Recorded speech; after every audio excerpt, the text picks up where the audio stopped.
Divine service in the Temple of Jerusalem was, it is true, officially recognized. But this did not prevent the princes from following their own mode of worship privately. The brotherly fusion of Israel and Judah chiefly resulted in making idolatry, dissipation, intoxication, pride, and scorn of what was right, the common character of both kingdoms. However, depraved as the Israeli and nobles had become, there existed a safeguard which prevented depravity from becoming an established institution of law. In Israel, injustice could never pass as public justice. Here there were men who loudly declaimed against the mockery of justice, and the degradation of the poor. Men who defended justice and morality as the only right course. Men who 251 supported the weak against the mighty. Just at this period of degradation, while Jotham ruled in Judah and Pekah in Israel, several God-inspired men arose, who spoke with words of fire against the vices of the nobility. These men were the third generation of great prophets who succeeded Amos, Joel, and Hosea, as these had followed Elijah and Elisha. The most important amongst them was Isaiah, son of Amoz, from Jerusalem. With his contemporary prophets, Zechariah, Hosea II, and Micah II, he shared the courage which calls vice and crime by the right names, and which mercilessly brands the guilty. But he surpassed them and all his predecessors in depth of thought, beauty of rhythm, exaltation of poetical expression, in the accuracy of his similes, and in the clearness of his prophetic vision. Isaiah's eloquence combined simplicity with beauty of speech, conciseness with intelligibility, biting irony with an inspiring bold language. Of his private life but little is known. His wife was also gifted with prophetic insight. He wore the usual prophet's dress garment of goat's hair. Like Elijah, he considered his prophetic task as the vocation of his life. His energies were entirely directed to exposing wickedness, to warning and exhorting the nation, and to holding before it the ideal of a future, to attain which it must strive with heart and soul. He gave his sons symbolical names, indicative of future events, to serve as signs and types. For more than 40 years, 755-710, he pursued his prophetic ministration with untiring zeal and unshaken courage. In critical moments, when all reach and small, kings and princes despaired, his confidence never deserted him, but aroused the hope and courage of his people. Isaiah first appeared in the year of King Uzziah's death 755, when he was about 33 years of age. He announced to the nation probably on the Temple Mount the vision which he had been vouchsafed, and his election as a prophet. Isaiah's first 252 speech was a short, simple communication of his vision, the deep meaning which could not be misunderstood. He related that he had seen in a dream Jehovah Sabaoth on a high and exalted throne, surrounded by the wings seraphim. One seraph after another cried, "Holy, holy, holy is Jehovah Sabaoth," with such growing voices that the very supports of the temple trembled. Then I said, "Woe is me, for I am undone. I am a man of unclean lips, and I dwell in the midst of a people of unclean lips, for mine eyes have seen the King, the Lord of hosts." Then flew one of the seraphim unto me, having a live coal in his hand, which he had taken with the tongs off the altar, and he touched therewith upon my mouth, and said, "Lo, this hath touched thy lips. Thine iniquity is taken away, and thy sin is purged." In his first speech, Isaiah had but lightly touched on the sins of the nobles, only intimating that they were not alive to pure influences. In another speech, which has been preserved, he went into greater detail, and more especially held up a mirror to the princes of Judah wherein they might see their folly and sin. He described the ideal destiny of the people of Israel, of the law which had been entrusted to it, and of the temple which was to be its visible representation, and he chose for his purpose the ever-memorable words of an older prophet. "For from Zion shall the law go forth, and the word of the Lord from Jerusalem." In this speech Isaiah touched the root of the evil which had produced that state of religious demoralization and heartless injustice which he denounced. It was pleasure-seeking and wantonness, encouraged by the women, to satisfy whom the men were continually urged to commit depredations, and to pillage and enslave their weaker neighbors. With surprising force the prophet describes the love of display of the daughters of Zion. Leading for a 253 moment this sad picture, the speaker tunes of cheery, hope-inspiring strain. "The Lord will create upon every dwelling place of Mount Zion, and upon her assemblies, a cloud and snow by day and the brightness of a flaming fire by night. For upon all the glory shall be a covering. There shall be a tabernacle for a shade in the daytime from the heat, and for refuge, and for a covert from tempest and from rain." It may be questioned whether this masquerade speech, perfect though it was in subject and form, made any impression for the moment. At all events it led to no lasting improvement, for Isaiah and contemporary prophets had still often to preach against the same errors and the same sins. The nobles could not easily be converted. They scorned and scoffed at the threats of an awful future. But Isaiah's powerful words have not been spoken in vain. They have influenced people to whom they were not addressed. They have been heard in distant lands, among distant nations, and in remote days. Isaiah did not content himself with inveighing against sin. He depicted a moral ideal, through the realization of which men would find happiness and contentment. The king shall rule with justice, and cause the princes to govern according to right. The king shall not judge after the sight of his eyes, and shall not decide after the hearing of his ears. Isaiah treated with great contempt the prophecy which praises God with the lips whilst the heart is far from him. He scorned still more the offering of sacrifices combined with baseness of thought and wickedness of deed. Isaiah XXIX 13. I. 11-14. Isaiah appears to have used other means besides soul-stirring sermons, in order to heal the moral and religious ills of Judah. Adopting the measures of Elijah and Samuel, he assembled around himself those who shared his principles, or instructed young men and imbued them with his spirit. From among those who had suffered from the injustice and 254 tyranny of the nobles of Judah, he drew into his circle the thoughtful and susceptible, who became at once his disciples and his children. He did not instill into them impatient and impetuous zeal, but he impressed on them the virtues of gentleness, patience, and entire resignation to God. The members of the circle which he had collected around him were called the gentle ones, or the sufferers of the land on Avim, and the Ares. They were mostly either of poor family, or impoverished through the depredations of the nobles. They called themselves or were called the poor Golim, Ebianim. From Isaiah they learned not to complain of poverty and spoliation, but to bear suffering along with faith in God and his dispensations. These gentle ones formed a special community, to which they devoted all their heart and mind, and to which Isaiah and his successors looked forward as the national core and substance. They were expected to regenerate and purify the entire people. These poor on Avim were to become the popular models of virtue. The light shed by these great prophets cast inefficient rays around. Germs of thought, which lay hidden in the teachings of Sinai, came to light, and the spiritual rulership of the nation became established through them. Isaiah, therefore, forms a turning point in the national history of the people of Israel, as Samuel and, in a lesser degree, Elijah had done before him. Isaiah's prophetic view was not confined to his nation and country. It passed beyond these boundaries to the two great states of Egypt and Assyria, which, like great cloud masses, were soon to cast their electric flashes over Israel and Judah. Another prophet, named Zechariah, son of Berechiah, rose up against the continued perversions of the times. This prophet's oratory could not compare with the fiery and graceful eloquence of his contemporary, Isaiah. He is wanting in power and continuity. He does not let thought follow thought in logical 255 sequence, but passes without any perspicuous connection from one subject to another. The language of Zechariah, too, is poetically tinted and not without symmetry, but it lacks expansion and other forms of poetry. Zechariah frequently employs the metaphor of shepherd and flock, which he applies to the relation between king and people. He unrolls a picture of a glorious future, in order to lift the people up above the dispiriting present. He predicts that the neighboring nations, who were hostile to Israel, the Arameans, Tyrians, and even the Philistines will acknowledge the God of Israel, and will be accepted as his children, when they have laid aside their evil deeds and their false pride. He also prophesies that God would make peace between the house of Judah and the house of Ephraim, and that he would bring back their exiles. Even though he had dispersed them amongst the nations, they would remember him in their banishment, and return to him with their children. The pride of Assyria would be humbled, the Egyptian rod be stayed. This declaration closed with the prospect that of the entire nation only a third should survive.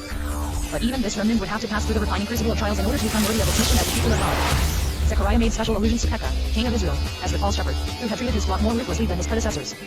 He relates how God appointed a shepherd over his people, and gave him two staves named Mercy, and the other Concord. But the nation had rejected God, and therefore it had been rejected by God, who broke the staff of mercy, and annulled the covenant he had made with all the tribes of Israel. And now he would break the second staff, the staff of Concord, to annul the friendship between the tribes of Israel and Judah. God had placed over them a foolish shepherd who did not seek for the lambs that are lost, 56 who did not heal the wounded, and who devoured the flesh of the healthy ones. The nation, it is true, deserved no better die. Nevertheless, the shepherd who had thus deserted his flock would surely incur the chastisement of God. 257. Chapter SIV. The end of the kingdom of the 10 tribes, and the house of David. The reign of Idas. His character. The lines between Pekah and Rezin. Tiglath-Pileser and Assyria. Idas seeks Assyrian aid. Isaiah's opposition. Defeat of Pekah and Rezin. Introduction of Assyrian worship. Human sacrifices. The second Micah. Samaria after Pekah's death. Assyria and Egypt. Hoshi. Samaria taken by Shalmaneser. The exile. Hezekiah. His early measures. His weakness of character. Isaiah's efforts to restrain Hezekiah from war with Assyria. Arrangements for the defense. Change of policy. Isaiah predicts the deliverance. Micah. Rabshakeh's embassy. Hezekiah's defiance. His illness and recovery. The destruction of Sennacherib's army. Merodach-Baladan. Hezekiah's rule. The psalmists. Death of Hezekiah. 739-696 BCE. The bond of union which connected Judah and Israel, under Uzziah and Jotham, was snapped asunder on the death of the latter, and dissensions filled all minds. The cause of this can only be conjectured. The new king of Judah, Ahaz 739-725, who ascended the throne in his 25th year, was a weakling, with confused ideas, and by no means equal to his dangerous position. Important political complications occurred during his reign, in the meshes of which he became hopelessly entangled. Shortly after his accession to the throne he had to decide a question of great import, namely, whether or not to join the alliance formed by Pekah of Israel, Rezin, king of Damascus, and other less important confederates. This alliance was formed to meet a twofold danger. On the one side was Egypt, which had become powerful under King Sabato, and on the other side Assyria, which was also governed by a king ambitious of conquest, whose strong hand had reduced to subjection the refractory tributary states. 258 after the death of King Pul, the last descendants of the royal house of the Derpitates, an energetic king ascended the throne of Assyria, who not only reunited the crumbling kingdom, but gave it still greater power and extent. This was Tiglath-Pileser. After capturing and destroying the fortresses of Mesopotamia, he turned towards the countries westward from the Euphrates and in the neighborhood of Lebanon. He wished to complete the annexation of the kingdoms which Pul had subjugated. In order to oppose the Assyrian conqueror, Rezin, king of Aram Damascus, formed a aggressive and defensive alliance with Pekah, and was desirous of securing the cooperation of Ahaz. When the latter refused to join them, the two kings, united, it appears, with the Philistines and other neighboring nations, prepared an attack upon Judah. The report of this plan occasioned great alarm in the house of David, and Ahaz then had recourse to a fatal step. He sent secret messengers to the Assyrian king, Tiglath-Pileser, and asked him for help against his enemies. At the same time he offered himself as a vassal, and his land as an Assyrian province. This head might bring him momentary help, but could only endanger the whole future. Isaiah, with his prophetic insight, looked far into the future, and warned the king against acting rashly. Accompanied by his son Shear-Jashub, he went to Ahaz, to the spot near the lake where he was supervising the work of fortification. He first tried to reassure the king in clear, yet eloquent language Isaiah bought. 3-9. He then pointed out the evils which would result from an alliance with the Assyrian king of 17-25. From the near future, however, Isaiah's prophetic vision turned to more distant days. He sees the land, overrun by the Assyrian army, turned into a field of thorns and thistles, and dwells particularly on devastation in mountains covered with noble vineyards, which by 259 become the cause of revenue and dissipation. Only the pasture lands were to remain, and every man would have to content himself with a young bull and 2 sheep. But the land would once more flow with milk and honey, sufficient for the needs of the remnants of the Egyptian Shear-Jashub. Isaiah then alluded to the present time.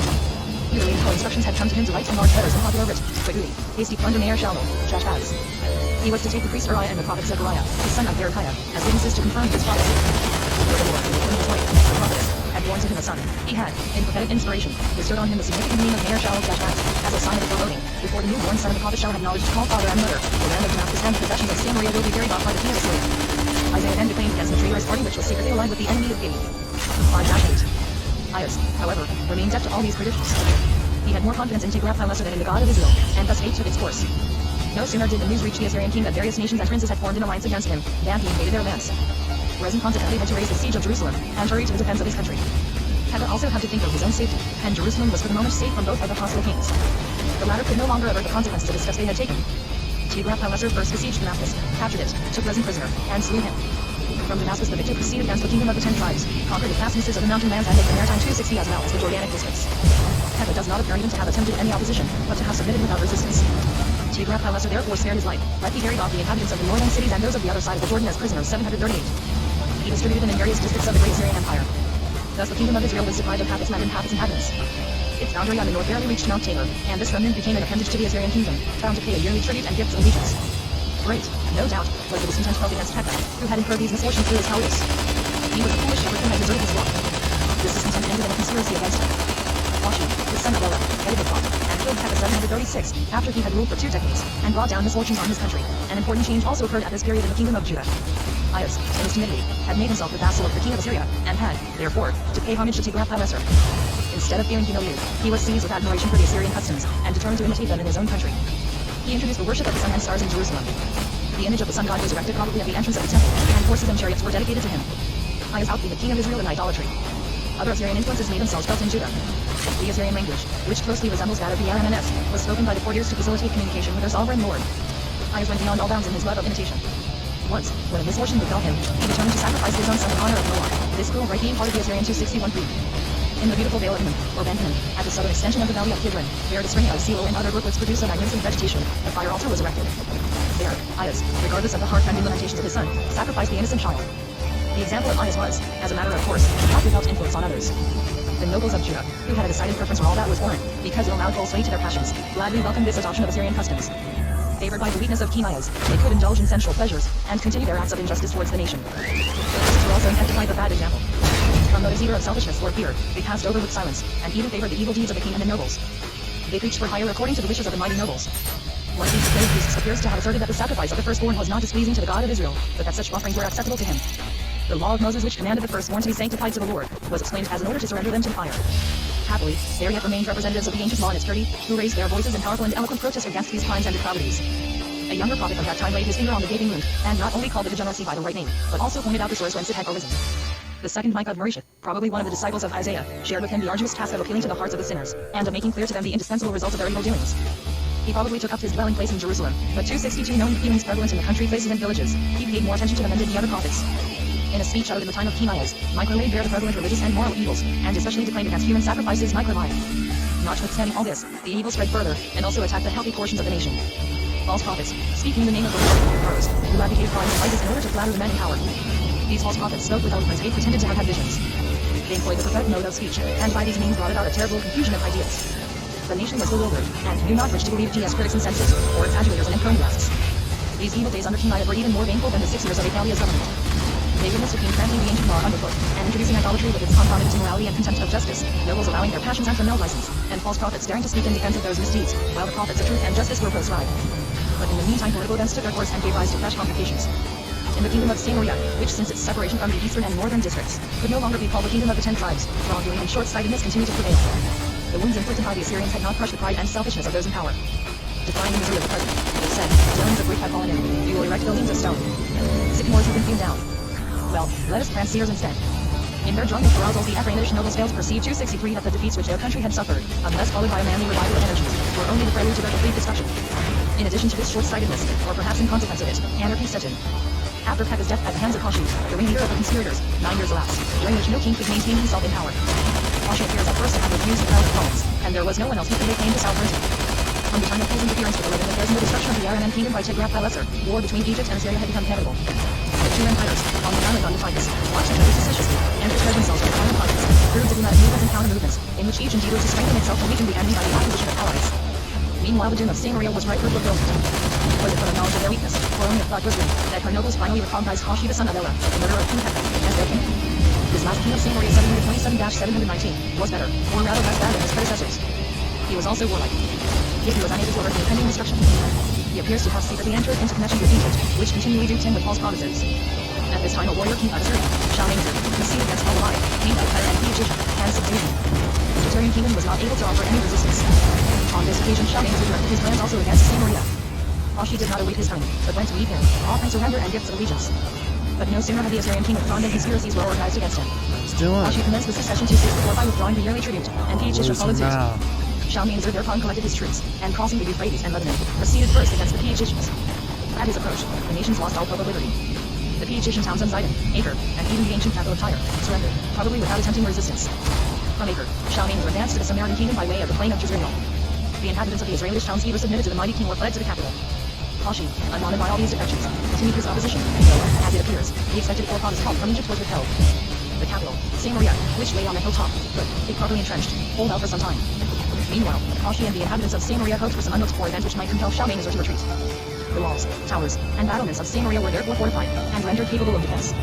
Provisions and water supplies were also collected, and all the preparations needed for the defense of a besieged city were made. But the Assyrians were masters in the art of attacking and capturing fortified cities. The attack and the defense must have been carried on with great energy and endurance, for the siege of Samaria lasted nearly 3 years from the summer of 721 till the summer of 719. But all the exertions, the courage and the patience of the siege proved fruitless. The capital of the kingdom of the 10 tribes, after an existence of 200 years, was taken by storm. The last king of that state, Ashi, though he was far weak caught fighting, was mercifully treated by his conqueror. He was stripped of his dignities, and kept in prison for the rest of his life. No pen has noted how many thousands perished in this last contest of the kingdom of Israel, or how many were carried off 265 into banishment. So strange was that kingdom from those who recorded the memorials of the Israelitish nation, that they noted that he were to decline. No lament resounded, as though the sad fate of the nation was a matter of indifference to the poets. The tradition of prophets had been fulfilled. Even with no more. The idols of Dan, Samaria, and other cities wandered away to Nineveh, and prisoners of thousands were carried off and dispersed. They were sent to colonize the thinly populated territories, the position of which is not precisely known, and Haber, on the river Gozan, and in the towns of mountainous Libya. The kingdom of the 10 tribes, or Israel, had existed for 2 centuries and a half. 20 kings had ruled over it. But in one day it disappeared, leaving no trace behind. It remained from the source of its existence the obstinacy of Nephi, which disregarded the law and its influences on national morality, liberty and political strength. It had fallen into idolatry and its attendant vices. The country vomited out the 10 tribes, as it had vomited out the Canaanitish tribes. What has become of them? They have been looked for and believed to have been discovered in the distant east as well as the far west. Chief and dreamers have claimed to be descended from them. But there can be no doubt that the 10 tribes have been irretrievably lost among the nations. A few of them, such as agriculturists, vine dressers, and shepherds may have remained in the country, and some, especially such as live near the borders of Judah, may have taken refuge in the country. Thus the disease then, which had infected and paralyzed the entire body of the nation, was cut off and rendered harmless. The tribe of Ephraim, which on its first entry into the country had caused national disintegration through its selfishness, and which later on, owing to its hardness and self-266 seeking, brought on the weakening and final destruction of the kingdom once occupying the position of an empire, was now lamenting in exile. Thou hast chastised me, and I was chastised as an untamed calf. I was ashamed, yea, I am confounded, because I bear the disgrace of my youth. Jeremiah XXXI. 17, 18. The body of the nation seemed to be healthier and more at ease after the removal of its unruly member. The tribes of Judah and Benjamin, with their dependencies of Simeon and Levi, which, since the downfall of the 10 tribes, formed the people of Israel, or the remnant of Israel, now rose in new power and developed fresh splendor. The destruction of Samaria, stunning as it was in its immediate effect on the remnant of the nation, served also a salutary purpose, and as perhaps, for the moment witnessed, it induced the people to put aside follies and sins which had contributed also to their degeneration and weakness. The people and the nobles were now no longer deaf to the exhortations of the prophets. Isaiah's prediction to earn Samaria had the crown of pride on the head of the fat valley of the Congress, came from the Viet and early life which is easily devoured. Isaiah XXVII. 1-4 Eve the Hill. It could no longer refuse him a penny. Although it was once and Jerusalem had shared the fates of Samaria. Its existence depended on the whim of the Assyrian conqueror. In Jerusalem, the fear of national overthrow begot humility, and the desire to listen to the words of those who would lead them in the right path. Fortunately, a king now occupying the throne, the right of whom had not been known since the time of David. Hezekiah 724-696, the son of Ias, was the very opposite of his father. His gentle, loyal soul was filled with an ideal, which he beheld in his people's own law, in its ancient statutes and traditions. He was same eagerness with which his father had 267 paid homage to foreign usages. Hezekiah was intent on the restoration of pristine and morals, and the purification of religious conceptions and institutions. He accepted the Torah as the guide of his own life and of that of his nation. His were not only the virtues of justice, generosity, and high-mindedness, but also those distinctions of character, which as a rule are foreign to crowned heads, gentleness, modesty, and humility, adorned him. He possessed that deep piety and fear of God which are as rarely met with as objects of perfection for military genius. Did the prophets truly recognize this nobility of soul imparted to the young prince? Or did their power of vision enable them to perceive the accession of the king on David's throne who had adorned it? Or was it through their early teaching and guidance that he grew up to become the ideal king that he was? Nevertheless, it is a fact that 2 prophets predicted great and promising things of Hezekiah while he was still in his boyhood. During Isaac rule, the prophets and that circle of the gentle who composed the turbulent heart of the nation of Israel turned their attention to the young prince, from whom they expected the restoration of the golden age enjoyed during the glorious days of David. Hezekiah had witnessed the sins of his father with pain, and bore testimony to the aversion he felt for them immediately after his father's death, inasmuch as he did not bury him in the hereditary sepulchre of the house of David, but in a specially prepared tomb. Hezekiah expressed his convictions in a psalm composed on his accession to the throne, which may be considered a manifesto. PSCI.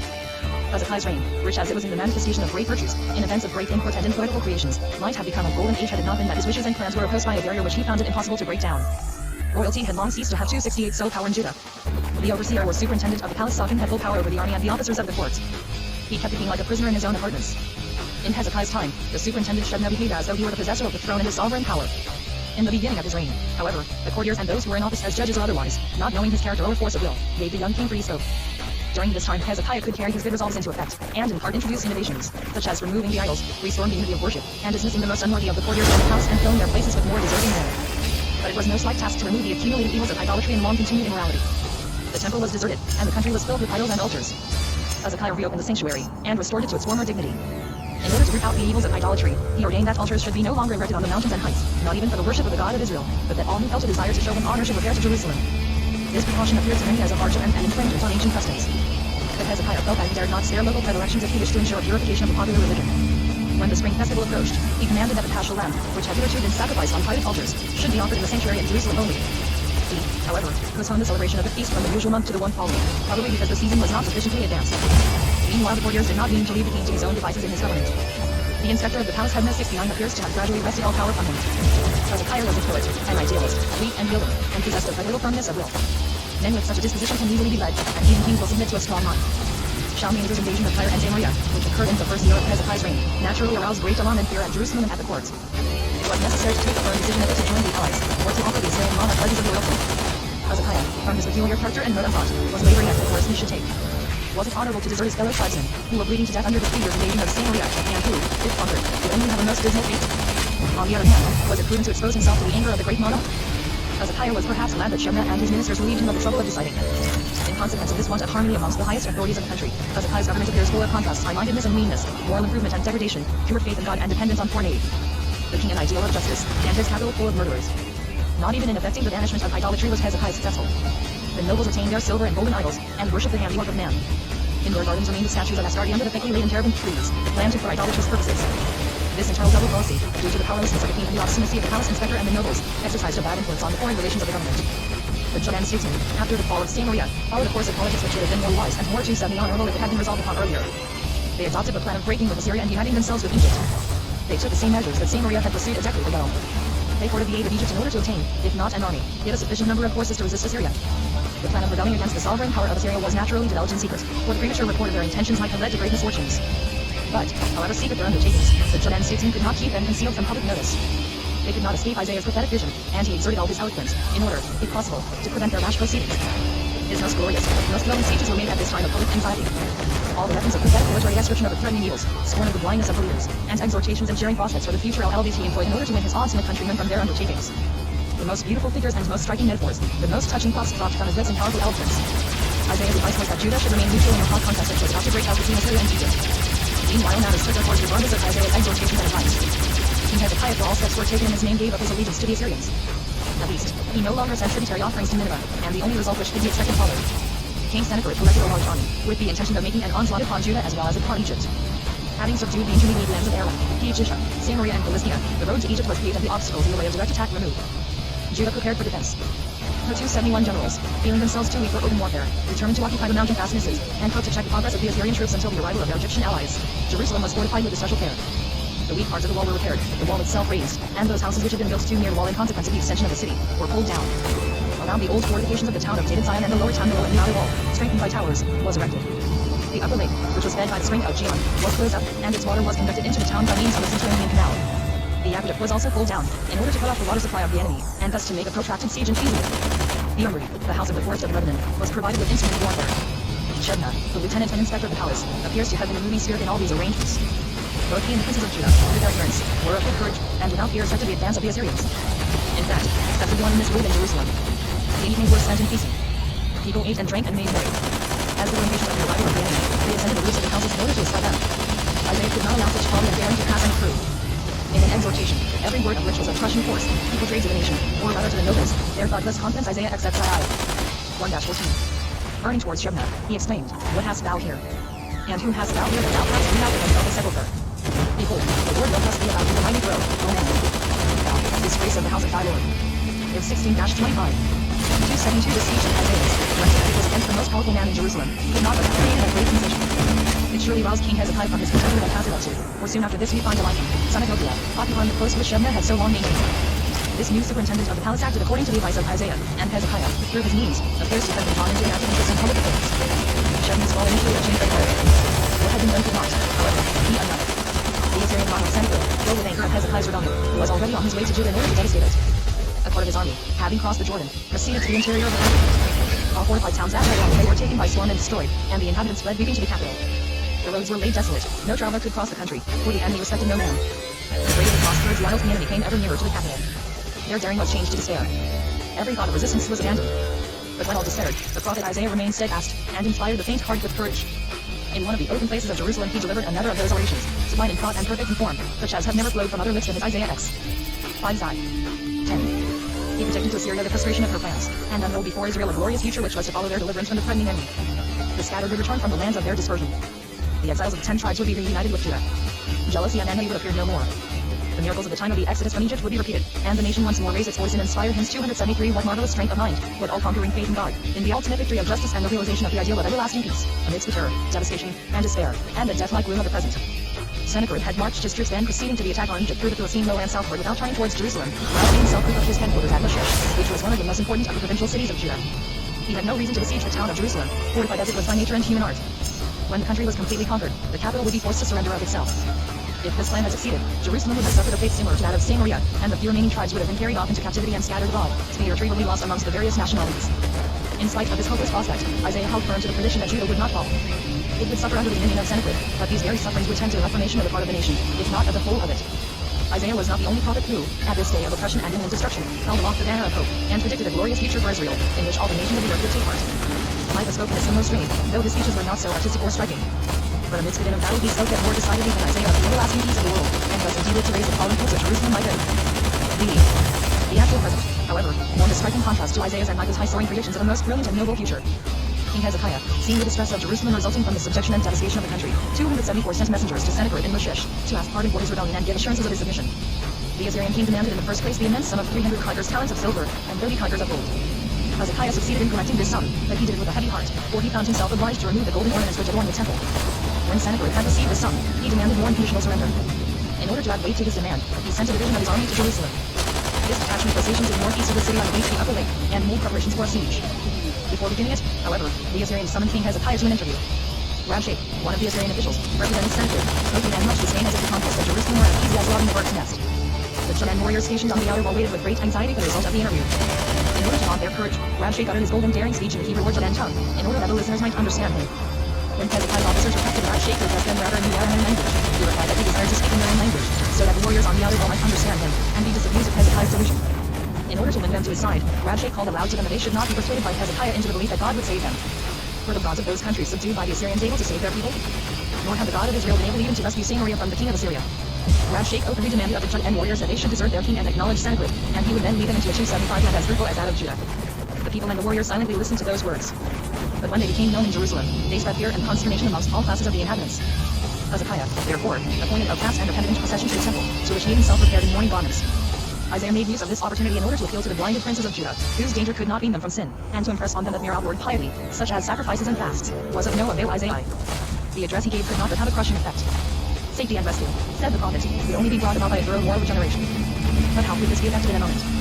Rabshakeh insisted on the decision, and the troops as well as the nation were disheartened. What if, in order to save their lives, they opened the gates and admitted the enemy? All eyes were, therefore, turned on the prophet Isaiah. The king sent the highest dignitaries and the elders of the priests to him, that he might pray in behalf of the unworthy nation, and speak a word of comfort to the remnants of the people that was crowded together in Jerusalem. Isaiah's message was brief but reassuring. He exhorted the king to throw off his error of his scornful victor, and predicted that Sennacherib, scared by some report, would raise the siege and return to his own country. This announcement appears to have pacified not only the king, but also the terror-stricken nation. Hezekiah then sent to Rabshakeh a reply for which the latter was unprepared. He refused to surrender. How exasperated the great sovereign must have been when Rabshakeh reported to him the decision of Hezekiah. a petty prince, who had nothing left to him but his habit, prepared to find him. He immediately sent a messenger with a letter to Hezekiah, in which he gave utterance to his contempt for 276 days and for God whom Hezekiah trusted. He enumerated that in the fortresses which he was subdued by the Syrians, and their gods favored to save them, and judged thou with confidence that God will save thee. The reply to this blasphemous epistle was dictated by Isaiah. In it he predicted that Sennacherib would return to his country in abject defeat, for God was not going to give up the city. Before Rabshakeh could bring the answer to Sennacherib, a change had already taken place. Joachah, the Ethiopian king of Egypt, who desired to prevent the advance of the Assyrians, went to meet them with a large army. Hearing of the advance of the Egyptian and the Ethiopian troops, Sennacherib left his encampment in Lachish, directed his scattered forces, and proceeded southward as far as the Egyptian frontier town, Pelusium, which he besieged. Hezekiah to Sarah Sennacherib's blasphemous letter was found by Isaiah's prediction of the land would indeed suffer want in this and in the coming year, but after this it would once more regain its fertility. One more. The remnant of Judah would again strike its root downward, Yeah, and bear fruit upward, 100,000 and his revival would battles. proceed from Jerusalem. But Sennacherib would not be permitted to direct even an arrow against Jerusalem.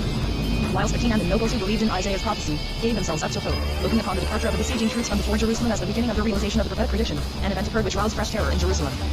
Hezekiah was afflicted with a virulent tumor, and was in such imminent danger that even Isaiah advised him to put his house in order and to arrange for the succession, as he would not recover from his sickness. The death of the king, without heirs, in this stormy time, would have been a signal for disunion among the princes of Judah, and would 277 have created a civil war in the distressed capital. The nation was strongly attached to its gentle and noble king. He was the very breath of its life, and the prospect of losing him made him doubly dear to the inhabitants of Jerusalem. At the sorrowful vision, Hezekiah, lying on his sick bed, turned his face to the wall, and tearfully prayed to God. Then Isaiah announced to him that his prayers had been heard, that God would send him help, and that on the third day he would repair to the temple. By the application of salt figs the ulcer disappeared, and he became well again. On his recovery the king composed a heartfelt psalm of praise, which was probably sung in the temple. Isaiah 10-20. The recovery of the king caused great rejoicing in Jerusalem. But it was not unmixed. Doubt and anxiety were still felt in the capital so long as Sennacherib's contest with Egypt remained unended. If he were victorious, the thrones of Judah and David would be lost. How long this war and the siege of Pelusium lasted is not certain. Suddenly the joyful news reached Jerusalem that Sennacherib with the remainder of his army was returning in hot haste to his country 711. What had happened to the numerous host? Nothing definite was known, and the scene of action lay far away. In Jerusalem it was related that a devouring pestilence or the angel of death had destroyed the entire Assyrian host, 185,000 men. In Egypt, the priests took out a numberless swarm of Gilbites and gnawed to pieces the critters, fowls, and trappings of the army till they were useless, and that the soldiers, deprived of their weapons, were obliged to take to flight. Whatever may have caused the destruction of the mighty host of Sennacherib, his contemporaries appear to have considered it as a miracle, and as a punishment sent to the Assyrian king for his pride and blasphemy. In Jerusalem, the joy following on anxiety was increased by the fact that the prophet had repeatedly 278 times, from the very commencement of the attack, predicted that the Assyrians would not cast one arrow against Jerusalem, and that Sennacherib would return on the way by which he had come without having effected his intentions. The exhortation over their deliverance found vent in the hymns vocal and form which were composed by the 4 high Levites, and sung in the temple. Psalms XLVI and LXXVI. Thus Jerusalem was delivered from the Assyrians. Isaiah's prediction that Asher's yoke shall be removed from the shoulder of Judah was fulfilled to the letter. The inhabitants of the country, part of whom had been shut up in the capital, and part of whom had fled for refuge to the neighboring hollows and caves, now returned to their homes, until the land in safety. All fear of the frowning eye of the Assyrian king having passed away, Victorinus, whose territory was but small, we now seek out other dwelling places ready to settle down and spread. Hezekiah's thoughts were not directed towards war. His was the mission of the Prince of Peace. It appears that the neighboring people, indeed, called on him as an author of their disputes, and that fugitives and persecuted men sought protection with him. Although Judah could not be said to boast of victories under Hezekiah, it had attained to an important position amongst the nations. After the defeat of Sennacherib, a king from distant parts seemed eager to form an alliance with Judah. The king of Babylon, Merodach al-Marduk, son of Balaam 721-710, sent an embassy with letters and presents to Hezekiah, ostensibly under the pretext of congratulating him on his recovery, but doubtless in order to form an alliance with him against their common foe. Hezekiah, being naturally bright like a sign of respect from a distant man, received the Babylonian embassy with customary honors, and 279 showed them his treasures. This manifestation of joy implied displeased Isaiah, who prophesied injury to Judah for the land with which it was forming a treaty. The king received no proof of the prophet with humility. The 15 years of Hezekiah's reign after the downfall of the Assyrian kingdom was a golden age for the inner development of the remnant of Israel. They could dwell without disturbance under their vines and fruit trees. As in the days of David and Solomon, strangers emigrated into the happy region of Judah, where they were kindly received, and where they attached themselves to the people of Israel. The poor and the sorrow-stricken, the mourner and the outcast were the objects of the king's special care. He could now put into execution his heartfelt desire to have the faithful of the land, the God-fearing and the true, to dwell with him in his palace. The disciples of Isaiah, imbued as they were with their master's spirit, advisors of Hezekiah, and were called Hezekiah's people. The second part of Hezekiah's reign was altogether a time of happy inspiration for the poets. The fairest blossoms of psalmody flourished at this period. Besides songs of thanksgiving and holy hymns which flowed from the lips of the Levites, probably written for use in the temple, half secular songs were dedicated in love and praise to King Hezekiah. On the occasion of his marriage with a beautiful maiden, whose charms had touched the king's heart, one of the Korahites composed a love song. The two kinds of poetry, the peculiar property of the Hebrew people, which the literature of no other nation has paralleled, the poetical and rhythmical expression of prophetic eloquence and the song, reached their culmination under Hezekiah. The Proverbs, that third branch of Hebrew poetry, were not only collected, but also amplified by the poets of Hezekiah's time. 280 Hezekiah ruled in quiet and peace until the end of his days. The defeat of Sennacherib had been so complete that he could not think of undertaking another expedition against Judah. Great joy was felt when Sennacherib, who had hurled such proud and blasphemous utterances at Israel's God and nation, was murdered by his own sons, Adrammelech and Nergal-Sharezer, in the temple of one of the Assyrian gods. Nothing is known of the last days of Hezekiah 696. He was the last king whose remains were interred in the royal mausoleum. The people, who were strongly attached to him, gave him a magnificent burial. It appears that he left an only son named Manasseh, whom his wife, Hezekiah, had born to him after the close of the Assyrian War. 281. Chapter XP. The last kings of Judah. Manasseh. Fanatical hatred of Hezekiah's policy. Assyrian worship introduced. The Arabi. Persecution of the prophets. Esarhaddon. Colonization of Samaria. Ammon. Josiah. Helga and Zephaniah. Affairs of Assyria. The generation of Judah under Josiah. Preparing of the temple. Jeremiah. The book of Deuteronomy. Josiah's Passover. Battle at Megiddo. 695-680 CE. It was not destined that the Judean nation should enjoy uninterrupted happiness for even a few generations. Its strength was tried by rapid changes from prosperity to misfortune.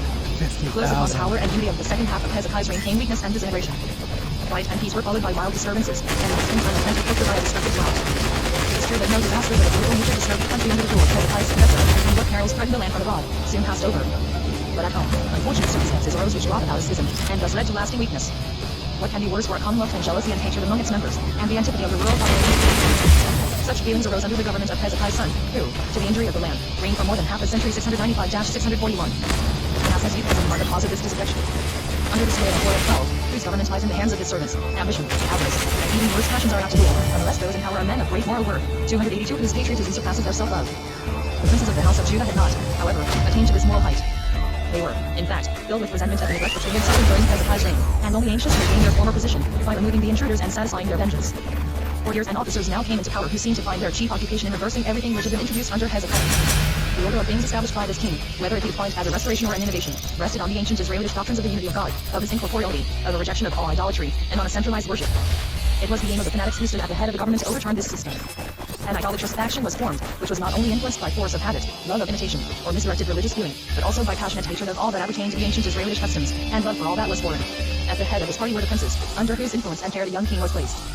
Not long after Manasseh's accession to the throne, the nobles, who acted in the king's name, proceeded with the innovations which they had planned. Their first step was to proclaim lawful the use of high altars, which Hezekiah had so strongly reprobated. They then introduced the wild orgies of idolatry into Jerusalem and the temple. Not only the ancient Canaanitish, but also the Assyrian and Babylonian modes of worship became customary at the temple, as an instance of the God of Israel. In the courts of the temple, altars were erected to Baal and Astarte, and smaller altars on the roofs of houses in honor of the five flags. In the courts of the temple, a large image symbol, probably of the Assyrian god Smilada, was erected, as if to give offense to the God of Israel. 283 more pernicious in this wild medley of idolatry in itself, were its influences on morality. The profligate temple servants and priestesses Kedesman of Astarte were provided with cells, where they led a wild and dissolute life. The pyre Tebeth was once more raised in the beautiful vale of Benjamin, where tender children were cast into the fire as offerings to Moloch to avert calamity. Everything was done to cause the memory of the God of Israel to fall into oblivion. The faction of idolaters persuaded themselves and others that God had become powerless, and that he could neither bring them good nor bad fortune. The desire of imitation had no mean share in this religious and moral perversion. The habit and compulsion exercised on the disaffected soon spread the evil, which proceeded from the court and the prince till it extended over the whole land. The priests of the family of Aaron were probably at first unwilling to participate in this secession from the God of Israel. Idolatrous priests Cameron were therefore brought into the country, who, as in the days of Jezebel and Athaliah, were permitted to take part in the service of the temple. Nor were false prophets longing to lend their voices to these abominations. What cause, however bad, if enjoying the favor of the great, has not found eloquent tongues to shield, justify, or even recommend it as the only true and good one. This state of things, if imposed, would have led to the utter oblivion of all the past, and to the destruction of the nation which was to bring blessings to the entire human race. Happily there existed in Jerusalem a strong party who respected the law so despised and scoffed at by the fourth faction. These formed a striking contrast to the representatives of idolatry, and were determined to seal their conditions even with their blood. These disciples of the Lord, whom Isaiah had taught and educated as his own children, were the 284 long-suffering Anabim, small in numbers and low in rank, whose determination, however, rendered them a strong power. They may be called the Anabites or prophetic party. They called themselves the community of the upright Sod Jesharim W. Adam. This community was subjected to many hard trials through the change under Manasseh. The least of their troubles was that the men whom Hezekiah had placed as judges and officers of state were turned out of their positions by the fourth party, and that Aaronite, of the family of Zadok the high priest, who refused to take part in the idolatrous worship, were dismissed from the temple, and deprived of their incomes from sacrifices and gifts. Prophets raised their voices in denunciation of these crimes, and other members of this community manifested their horror at the daring of the fourth party. But Manasseh and the princes of Judah did not stop short of any crime, and, like the abhorred Jezebel, drowned the voices of the prophets in blood. The prophetic utterances of this period have not been preserved. The zealous men of God had no time to write them down. A violent death overtook them before they could seize a pencil, or they were obliged to hide their thoughts in their language. As though these sad times were doomed to be forgotten, the historians have noted down but little of public interest. An event of great importance occurred during Manasseh's reign, and the books of history have given but slight or no account of it. One of the sons of Sennacherib, whose parricidal act destroyed the crown conqueror in the temple, had placed himself on the tottering throne of Nineveh. He also died a violent death at the hand of his brother Esarhaddon. Esarhaddon 680-668 utilized the confusion and civil war which had broken out in Babylonia to reduce that old mother country to a mere dependence on Assyria. Thus strengthened Esarhaddon commenced a war with Egypt, the conquest 285 of which his father had been obliged to relinquish. Some of his generals appear to have landed on the Jordan coast, in order to effect Manasseh's subjection by means of threats. Menahem went to him to secure up their peace, but, as is related, he was made a captive, and led in chains to Babylon. It was a bad omen for the house of David, which had become faithless to its fortune, and had shown a blind love of the stranger. Sennacherib's son is supposed to have sent the prisoners of the countries he had subdued, such as Babylon, Cuthah, Sepharvaim, and Hannah, to Samaria in order to colonize it. This event, which, at the time, seemed without significance to judges, was destined to be important in the future. These exiles, who were called Kapanes, from their origin, and Samaritans, from their dwelling places, gradually adopted Israelitish customs, probably from the small remnant of Israelites who remained after the destruction of the kingdom of the 10 tribes. The Kapanes made pilgrimages to the holy places of Bethel, where Israelitish priests performed the service. They, however, continued to worship idols, and some of them sacrificed human beings. Menahem himself was delivered from captivity, and sent back to his country by Esarhaddon or his successor. But his character had not improved. Idolatrous worship and the unfortunate conditions brought about by immorality and cruel persecution lasted until his death. When he died 641, he was not buried in the city of David, as his predecessors had been, but in the garden of Uzzah, attached to the royal palace in the suburb of Millo. He had himself selected the spot for his tomb, and had thereby tacitly acknowledged himself unworthy to rest in the grave of his forefather David. He was succeeded by his eldest son Amon 640-639, who, although older than his father had been in his succession, it appears to have had no more to release his aptitude for reigning in his place. The idolatrous aberrations, which had brought to them consequences so injurious to morality in his father's reign, continued under his rule, but, unlike his father, he does not appear to have persecuted the prophet party. However, he reigned for so short a time that little is known of him. His deeds were senseless.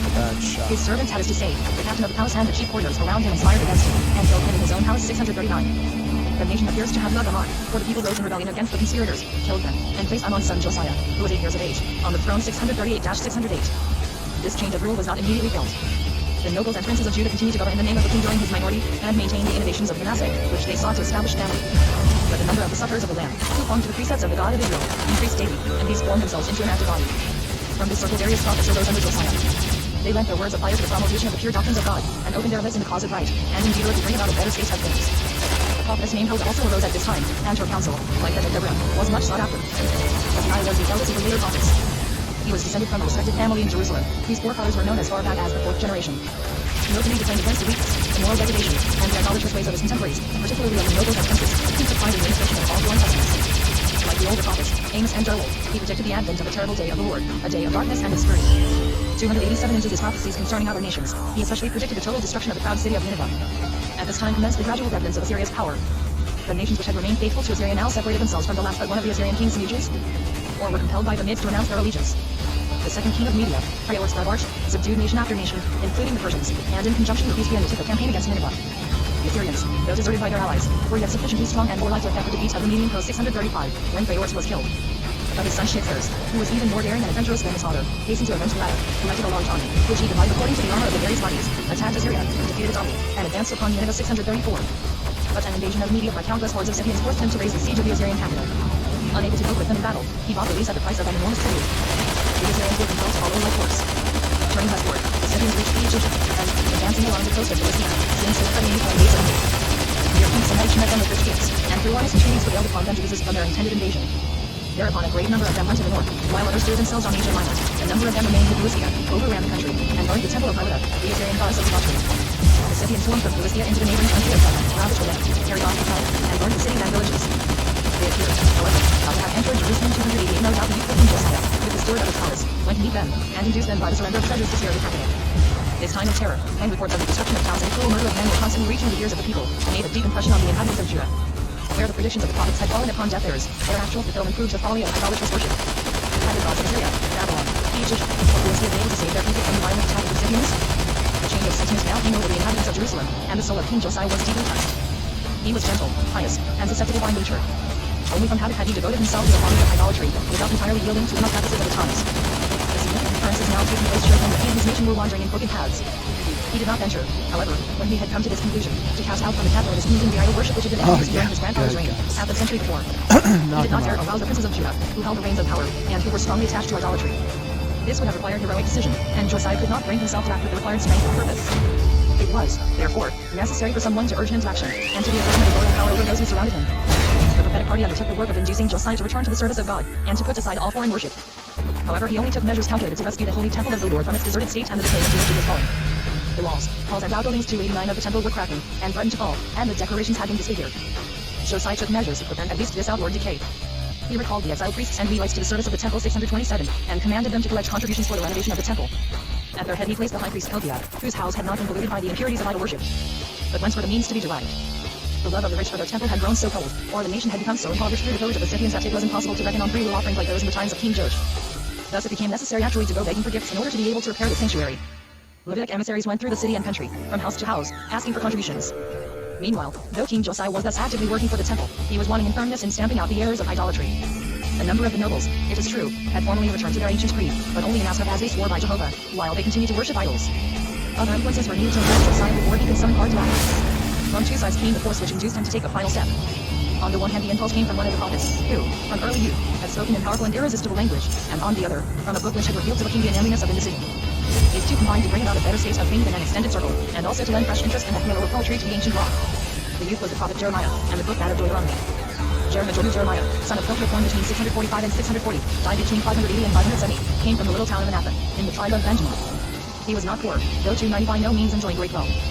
His uncle Shallum and the latter's son Hananiah, his mother's relations, possessed land and property in Anathoth. Jeremiah's soul was rich and pure, like a clear mirror or a deep well spring. Endowed with a gentle disposition and kind melancholy, the religious and moral tradition of his surroundings had made a sad impression on him, even in his earliest youth. All that was false, perverse, and unworthy was repulsive to him, and filled him with sorrow. From the time that he began his work, his countrymen, the priests of Anathoth, persecuted him with such burning hate that it is impossible to think that they could have affirmed the defending his honor. Undoubtedly, however, the writings of the old prophet exercised influence over his disposition and ideas. His spirit became so imbued with their teachings that he used their thoughts, expressions, and words as his own. This study of the written prophetic legacies gave his mind its tendency, and filled him with exalted ideas of God, of the moral order in the events of humanity, of the importance of Israel's past and its significance in the future, and taught him to keep the good will. Following the divine call, he entered upon his prophetic mission, and afterwards initiated others, either in Anathoth or in Jerusalem. The description of his own initiation to ch. I can bear no comparison with the simplicity and depth with which Isaiah introduced himself as a prophet. The times demanded a different kind of eloquence. Moral degradation had strongly affected the nation, and ruin was sure to come, unless help were soon at hand. Nor did Jeremiah, like former prophets, speak to a small cultured circle, but to great popular assemblages, to the princes as well as to the inhabitants of Jerusalem and the people of Judah. On them figures of speech would have been wasted. It was necessary to speak clearly, and to the purpose, in order that the words might 291 have effect, and so Jeremiah spoke chiefly in simple prose, only occasionally leading into his speech the flowers of rhetoric. The threats of punishment and announcements of salvation of his predecessors, with the exception of Isaiah, were mostly vague and indefinite, and on this account the scornful inhabitants of Jerusalem had cast them to the winds. Jeremiah had to counteract the effects of such scornful disregard of prophetic announcements. He was endowed with greater prophetic gifts than any of his predecessors and than Isaiah. He prophesied in the first instance from year to year. Later on, when the tragic fate neared its fulfillment, he predicted from month to month occurrences that were to come to pass, and his prophetic visions were realized with marvelous accuracy. He did not see the future in the uncertain light of dreams, but in broad daylight, with open eyes, while in communion with the outer world. Therefore he did not speak in enigmas, did not make hidden illusions, but called things by their true names. Upon this pure prophetic spirit had been put the heavy task of rousing the perverse nation, which had been going astray for nearly half a century, just at the time when the king was rousing himself from the lethargy into which he had drifted. No sooner had Jeremiah received his call and his dividends and gentleness disappeared. He describes the sensations which the prophetic spirit awoke in him. Jeremiah XXII. 29. Is not my word like as of fire? Said the Lord, and like a hammer that shivereth the rock? His first speech of burning eloquence was directed against the nations falling away from its traditions, against idolatry and its abominations. In it he not only hurled his crushing word against the perverted idol worship, but also against the frequent occurrence of bloodshed. Jeremiah E. 292 words by these from so young a speaker could not fail to make an impression. Some of the noble families turned away from their moral course, and returned to the God worshipped by Jeremiah and the other prophets. The family of Shaphan, which occupied a high position, joined the prophet's party, and defended it with fervor. King Josiah meanwhile devoted himself earnestly to the restoration of the ruined temple. He commissioned 621, three of his chief officers, Shaphan, Masa, the governor of the city, and Joah, the chancellor, with some of the high priests to remove the funds collected under his supervision, that they might be employed in the purchase of building materials and the pay of the working men. When Hilkiah gave up the sum, he also handed a large roll to Shaphan, saying, I have found a book of the law in the temple. Shaphan read the roll, and was so struck by its contents that he informed the king of the discovery that had been made. This book exercised a wonderful influence. The book of the law which the high priest Hilkiah gave to Shaphan to hand to the king was the last testament of the prophet Moses, which, before his death, he recommended to the earnest consideration of his people. It has an historical introduction and an historical epilogue, reading the historical record up to and beyond the death of Moses. Laws are generally cold, stern, and hard, and with threatening just what they say, thou shalt, or shalt not, or heavy punishment will overtake thee. The law book found in the time of Josiah is not couched in such terms. It exhorts, warns, and actually entreats that this war that may be done or left undone. It uses the language of a loving father, whose son, standing before a great goal, is warned not to lose a bright future before him through his own fault, and thus become an object of scorn and a disgrace. A pleasant breeze is wafted from this book of Deuteronomy. As though with a garland of flowers, the laws might swap, 293 statutes chuckened, and ordinances mishpat are surrounded with historical reminiscences and heartfelt admonitions, couched in sublime and poetic language. The book also contains a peculiar hymn, said to have been composed by Moses. In this hymn it is stated that the nation, in consequence of its prosperity, would turn away to false gods, and the depraved nation would be called to punish it. Then it would see that its chosen gods could not avail it, and that God alone, who had so wonderfully guided it, could kill and make alive, could bring them to it, and deliver them justly, and purify the stained land. Terrible are the punishments inscribed in this roll for disobeying the laws. The veil is snatched away from the future, and the terrible disasters from which await the people and the king, if they continue in their present course. All the plagues which could bring humanity to despair are vividly described in this picture. On the one hand are sterility, starvation, drought and pestilence, humiliation and persecution, oppressive slavery and disgrace on the other, till physical and spiritual sufferings would end in heartbreaking, madness and idiocy.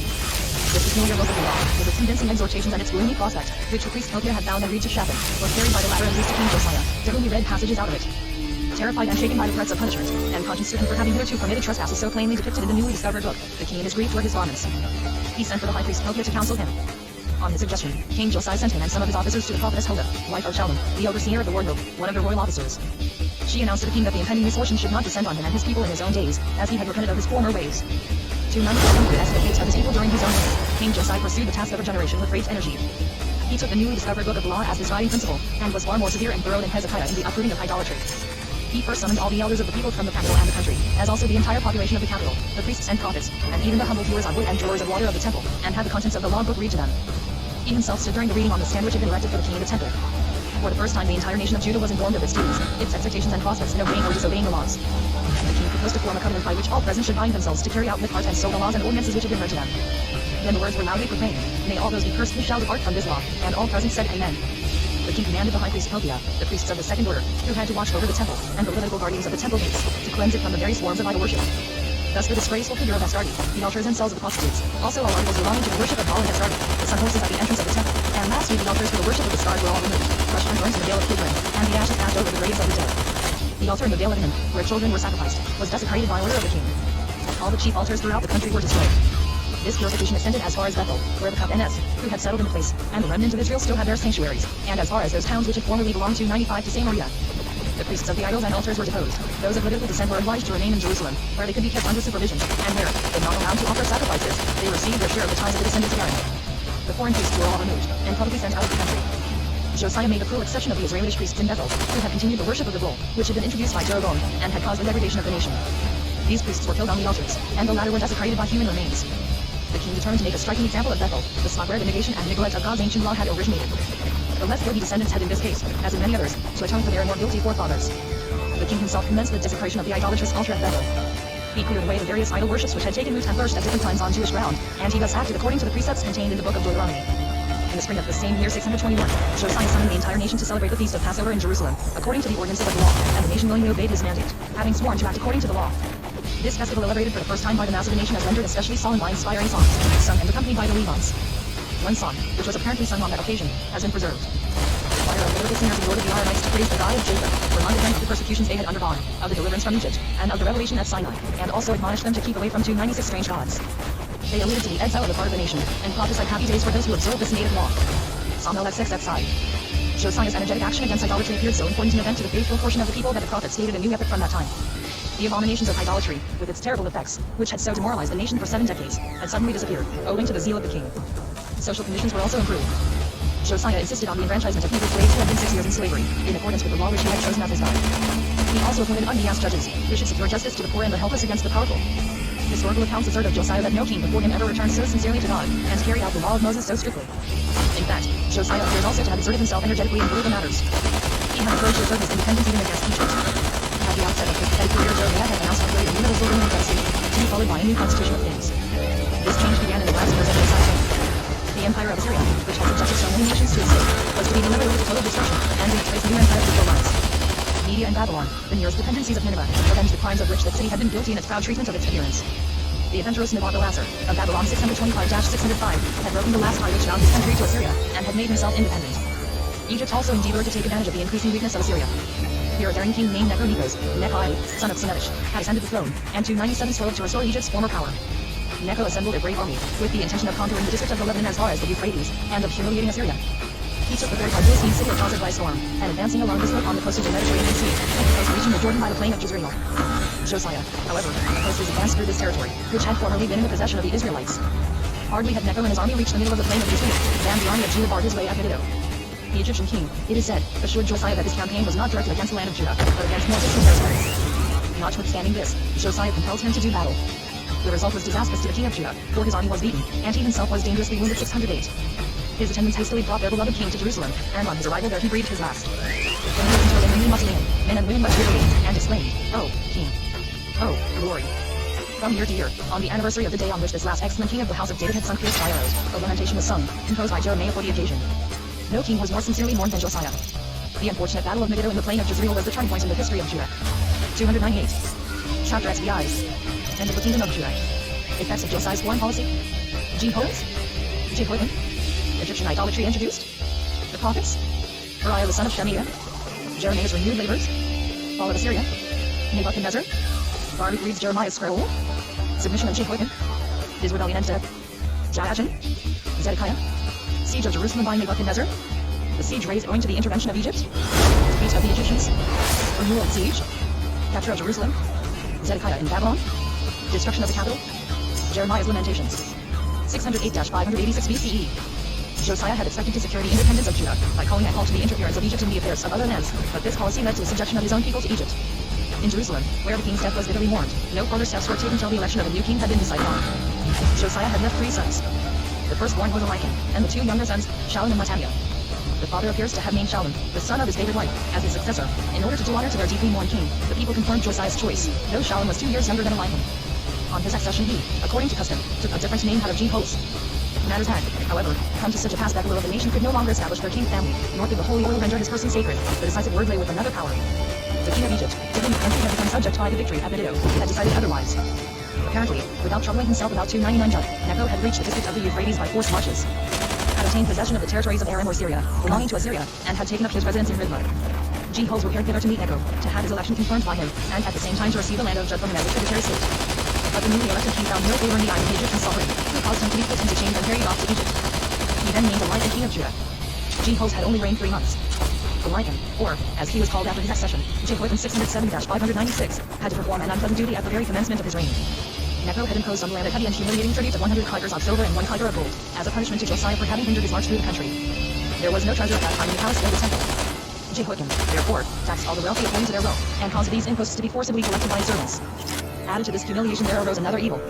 The moral and religious improvement brought about by Josiah was, according to the predictions contained in the law lately discovered, to bring happier times in its way, and now the people found themselves sorely disappointed. The God-fearing king had fallen on the battlefield, and had been brought back dying to the capital. The flower of the Israeli army had been cut down, a royal prince lay in fetters, and the country had fallen into disgraceful bondage. This change occasioned a turn in the tide of opinion. A relapse set in. The nation, including the more enlightened amongst them, began to doubt the power of God, who had not fulfilled, or could not fulfill, the promises he had made to them. They cherished the delusion that by resuming the foreign 300 idolatrous practices which existed during so long a period under Manasseh, they would better their fortunes. They therefore returned to their evil ways, erected altars and high places on every hill and under every green tree. In Judah there were as many gods as there were towns. They paid special homage to the Egyptian goddess Neach, the queen of heaven, who was most zealously adored in Sais, the capital of King Necho. For had not this goddess assisted the Egyptian king in the victory he had obtained? Images of gold and silver, of wood and stone, were again erected in the houses. The temple itself was, as in Manasseh's time, once more desecrated by hideous idols. The most disgraceful thing to achieve was that the sacrifice of children again prevailed, as in the days of Ayaz and Manasseh. In the beautiful valley of Hinnom an altar was again erected, and moaning children were ruthlessly offered up to Moloch, the firstborn especially being sacrificed for the sacrifice. These idolatrous and immoral practices were accompanied by the vices and crimes of debauchery, adultery, oppression of strangers, widows and orphans, by corruption of justice, untruth, dishonesty, usually cruelty towards impecunious debtors, and murder. There was certainly a class which upheld the law, and which related the horrors of these crimes. But amongst the masses who gave themselves up to the aberrations of idolatry and immorality, it was difficult for those who desired better things to give practical effect to their views. False prophets advocated wrongdoing and crime. King Jehoiakim, although he did not actually encourage the revival of idolatry, permitted it, and either from weakness, or from sympathy with them, did nothing to check the moral decadence. The stern warnings of the prophets were unheeded by the king, his monitors being persecuted or slain. Rio warned the prophets of God had a heavy task in this time of degeneracy. They had to be prepared for persecution and ill treatment. But they paid little heed to the dangers they incurred. They felt impelled to oppose fearlessly the moral and religious ruin which was impending. At no period did there arise so many prophets as in the last 2 decades before the destruction of the Jewish kingdom. They addressed the nation, the princes, and the king almost daily, at every opportunity. They warned, roused, and threatened them, and prophesied their destruction, if the prevailing wickedness did not cease. The names of only 4 of these prophets have been preserved: Jeremiah, Uriah, Habakkuk, and Ezekiel. But the prophecies of others, who fought the battle against idolatry, had remained, though their names have not been recorded. Of Uriah, son of Shemaiah, from the forest city Kirjath-Jearim, nothing is known, except his tragical death. At the commencement of the reign of King Jehoiakim between 607-604, he had prophesied the destruction of Jerusalem and of the whole land, if the people did not give up their evil ways. When Jehoiakim was informed of this prophecy of evil, he dispatched messengers to seize and kill his author. Meanwhile Uriah, having been secretly warned of his danger, fled to Egypt. Jehoiakim, however, was so enraged against him, that he sent one of his nobles to Egypt to demand his surrender. He was brought back to Jerusalem and beheaded, his body being cast on the various graves of the common people. This murder of the prophet, instead of intimidating Jeremiah, seems to have confirmed him in his energetic action. With the accession of Jehoiakim and the relapse of the nation into its former state of sin, he began anew his work as a prophet, which had been in abeyance during the reign of Josiah. Jeremiah now, for the first time, comprehended the meaning of 302, the words which had been addressed to him as a disciple in the first hours of his prophetic calling. I have made thee a fortified city, and an iron pillar, and brazen walls against the whole land, against the kings of Judah, against the princes thereof, against the priests thereof, and against the people of the land. He was to remain firm and unmoved, and to meet fearlessly the impending persecutions. Acting on this idea, he prepared to announce the inevitable destruction, though his tender heart bled, and he often had to seek fresh courage in order that he might not grow faint in his task of prophesying evil. Jeremiah, meanwhile, had grown to man's estate. But he took no wife. Hey, what's he could up, not devote G? himself to household joys whilst the shadow of approaching troubles darkened his soul. He went forth alone and in sadness. He could take no part in convivial pleasures, because the sins of the nation crushed in him all feelings of gladness.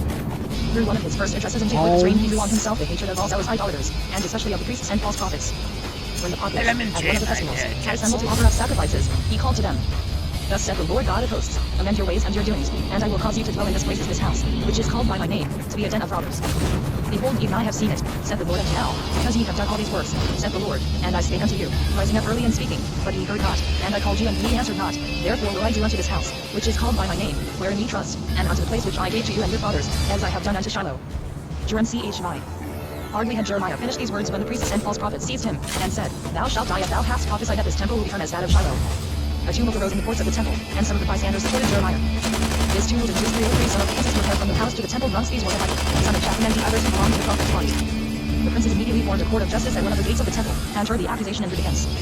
The priests and the false prophets said, This man deserves death, for he has prophesied destruction to the city and the temple. A few of the elders spoke in favor of Jeremiah. Then the princes said to the angry priests and the false prophets, This man does not deserve death, for he has spoken to us in the name of our God.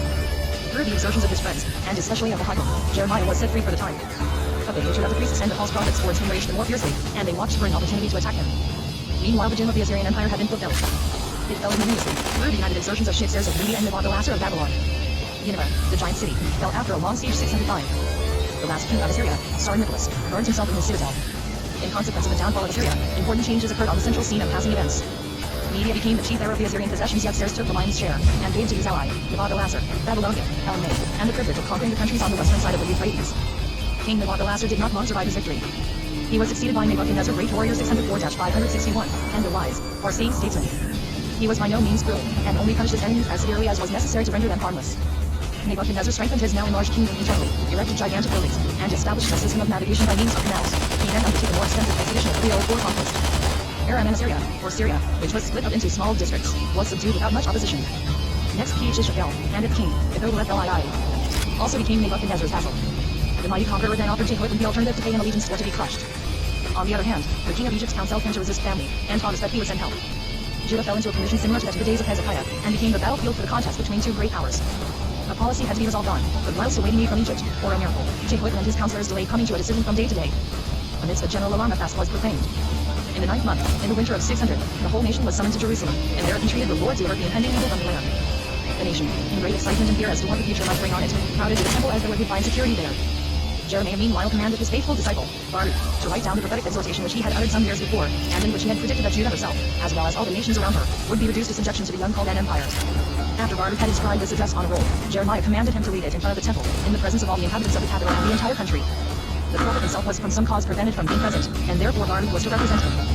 Baruch, though not without hesitation, undertook this task. In an open hall, in the upper courts of the temple, he read the contents of the scroll to the whole nation. The address made a deep impression on the people, when it realized that they were with the impending danger of an attack from Nebuchadnezzar's army, which now lay but a short distance from Jerusalem. A young man, Micaiah, son of Gemariah, hastened to the princes who had assembled in one of the halls of the palace, and there, agitated as he was, he communicated to them what he had heard. The alarmed princes invited Baruch to read in their presence Jeremiah's scroll. Each word fell heavily on their hearts, and they were seized with terror. They, therefore, returned and warned the king of what they had heard, hoping that he, too, would be moved and convinced that he must give up all opposition to Nebuchadnezzar. For a moment they hoped for the best, when Jehoiakim commanded that the scroll be brought and read to him. But as each leaf was read, it was, by the king's order, handed to him, and he threw it into the fire. The princes witnessed his act of defiance with dismay, and entreated the king not to draw down destruction on them. He, however, paid no heed, and continued to throw the pages into the fire until the whole scroll was consumed. Jehoiakim then issued an order that the prophet Iddo and his disciple be sought, in order that they might be killed as Uriah had been. Happily, the anxious princes had previously made arrangements to save Jeremiah and Baruch by hiding them in a secure place. It was, doubtless, a day of intense excitement for Jerusalem. The entire nation that had assembled for the fast departed without having gained its end. The reading of the scroll had, however, one effect. It brought about a division in the council of the princes. Those who were convinced by Jeremiah's prophecies, and had been instrumental in saving him, were determined to submit to Nebuchadnezzar. Amongst them was the keeper of the list, Sulphur, Elishama, who directed war arrangements. He and other men of note being opposed to war, Jehoiakim 306 could not undertake war, or his throne might be in danger. He therefore made peace with Nebuchadnezzar, paid the tribute imposed, promised him military aid, and assumed all the duties which in those days were imposed on a vassal. This was the commencement of the Chaldean vassal of Judah 600. Jeremiah, it appears, could now be his hiding place.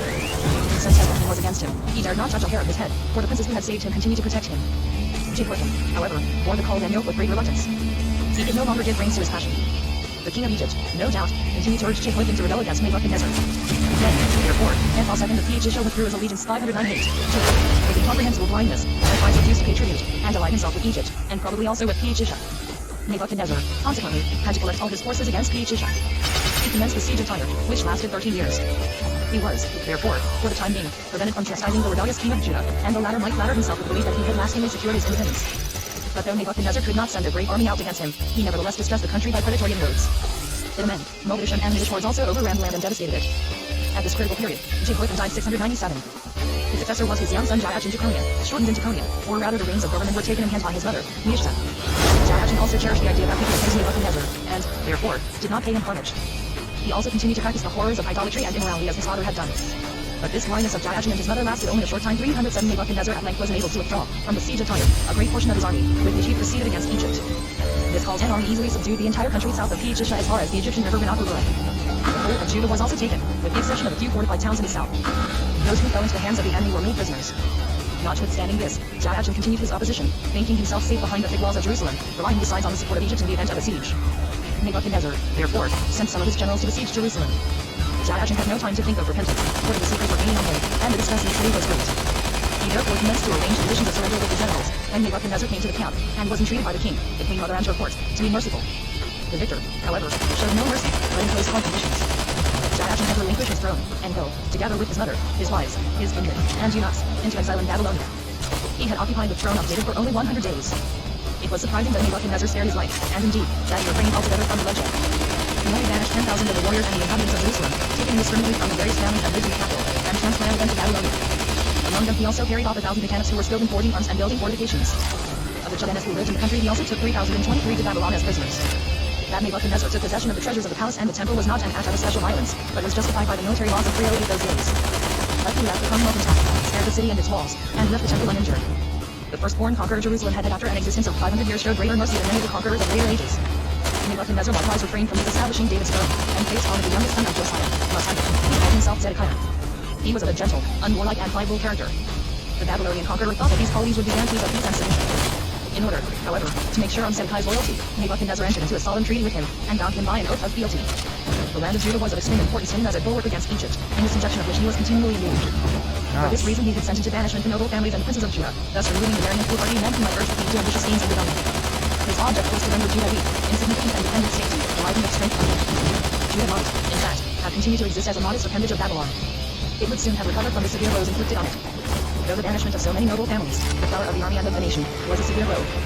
And though the capital and the country were filled with sorrow in consequence of their subjection, the remnants of the people nevertheless recovered themselves with wonderful rapidity, and ran attained to a prosperous condition. The nobles, however, were not satisfied with their modest condition. They wished for wider spheres of activity. It was the curse of the country during the last century that the nobles of the capital not only governed the people, but also the courts. The king's 309 were but of little account, for, in imitation of the custom of kings like Tsar Nicholas, they lived in the harem of their houses, and occupied their time with trifles. These nobles could now the more easily assert themselves, as their king, Zedekiah, was swayed by a most unlike weakness and indolence, and had not the courage to withstand them. He was, however, personally well disposed. He does not seem to have particularly favored idolatry, but rather to have lamented the national evils when they were brought under his notice, and to have given ear to the prophets, but he did not possess the power to oppose the nobles and their actions. Zedekiah intended to remain faithful to the oath and fealty which he had taken to agree toward Nebuchadnezzar, but he had not the strength of will to adhere to his resolution.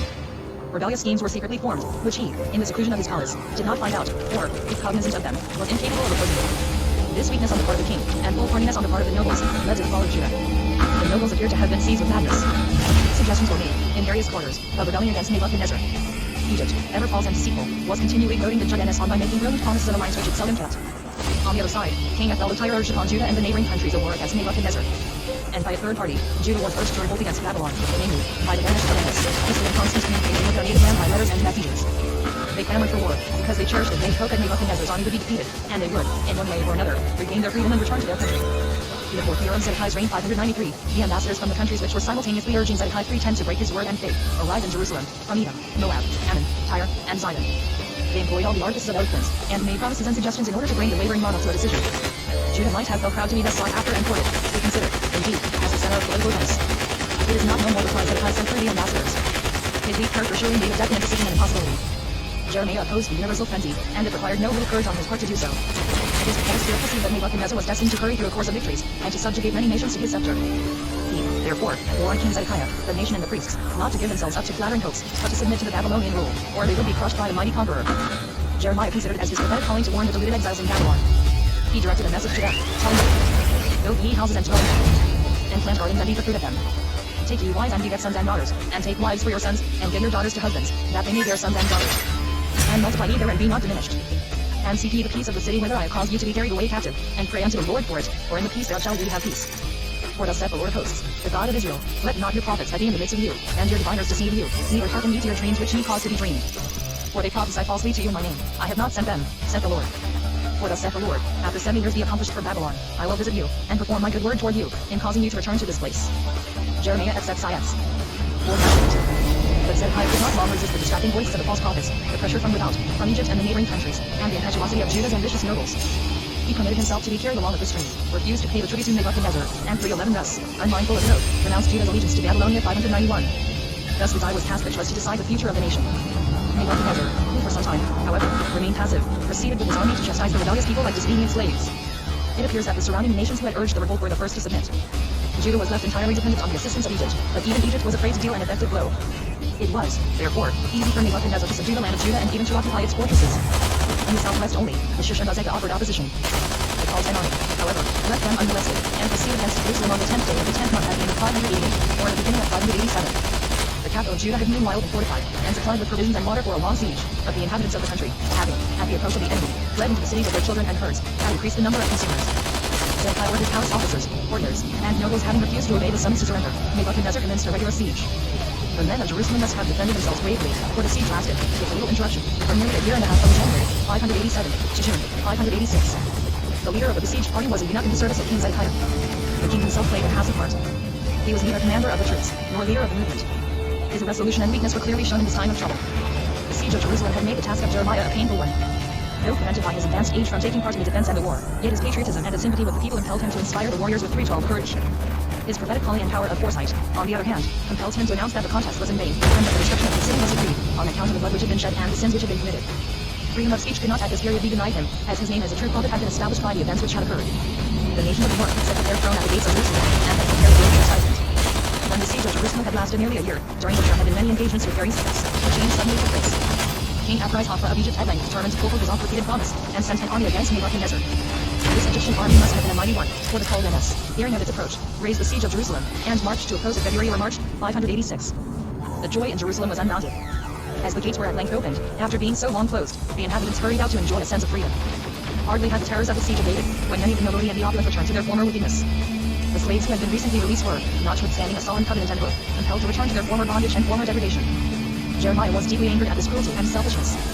He delivered a scathing address to the nobles and the king, in which he reproached them with their perjury, and announced that the Chaldeans would return and capture Jerusalem, and that fire, war, hunger, and pestilence would rage amongst the people. The princes of Judah had been greatly incensed against Jeremiah for his former opposition, but his last address excited a deadly hatred against him. As he was one day leaving the city to go to his birthplace, 313 Anatha, he was seized by a sentinel under the pretext that he was deserting to the Chaldeans. In spite of his assurance that he had no thought of flight, he was delivered up to the princes. Glad of an opportunity to revenge themselves on him, they treated him as a traitor and spy, beat him, and put him into a cistern dark, 586, in the house of Jonathan, the keeper of the list supper, a hard, heartless man who was made his jailer. In this narrow, dirty, unhealthy place Jeremiah remained for many days. The vented joy did not last long in Jerusalem. The Chaldean army, which had marched against the Egyptian forces, undrafized, utterly routed the enemy and put them to flight. The power of Egypt was broken, and Judah was now again left entirely to its own resources. The Chaldeans returned to the siege of Jerusalem, and surrounded it more closely than before, so as to bring the siege to a speedy end. The courage of those who were shut up in the capital now began to fail. Many, anxious for their own safety, left the besieged city at unguarded places, and went over to the Chaldeans, or fled to Egypt. King Zedekiah himself was fearful about the result, and saw too late that he had been guilty of folly in attempting to cope with the Babylonian power, without the support of a liberty-loving people. Not alone had the war killed off many, but famine and pestilence now increased the number of deaths. The number of warriors continued to decrease, and at last so few remained that they were unable to defend the walls. At length the last hour of Jerusalem struck, of that city which even the heathen had considered impregnable.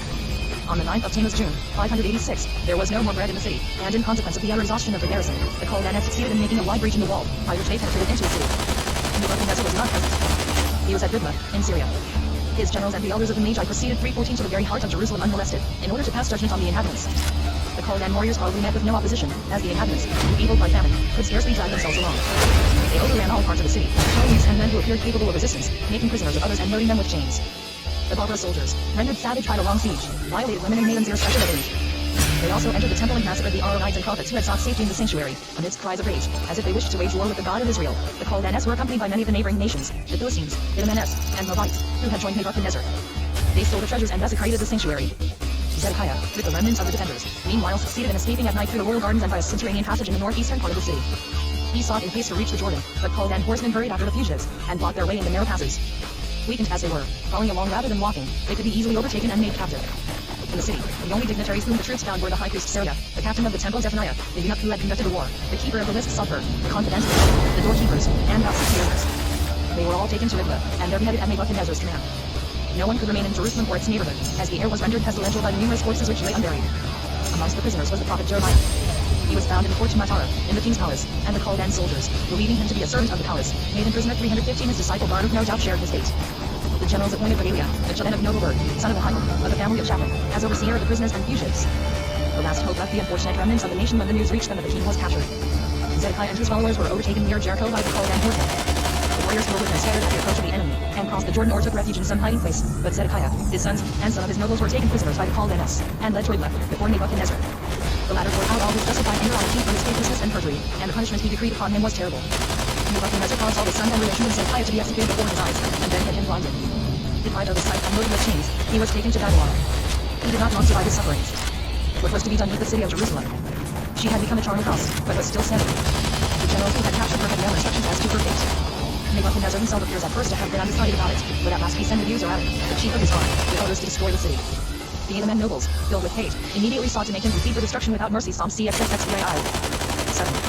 Nebuzaradan gave orders to raise the walls, to burn the temple, palace, and all the beautiful houses, and this order was conscientiously fulfilled. 10th August, 586. The treasures still remaining in the temple, the artistically worked graven pillars, the notes of zinc, the labors of brass, the gold and silver bowls and musical instruments, were all broken to pieces or conveyed to Babylon. Jerusalem had become a heap of ruins, the temple 316 Mount a wilderness, but not one of the great capitals which fell from the height of glory into the dust has been so honored in its destruction as Jerusalem. Poetry recorded her mournful faith and lamentations, psalms and prayers, in such touching tones that every tender heart must feel even at this day. Screwed up. Poetry has rounded out her head a martyr's proud, which had become transformed into a hero. Jeremiah and probably 2 or 3 other poets composed 4 lamentations corresponding to the 4 stages of the trouble which befell the city. The first lamentation was written immediately after the capture of Jerusalem. The city still stood, the walls, houses, and temples were not yet destroyed, but it was deprived of its inhabitants and its joys. This lamentation chiefly deplores the friendlessness of Jerusalem. Her greatest sorrow lies in the faithlessness of her allies, who now delight in her fall. The second lamentation deplores the destruction of the city and its walls, and especially the fall of the sanctuary. The third lamentation bemoans the destruction of all that was noble by the lingering famine, and the despair which fell upon the survivors on the capture of the king. The fourth lamentation describes the utter desolation of Jerusalem after its complete destruction by the enemy. 317. Chapter XVII. The consequences of the destruction. The fugitives. Enemy of the Edomeans. Jonan, son of Korah. The lamentation. Nebuchadnezzar appoints Gedaliah as governor. Jeremiah encourages the people. Nizwa. Ishmael murders Gedaliah. The flight to Egypt. Jeremiah's counsel disregarded. Depopulation of Judah.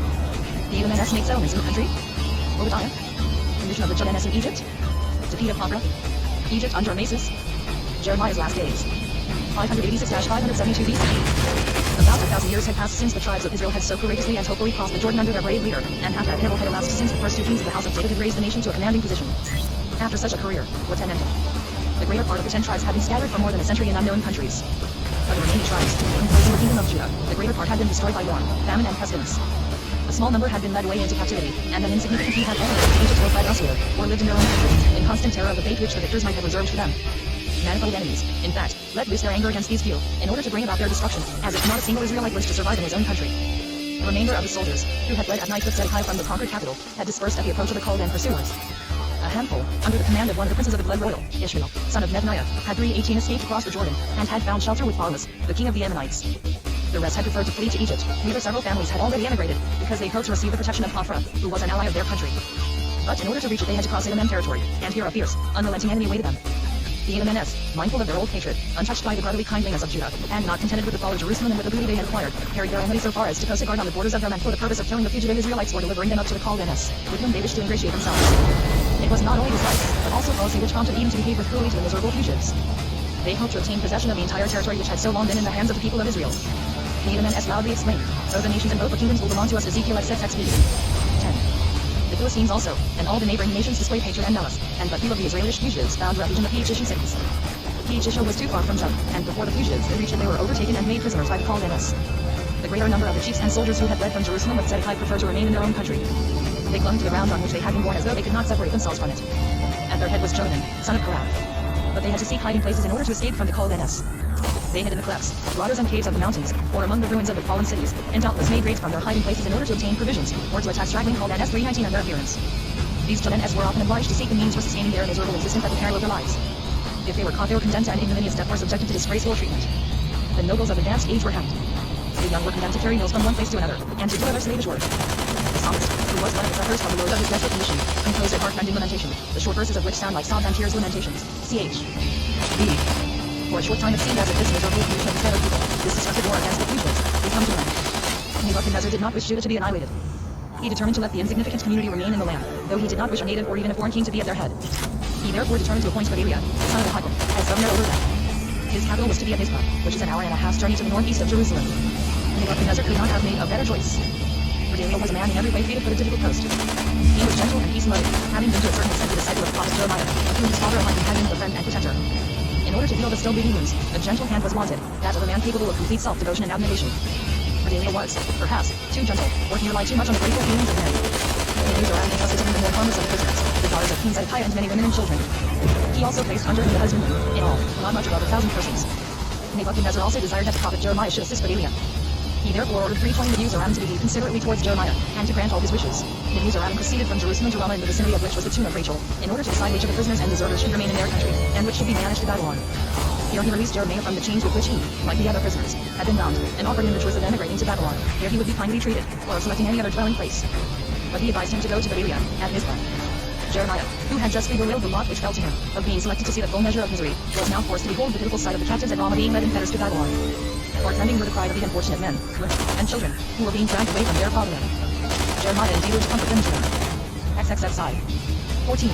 Sect. With a heavy heart Jeremiah, attended by his disciple Baruch, prepared to visit Gedaliah in Mizpah. He had not much hope of effecting good results among the small remnant of the ignorant common people, seeing that for 40 years he had striven in vain amongst the noble and educated classes. However, he determined to cast his lot with theirs. Nebuchadnezzar thought so well of Jeremiah that he sent him gifts and money. His presence in Gedaliah's immediate vicinity inspired those who had remained in the country with greater confidence in the future. The governor had announced that all those fugitives who would collect around him would remain unmolested and at peace in the cities, and be permitted to cultivate their fields. Gradually the scattered tribes from Moab and the neighboring countries who did not feel at ease in the places where they had settled, joined Gedaliah, and made peace with him. That is to say, they found themselves to be faithful subjects of the Chaldean king. 321 They cultivated the land, and not only grew corn, but also vines and figs. The soil yielded its fruits again, and as the population was small, the farmers, gardeners and vine dressers received larger shares of the land, and succeeded in obtaining rich harvests. Several towns arose out of the ruins. In Mizpah, Gedaliah erected a sanctuary, as Jerusalem and the temple on the mount were destroyed and had become haunts for jackals. Mizpah thus became a center of importance and a holy place. The half-Israelitish, half-heathen colony of the Chaldeans of Shechem, Shiloh and Samaria, recognized this sanctuary, and made pilgrimages hither, offering sacrifices and incense.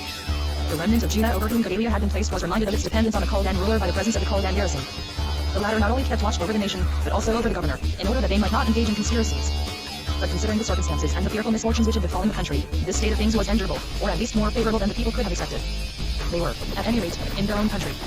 The military chiefs, who were weary of their adventurous lives in the mountains and deserts, and of their contests with the wild animals that infested the land and the yet wilder Chaldeans, and who had relied on their skills from the coast, now determined to submit to Gedaliah. Jonathan, son of Korah, and his associates, laid down their weapons, cultivated the fields, and built up cities upon the ruins which until now had served them as hiding places. The last to make peace was Leah Ishmael, son of Nephaniah. Ishmael was a cunning and unprincipled man, and an evil spirit seems to have accompanied him to Mizpah, to disturb the comparatively favorable condition of the remnant of Judah 322. It is true that he made peace with Gedaliah and the Chaldeans, and promised submission. But in his heart he cherished anger and rage against both. Balas, the king of Ammon, who had been opposed to the growth and development of the Judean colony under Paul's and protection, now instigated Ishmael's reply, which was to put an end to it. The remaining captains, and especially Jonathan, the son of Korah, received private intelligence of Ishmael's treacherous intentions towards Gedaliah. They informed Gedaliah of the matter, placed themselves at his disposal, and entreated permission to put an end to the malefactor. But Gedaliah placed no faith in their warning. This confidence, whether it owed its cause to a feeling of power or of weakness, was destined to prove fatal to him and to the newly organized community. It was about 4 years after the destruction of Jerusalem and the gathering of the scattered Judeans around their governor, that Ishmael, with 10 followers, displaying great friendliness to Gedaliah, arrived in Mizpah to celebrate a festival.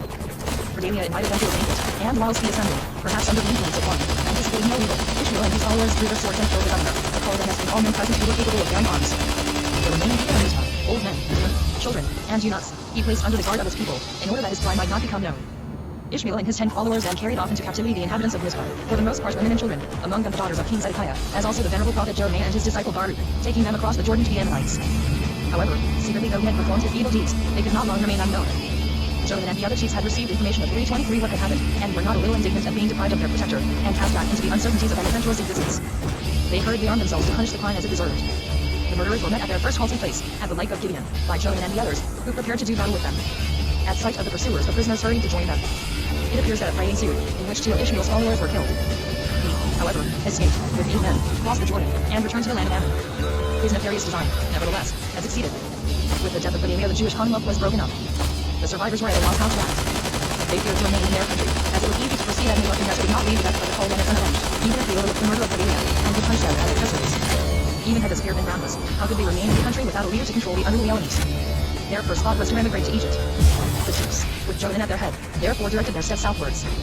As they gradually became calmer, the question arose whether it might not be more advisable to remain in the land of their fathers than to travel, on a venture, into a foreign country.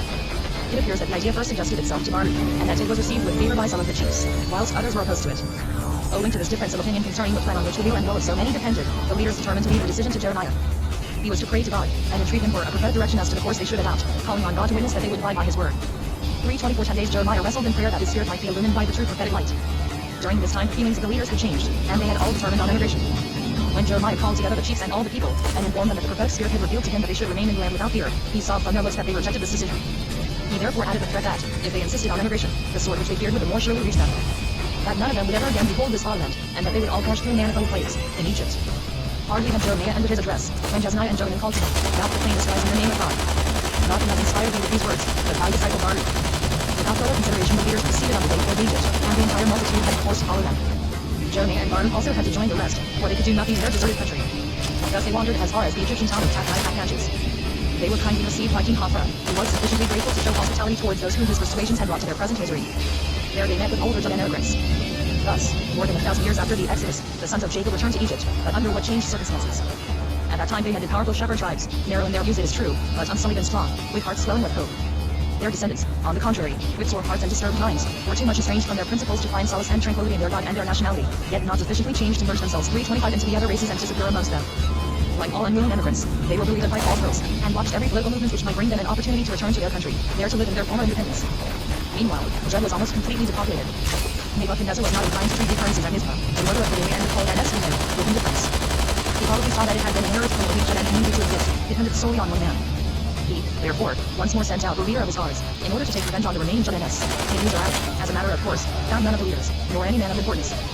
None of the remaining agriculturists, gardeners, and vine dressers. These, with their wives and children, being 745 persons in all, the last remnant of the population of Jud, were led to Babylonia 582, into captivity.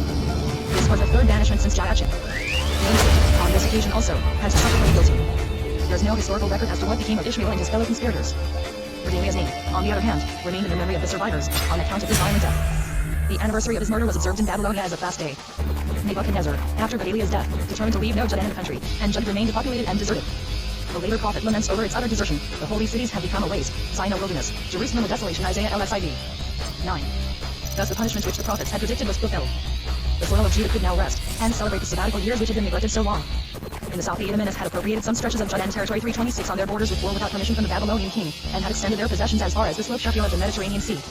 The exiles therefore felt a bitter hatred against the Edomites, who, in addition to plundering Jerusalem, and giving up the fugitives, had now seized some land of their heritage. It's passport to hell! Who had escaped from the massacre and the desolation, and lived amongst the exiles, gave due expression to this deplorable feeling Bediah and an anonymous prophet. Both prophesied evil against Edom, as a retribution for its conduct towards the kindred nation, the Jews, and towards Jerusalem. Although the Judeans were everywhere coldly received, and their own country had become, to a certain extent, the property of their enemies, the refugees in Egypt still nursed the hope that they would soon return to their fatherland, and again inhabit it. Warlike happenings strengthened this hope, but the venerable prophet Jeremiah endeavored to dispel their illusions. His heart prompted him to speak severely to the Egyptian Judeans, because, unchastened by misfortunes, they had once more devoted themselves to the worship of the goddess Neb. Despite their infatuation with strange gods, they yet, in their incomprehensible blindness, clung to the name of Jehovah, and swore by him. Jeremiah, for the last time before descending to his grave, desired to tell them that, owing to their unconquerable folly, they would never return to their fatherland. He therefore summoned the Judeans of Lindal, Gatna, Memphis, and Sais, to a general meeting at Tapnai. He still possessed sufficient influence to ensure their obeying his summons. He put the case before them in plain language. Their idolatrous practices, however, were so dear to their hearts that they openly boasted of them, and told the prophet that they would not relinquish them. The women were particularly aggressive. 327 the oath which we have taken, to offer up incense and wine to the King of Heaven, shall be kept, as we and our fathers were formerly accustomed to do in the cities of Judah and in the streets of Jerusalem. At that time we had bread in plenty, we were happy, and saw no evil. Since we have left off making sacrifices to the Queen of Heaven we have been in want, and our people have perished by the sword or through hunger. Jeremiah thus answered their blasphemy, Open your oaths. All the men of Judah will surely die in the land of Egypt. Only a few fugitives from the sword shall return from Egypt into the land of Judah. They shall learn whose word shall endure your theirs. As a sign, he predicted that King Hophra, on whom they depended, would fall into the hands of his enemy, as Zedekiah had fallen into the hands of Nebuchadnezzar. The announcement that Hophra would meet with a disastrous end was fulfilled. In a warlike expedition against Cyrene, his army was defeated, and his warriors, jealous of the Carians and Ionians, whom he favored, rebelled against him. An Egyptian of low caste, Amasis, placed himself at the head of the rebels, conquered Hophra, dethroned him, and caused him to be slain with 571-70. This new pharaoh, who was very careful to attract to himself the Egyptians and also to win the Greeks over to his side, took no interest in those Judahites who had settled in Egypt. They were neglected, and their dream of returning to their fatherland through the help of Egypt was dispelled. Jeremiah seems to have lived to see this time. His tender heart must have become still sadder in his old age, as he had not succeeded in bringing forth the precious from the vials. The few Judahites who were around him in Egypt remained firm in their folly and hardness of heart. But Jeremiah had not toiled in vain. The seed which he had sown 328 grew up plentifully on another ground, where it was carefully tended by his fellow prophets. His office, not only to destroy, but to rebuild and plant anew, was carried on in another place. His disciple Baruch, son of Neriah, appears to have left the exiles in Egypt with those in Babylon, after the death of the prophets of Anatheth. 329. She got me. Chapter XVII. The Babylonian exile. Nebuchadnezzar's treatment of the exiles. The exiles obtained grants of land. Evil-Merodach favors Jachin. Number of the Judean exiles. Ezekiel's captivity in the first period of the exile. Moral change of the people. Baruch collects Jeremiah's prophecies and compiled with histories. The mourners of Zion. Proselytes. The pious and the worldly. The poetry of the time. Psalms and Book of Job. Madonna's persecutions. The martyrs and the prophets of the exiles. The Babylonian Isaiah. Cyrus captures Babylon. The return under Zerubbabel. 572-537 BCE. Was it chance, or was it a special design, that the Judeans, who were banished to Babylon, were humanely and kindly treated by the conqueror Nebuchadnezzar? Is there, in fact, in the history of nations, and in the chain of events, such a thing as chance? Can we affirm positively that the condition and state of mankind would have been quite unlike what they now are, if this or that circumstance had accidentally not occurred? Can we believe that, whilst firm and unalterable laws govern all things in the kingdom of nature, the history of nations should be the result of mere caprice? Nebuchadnezzar's clemency to the people of Judah was of great importance in the historical development of that nation. The preservation of the exiles, reduced by much misery to a mere handful, was mainly due to this kindness. Nebuchadnezzar was not like those ruthless conquerors of earlier and later days, who took pleasure in wanton destruction. The desire to build up and to create was as dear to his heart as conquest. He wished to make the newly established Chaldean kingdom great, populous and rich. His capital, Babylon, was to surpass the 330 now ruined Nineveh. He built a wall around his city, which was 9 miles in circumference, and he added a new town to the old one, on the eastern side of the river Euphrates. The conquered people, taken forcibly from their own homes, were transplanted into this new city, whilst domiciles were given to many Judean captives in the capital itself, those in particular being favored who had freely accepted Nebuchadnezzar's rule. In fact, so generous was his treatment that entire families and communities from the cities of Judah and Benjamin, with their kindred and their slaves, had the privilege of remaining together. They were free, and their rights and customs were respected. The families transplanted from Jerusalem, much as the princes of the royal house, the sons of David, the descendants of Job, or the family of Pahath Moab, the family of Perish and others, formed each a special league, and were allowed to govern themselves after the manner of their family traditions. Even the slaves of the temple, the Nethinim, and the slaves of the state, who had followed their masters into exile, lived grouped together according to their own pleasure. Most probably the exiles received land and dwelling places in return for those which they had forfeited in their own country. The land divided amongst them was cultivated by themselves or by their servants. They not only possessed slaves, but also horses, mules, camels, and asses. As long as they paid tax on their land, perhaps also a full tax, and obeyed the laws of the king, they were permitted to enjoy their independence. They probably clung to each other and their common national memories the more closely, as, like most exiles, they fondly cherished the hope that their return to their own country would surely be brought about by some unforeseen event. One other circumstance greatly helped them. In the Chaldean kingdom, the Aramaic language predominated, and 331 as it was called with Hebrew, the exiles learned it easily, and soon made themselves understood by the inhabitants. Even in those days, the Judeans possessed peculiar facility for acquiring foreign languages. The position of the Judeans in Babylonia after the death of Nebuchadnezzar 561 was still more favorable. Nebuchadnezzar's son and successor, Evil-Merodach the Lord was utterly unlike his father. He was not courageous, nor did he love warfare, and he paid little attention to the business of the state. The Judean youths, from the royal house of David, were to be found at his court as eunuchs. How often have these guardians of the harem, these servants of their master's hymns, become in turn masters of their master? The king Evil-Merodach appears to have been under the influence of a Judean favorite, who induced him to release the captive king Jachin, who had been imprisoned for 37 years. The Babylonian monarch clothed him in royal garments, invited him to the royal table, and supplied his wants most generously. When Evil-Merodach held his court with unusual pomp, and assembled all the great men of the kingdom about him, he raised a throne for Jachin higher than the thrones of the other conquered kings. He wished all the world to know that the former king of Judah was his particular favorite. This generosity of Evil-Merodach must have extended in some degree to Jachin's fellow prisoners, for to many of them greater freedom was given, whilst others, who had been kept in strictest captivity on account of their enmity to Nebuchadnezzar, were released. In fact, it is possible that Evil-Merodach might have been persuaded to allow the exiles to return home, with Jachin as king of Judah, had not his own death intervened. After a short reign of 2 years, he was murdered by his brother-in-law, Mereglus of 560. The dream of returning 332 to their own country, in which some Babylonian Judeans had indulged, was thus dispelled. They were soon to learn the hardships of captivity. One of the many prophecies of the Hebrew seer Daniel, that only a small part of the people should be saved had been fulfilled. Insignificant indeed was the remnant. Of the 4 millions of souls which the children of Israel numbered in the reign of King David, only about 100,000 remained. Millions had fallen victims to the sword, famine, and pestilence, or had disappeared and been lost in foreign lands. But there was another side to the prophecies, which had not yet been realized. The greater number of the Judean exiles, particularly those belonging to the most distinguished families, unchastened by the crushing blow which had befallen their nation and their country, persisted in their obstinacy and hardness of heart. The idolatrous practices to which they had been addicted in their own country, they continued in Babylon. It was difficult indeed to root out the passion for idolatry from the hearts of the people. The heads of the families, or elders, who laid claim to a kind of authority over all the other exiles, were as cruel and as extortionate in Babylonia as they had been in Palestine. Regardless of those beneath them, they did not try to better their condition. They chose the best and most fruitful portions of the lands assigned to them, leaving the rest to their subordinates. Ezekiel, the son of Buzi, the first prophet of the captivity, born about 620, died about 570, directed his prophetic ardor against the folly and obstinacy of the exiles. Gifted with simple, yet fiery and impressive eloquence, with a sweet and impassioned voice, and fully conscious of the highest ideal of religion and morality that the Judeans were capable of attaining, he spoke with courage and energy to his fellow exiles. At first they treated him roughly, actually firing him upon one occasion, but at 333 last he gained their attention, and they would gather around him when he prophesied. The elders had often entreated him to foretell the end of that terrible war whilst it was raging in and about Jerusalem, but he had been silent. Why should he repeat for the 100th time that the city, the nation, and the temple were to be inevitably destroyed? But when a fugitive announced to him that the threatened misfortune had become a reality, he broke silence. Ezekiel first addressed himself to the conscienceless and heartless elders, who were leading a comfortable existence in captivity, whilst they were ill-treating their unfortunate brethren. Ezekiel, ch. XXXIV. But also in another direction, he had to combat a false idea prevailing amongst the exiles. Like the rest of the prophets, Ezekiel had foretold with absolute certainty the ultimate return of the Judeans to Palestine, but also their return to a pure state of morality. Many of the captives, however, in consequence of their repeated misfortunes, began to despair of the new birth of the nation, and looked upon it as a mere dream. They said, our bones are dried up, and our hope is lost, we are quite cut off. The greatest of all evils is for a nation to despair of its future and to give up every hope. Ezekiel considered it a most important duty to banish this gloom from the hearts of his people. In a beautiful simile had of the dry bones restored to life, he placed before them a picture of their new birth. But there was another group of exiles who despaired of the restoration of the Judean people. They felt themselves utterly crushed by their sins. For centuries the nation had tempted the anger of its God by idolatry and other misdeeds. These sins could not be undone, but must meet their inevitable result be death of the sinner. These unfortunate people exclaimed, if our transgressions and our sins be upon us, and we find a way in them, how 334 then should we live? But the prophet Ezekiel also combated this gloomy belief, that sin and its punishment were inseparably connected, and that kind must necessarily lead to the death of the sinner. In eloquent words, he laid before the people his consolatory doctrine of the efficacy of repentance. Often and in varied terms Ezekiel spoke of the future deliverance of the exiles, and painted it in ideal colors. So deeply was this prophet of the exile impressed with the certainty of return to the old order of things in his own country, that he actually devised a plan for the building of a new temple, and for the ordering of divine service and of the priesthood. Ezekiel was far from thinking that such a brilliant and glorious future was near at hand. The ideas, the feelings, and the actions which he daily observed in the exiles were not of a kind to justify such a hope. But he and other holy men helped to make a small beginning. Not long after the death of Ezekiel and Jeremiah, an unexpected change for the better commenced. The captivity which, notwithstanding the kind treatment at the hands of Nebuchadnezzar and his son, was attended with much suffering, but more especially the influence of their peculiar literature led to a change in the disposition of the people. In the very midst of the idolatrous abominations of the kingdoms of Egypt and Judah, the flowers of the higher morality had blossomed. The Spirit of God had dwelt amidst the uncleanliness of the people.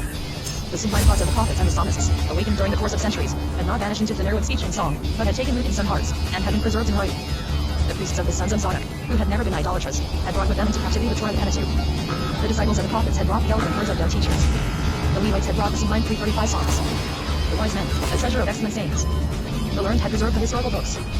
Treasures, indeed, had been lost, but one treasure remained which could not be stolen, and this the exiles had taken with them into a strange land. A rich, brilliant, and manifold literature had been carried into exile with them, and it became a power that taught, noble, and rejuvenated. These writings were replete with wonders. Had not the prophecy been realized to the letter, that the land of Israel would spew forth its people on account of their folly and their crimes, just as it had thrust out the Canaanites? Had not the menacing words of the prophets come to pass in a most fearful manner? Jeremiah had prophesied daily, in unambiguous words, the destruction of the nation, the city, and the temple. Ezekiel had foretold the terrible war and subsequent misery, and his words had been fulfilled. And earlier still, Isaiah, Hosea, Amos, and even Moses had warned the people that exile and destruction would follow upon the transgression of the law. Yet in spite of all their terrible misery, the people were not entirely annihilated. A remnant existed, small indeed, and homeless, but this remnant had found favor in the eyes of the conquerors. It was clear that even in the land of their foes, God had not entirely rejected them. He did not utterly abhor them, to destroy them and break his covenant. Another miracle took place before their own eyes. For the descendants of the 10 tribes, scattered for more than a century in the Syrian provinces, and looked upon their cost, had asserted their nationality. Their long separated by jealousy and artfully wedded hate, they approached their suffering brethren with cordial affection. Those Israelites who had dwelt in the capital of Nineveh had, without doubt, left that doomed city at the destruction of the Assyrian Empire, and had fled to Babylonia, the 336 neighboring kingdom. Thus the words of the prophets were again fulfilled, Israel and Judah shall dwell together in brotherly love. Those who were able to read eagerly studied the rescued manuscripts, and anxiously sought instruction and consolation in their pages. The prophecies and words of Jeremiah were especially studied, their prophetic analogic tone being peculiarly adapted to men living in exile. Jeremiah's writings, which had probably been brought by Barney from Egypt, became a popular book. The effect which the living words, fresh from the prophet's own lips, had failed to produce was accomplished by the living letter. The spirits of the prophets passed into the souls of their readers, filled them with hopes and ideals, and prepared them for a change of heart. In order to make conversion a lasting one, the spiritual leaders of the people chose a new method of instruction. One of them, probably Barney, wrote about 555, a comprehensive historical work for his readers, relating the events of the creation of the world and the commencement of Israel as a nation down to the time when Joachim was released from his prison, and loaded with marks of the royal favor. This collection embraced the Torah law, the book of Joshua, the histories of the judges, of Samuel, Saul, and David. To these Barney added his own redaction of the history of the kings from Solomon to Joachim, whose downfall he himself had witnessed. He gave his own coloring to these events, in order to demonstrate that the decline of the kingdom, from the death of Solomon, was owing to the apostasy of the king and the people. The historical work that Barney compiled has no equal. It is simple, yet rich in matter and instructive, unaffected yet artistic.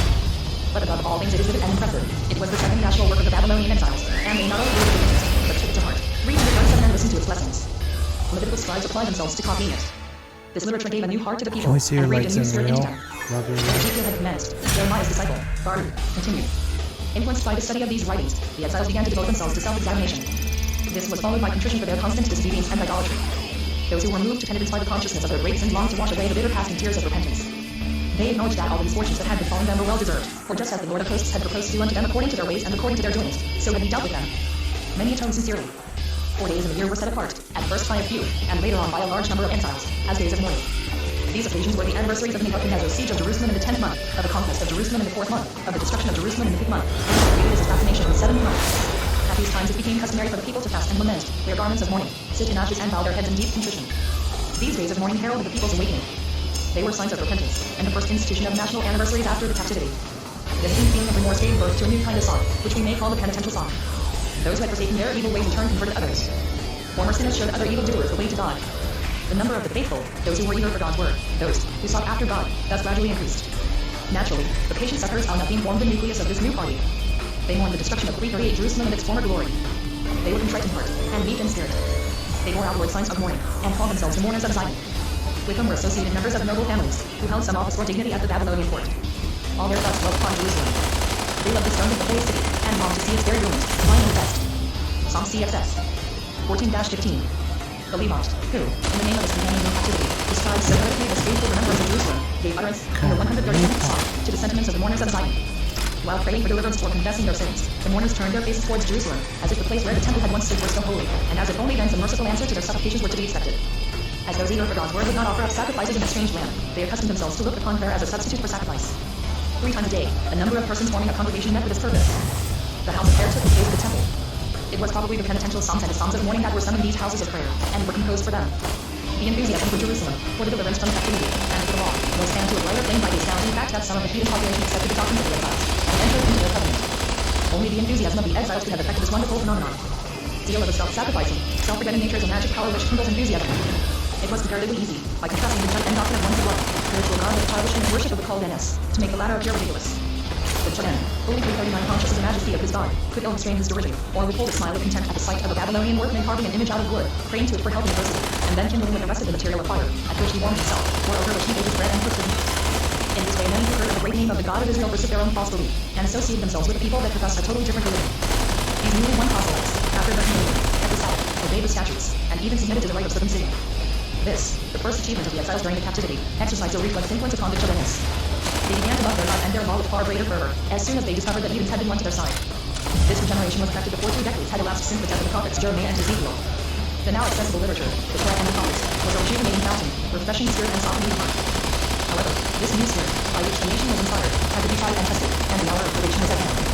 Some of the most distinguished families amongst the Chaldeans adhered to their old abominations, and in addition adopted many of the errors of their heathen neighbors. The giant capital Babylon and the vast Chaldean Empire exercised a magical charm over those who stood highest among the exiles, tempting them into imitating the Chaldean customs, opening a wide horizon before them, and giving them the opportunity of developing their talents. The products of the soil and the artistic fabrics of Babylonia, which were eagerly sought after and largely exported, formed the staples of the flourishing commerce. Thus the former merchants of Judah were able, not only to 340 continue their calling, but to follow it more actively. They undertook frequent journeys for the purpose of buying and selling, and began to accumulate great riches. In a luxurious country what produces luxury, the rich Chaldeans imitated the effeminate life of the Babylonians, and even began to confess their idolatrous beliefs. To ensure the success of their commercial undertakings, they prepared a table with food for the god of good fortune bad, and filled the pitcher of wine for the goddess of baby moon. So completely did the wealthy exiles identify themselves with the Babylonians, that they entirely forgot Judah and Jerusalem, which until lately had been the goal of their desires. They could not bear to think of their return.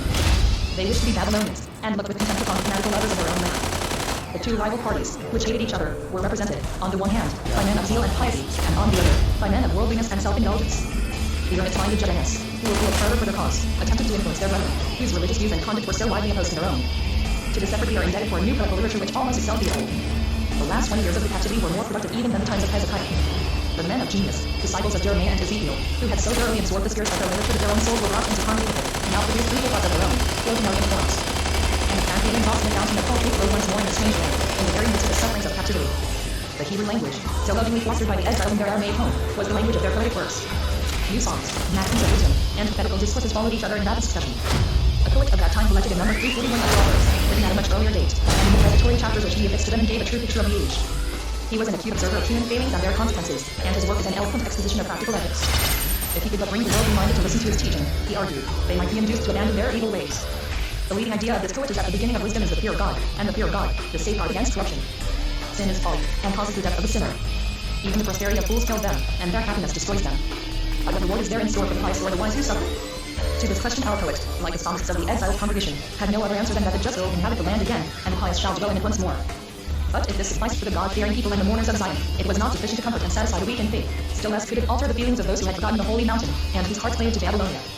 For it was evident that the sinners enjoyed prosperity, and that those who fear God and remain true to their ideals were often unhappy and unfortunate. This discord in the moral order of the world demanded a satisfactory explanation.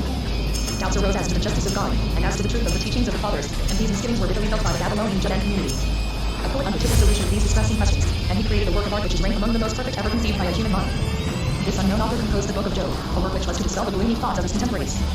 Like the Psalms and the Proverbs, it also was intended to convey instruction, but its method was different. In a 342 psalm of a most interesting conversation between friends, the question that kept the Babylonian community in painful suspense was to be decided. This dialogue is not carried on in a dry and pedantic way. The author has made it singularly attractive in form, expression, and poetic diction. The story of the patient Job, fascinating from beginning to end, is the groundwork of the dialogue. The arrangement of the poem's artistic ground. The idea is that the author wished to make there are allotted different speakers. Each person in the dialogue has a distinct character and remains true to it. In this way the dialogue is lively, and the thoughts therein developed command attention. Meanwhile events took place in Babylonia and Asia Minor that were to decide the fate of the exiles. Neriglissar, the successor of their protector, evil Merodach, was dead, and had left a minor to succeed him. But this young prince was killed by the Babylonian nobles, one of whom, named Merodach, seized the throne 555. A few years previous to that date, a Persian warrior, the hero Cyrus, had dethroned Media and King Astyages, taking possession of his kingdom with its capital, Ecbatana, and subdued the provinces belonging to it.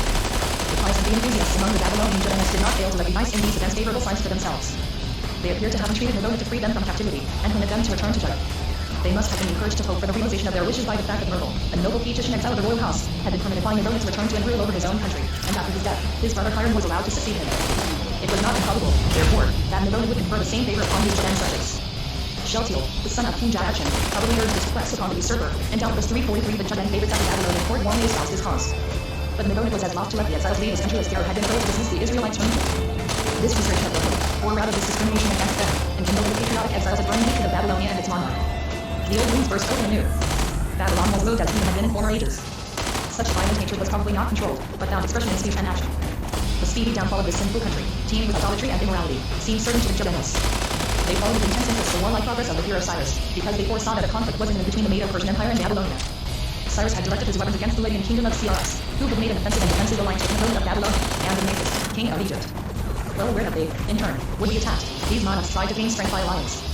But this served only to incite the Persian conqueror to destroy the sooner the independence of Babylonia. If any of the Judean favorites at the Babylonian court, or any of the converted heathens opened secret negotiations with Cyrus, the kindness shown later on to the Judeans by the Persian warrior, and their persecution by Merodach, lead to the supposition that such was the case. Merodach's persecutions were first directed against the patriotic and pious exiles. Severe punishments were decreed against them, which were cruelly put into execution. It seemed as if the staunchest of the nation were to be proved and tried, as Job had been, by suffering. Upon shock, heavy labor was imposed, from which even the aged were not exempt.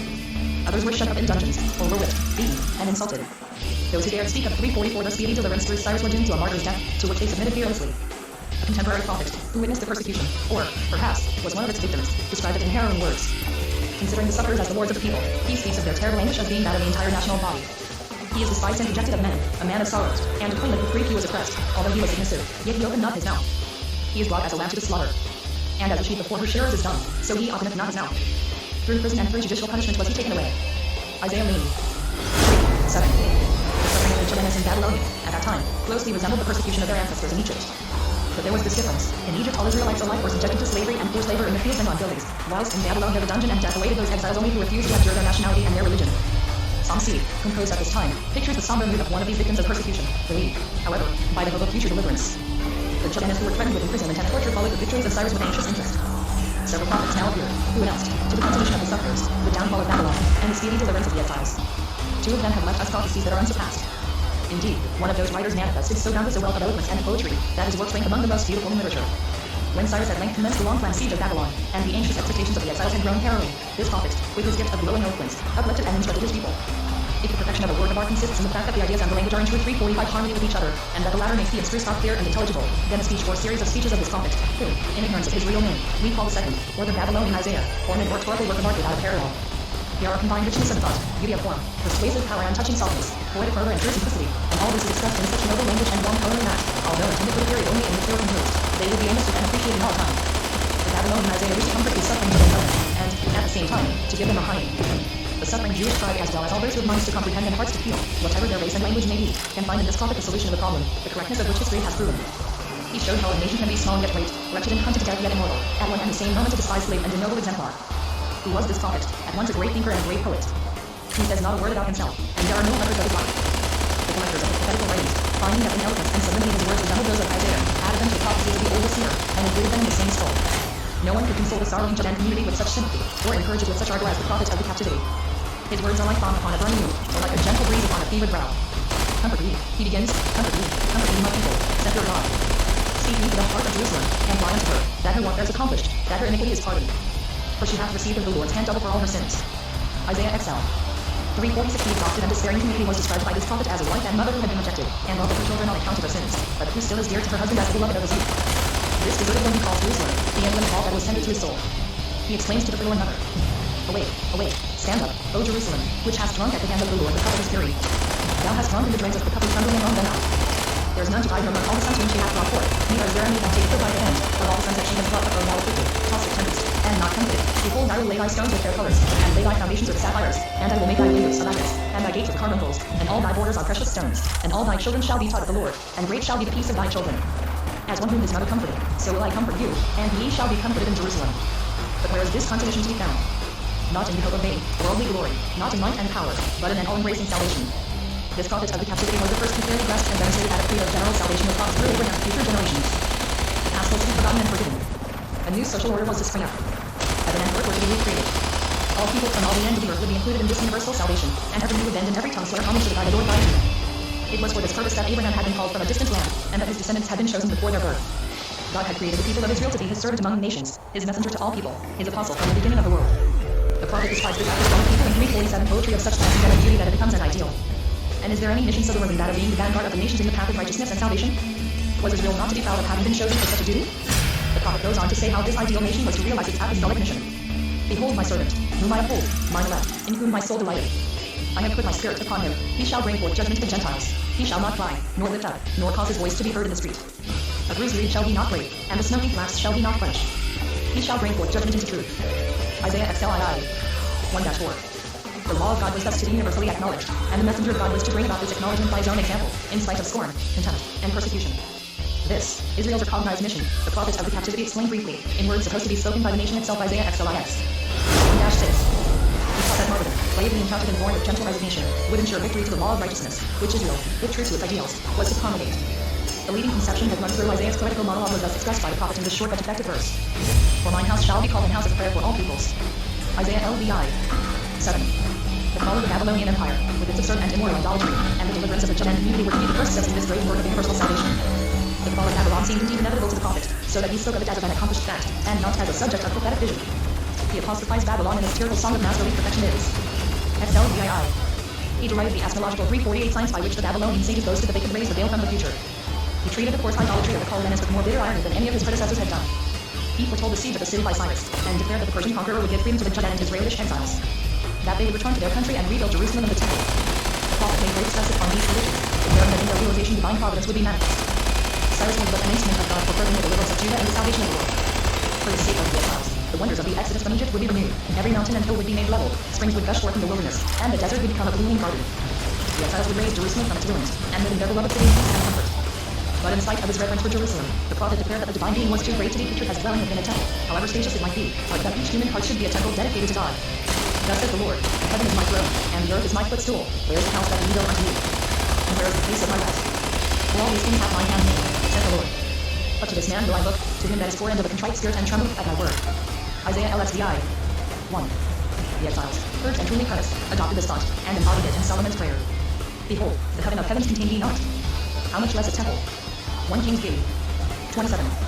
Unfortunately, in spite of the beautiful words of the prophet of the captivity, the servant of God declined to accept this apostolic word, and remained blind and deaf. Instead of making the law of God 349 beloved, he made it contemptible, and became contemptible himself. The ideal and the real being thus at variance with each other, the prophet felt that his mission was to preach, to exhort, to denounce, and to arouse. The Judean community in the captivity was now more than ever divided into two camps. On the one side were the pious and patriotic. On the other, the worldly and the callous. The former, who had become timid and despondent from continued persecution and suffering, dared not come forward at this anxious time to oppose their persecutors.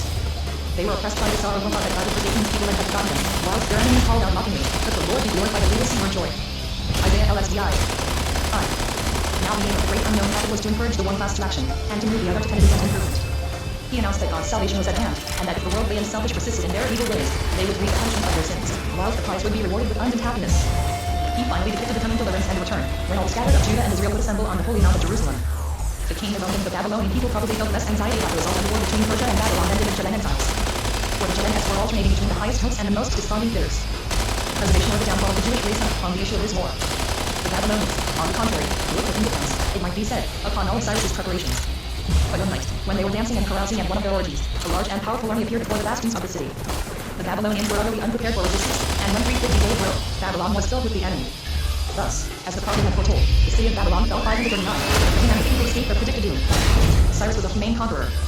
The disgusting idolatry of the Babylonians was uprooted when their city was taken. The religion of the victorious Persians and Medes was pure in comparison to that of the Babylonians. They worshipped only 2 or 3 gods, and abhorred the image worship of the Babylonians, and perhaps destroyed their idols. The fall of Babylon cured the Judean community radically and for all time of idolatry. For the exiles saw that those highly honored images were now lying in the dust, that Bel was on his knees, that Nebo was humbled, and that Merodach had fallen. The destruction of Babylon completed the regeneration of the Judean people, and their hard hearts became softened. From that time all, even the worldly-minded and the sinners, clung to their God. For, had they not learned how his word, spoken by the mouth of his prophets, had been fulfilled? The suckers and the mourners of Zion were no longer objects of hatred and contempt, but were, on the contrary, treated with veneration, and placed at the head of the community. No sooner had Babylon fallen than the pious and patriotic party took steps towards realizing the predicted deliverance and return of the exiles. Cyrus, having taken possession of the throne and of the palace, declared himself king of Babylonia and the successor of her former monarchs, dating his reign from the fall of Babylon BC 538. The servants of the palace, who had crouched and trembled before him, now became servants of Cyrus. Amongst them were also eunuchs of the royal family of Judah, who had remained true to their faith.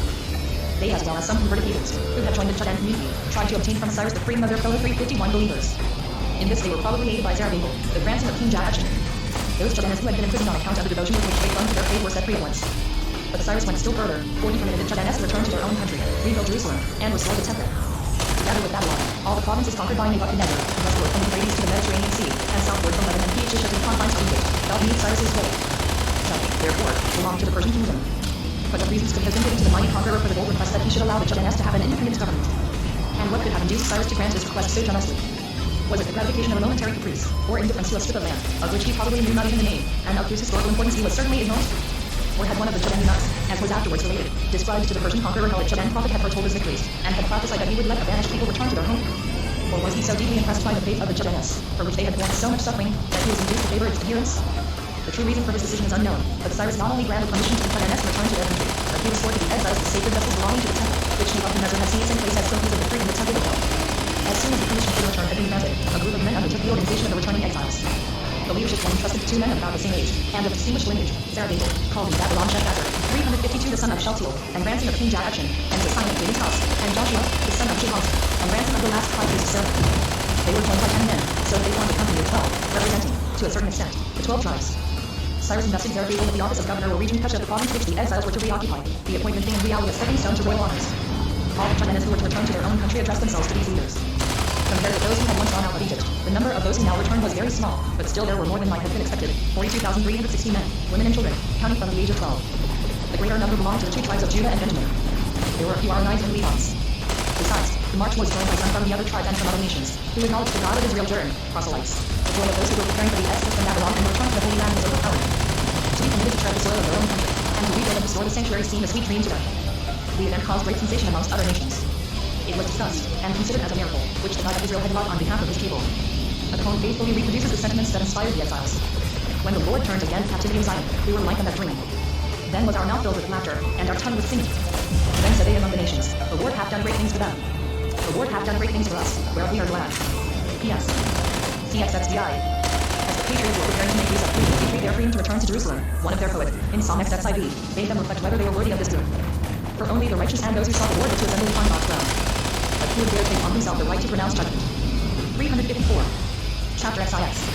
The return from Babylon, the new community in JUD, Ezra and Nehemiah. The journey to Jerusalem, the Samaritans, commencement of the rebuilding of the temple, interruption of the work, Darius, Haggai and Zechariah, completion of the temple, contest between Zerubbabel and Joshua, intermarriage with heathens, the Chaldeans in Babylonia, Ezra visits Jerusalem, dissolution of the heathen marriages, the book of Ruth, attacks by Sanballat, Nehemiah, his arrival in Jerusalem, fortification of the capital, Sanballat's intrigues against Nehemiah, enslavement of the poor, Nehemiah's protest, repopulation of the capital, the genealogies, the reading of the law, the Feast of Tabernacles, the Great Assembly, the consecration, departure of Nehemiah, action of Elisha, withholding tithes, Malachi, the last of the prophets, Nehemiah's second visit to Jerusalem, his measures, 537-420 BCE. After 49 years of exile, in the same month in which their ancestors had departed from Egypt some 8 or 9 centuries before, the Chaldeans now left the land of Babylonia. It was the spring of the year 537, when they marched forth to take possession of their dearly beloved home, of the much longed for Jerusalem. It was a significant moment, carrying thousands of years in its bosom. Not like trembling slaves, just freed from their chains, did they go forth, but full of gladness, their hearts beating high with lofty hopes and swelling with enthusiasm. Singers, with stringed instruments and cymbals, accompanied them on their way, and they uttered new songs of praise, beginning and ending with the words, Give thanks unto the Lord, for he is good, for his mercy endureth forever.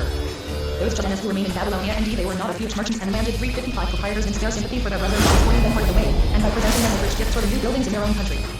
Cyrus sent an escort of 1,000 mounted soldiers to defend the Chaldeans from the attacks of predatory tribes upon the way, and also to ensure their being able to take possession of Judah. The prophecy by lately spoken was now to be realized. In joy shall we depart, and in peace shall we be led home. Isaiah LB. 12. In peace and in safety the travelers completed the 600 miles from Babylonia to Judah, protected by the Persian escort. The exodus from Babylonia, unlike the one from Egypt, has left no reminiscences. It seems needless to record the various halting places, as, in all probability, no noteworthy incident occurred on the way. God led them by the right path, and brought them to the place of their longing. Psalm CBII. 7:30. When the travelers approached the land of their passionate desire, after a march of 4 or 5 months, their joy must have been overwhelming. The prophecies that had been uttered, the hopes they had cherished, the visions they had indulged were realized. Meanwhile their happiness was not unknown. The holy city, the chief object of their longing, was desolate. A great part of the country was inhabited by strangers. In the north were the Samaritans, or Chaldeans, in the south, the Edomites. But these races were soon obliged to give place to the descendants of Judah, who, with the tribe of Benjamin, returned to their ancient dwelling places. The beginning of the new Judean Commonwealth was indeed humble and small. The people could not occupy the whole of the country which had once constituted the kingdom of Judah. A population of 40,000 was not great, 56 numerous enough to settle a large territory. The colony was thus compelled to group itself around the capital at Jerusalem. This concentration of forces was, in some respects, advantageous, inasmuch as the whole population, being thus brought near to the capital, could take part in all its affairs. But, though the extremely confined territory of the new colony, and the small number of members in the community were tempted to suppress the lofty hopes that their prophets in Babylonia had awakened, and filled the arrivals with gloom, unexpected circumstances arose to re-inspire them with energy. From many countries to the east, west, south, and north, from Egypt, Phoenicia, and even from the Greek coasts and islands, whither they had gone of their own free will or has been sold as slaves, Judean exiles streamed back to crowd like children around their resurrected mother, Jerusalem. These new Jewish arrivals were accompanied by large numbers of strangers, both great and small, illustrious and obscure, who collected round them. They were received with rejoicing, for they all acknowledged the God of Israel, and were ready to follow his laws. These new proselytes not only added strength to the young community, but also inspired the settlers with greater self-reliance, who, with their own eyes, saw the words of the prophets fulfilled. At the approach of the 7th month, in which, according to law and custom, various festivals occur, the elders of the families among all classes in Jerusalem assembled, and, marching under the command of their 2 leaders, the governor Zerubbabel and the high priest Joshua, they proceeded to perform the first act of reconstruction. They erected an altar of stone. This altar was to be the nucleus of the temple, the building of which was, for the present, impossible.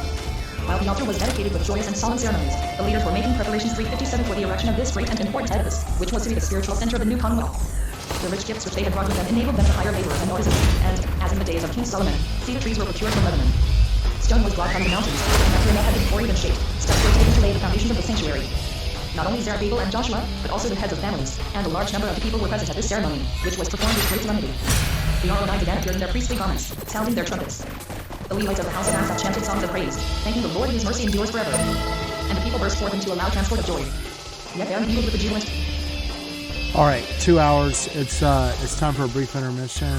I'm going to be back shortly.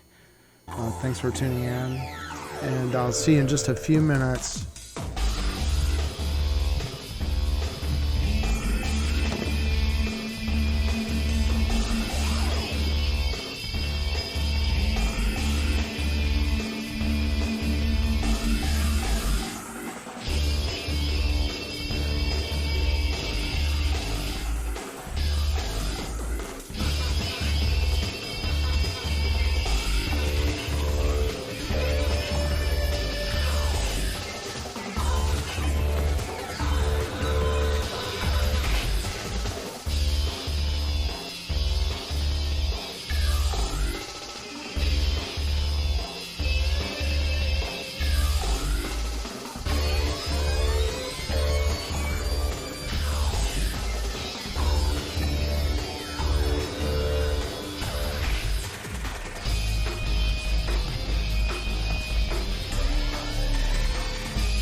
Hey, hello Alexis. How you doing?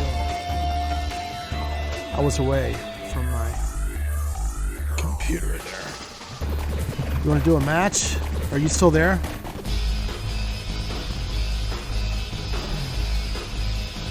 I'm on intermission. Getting ready to start back.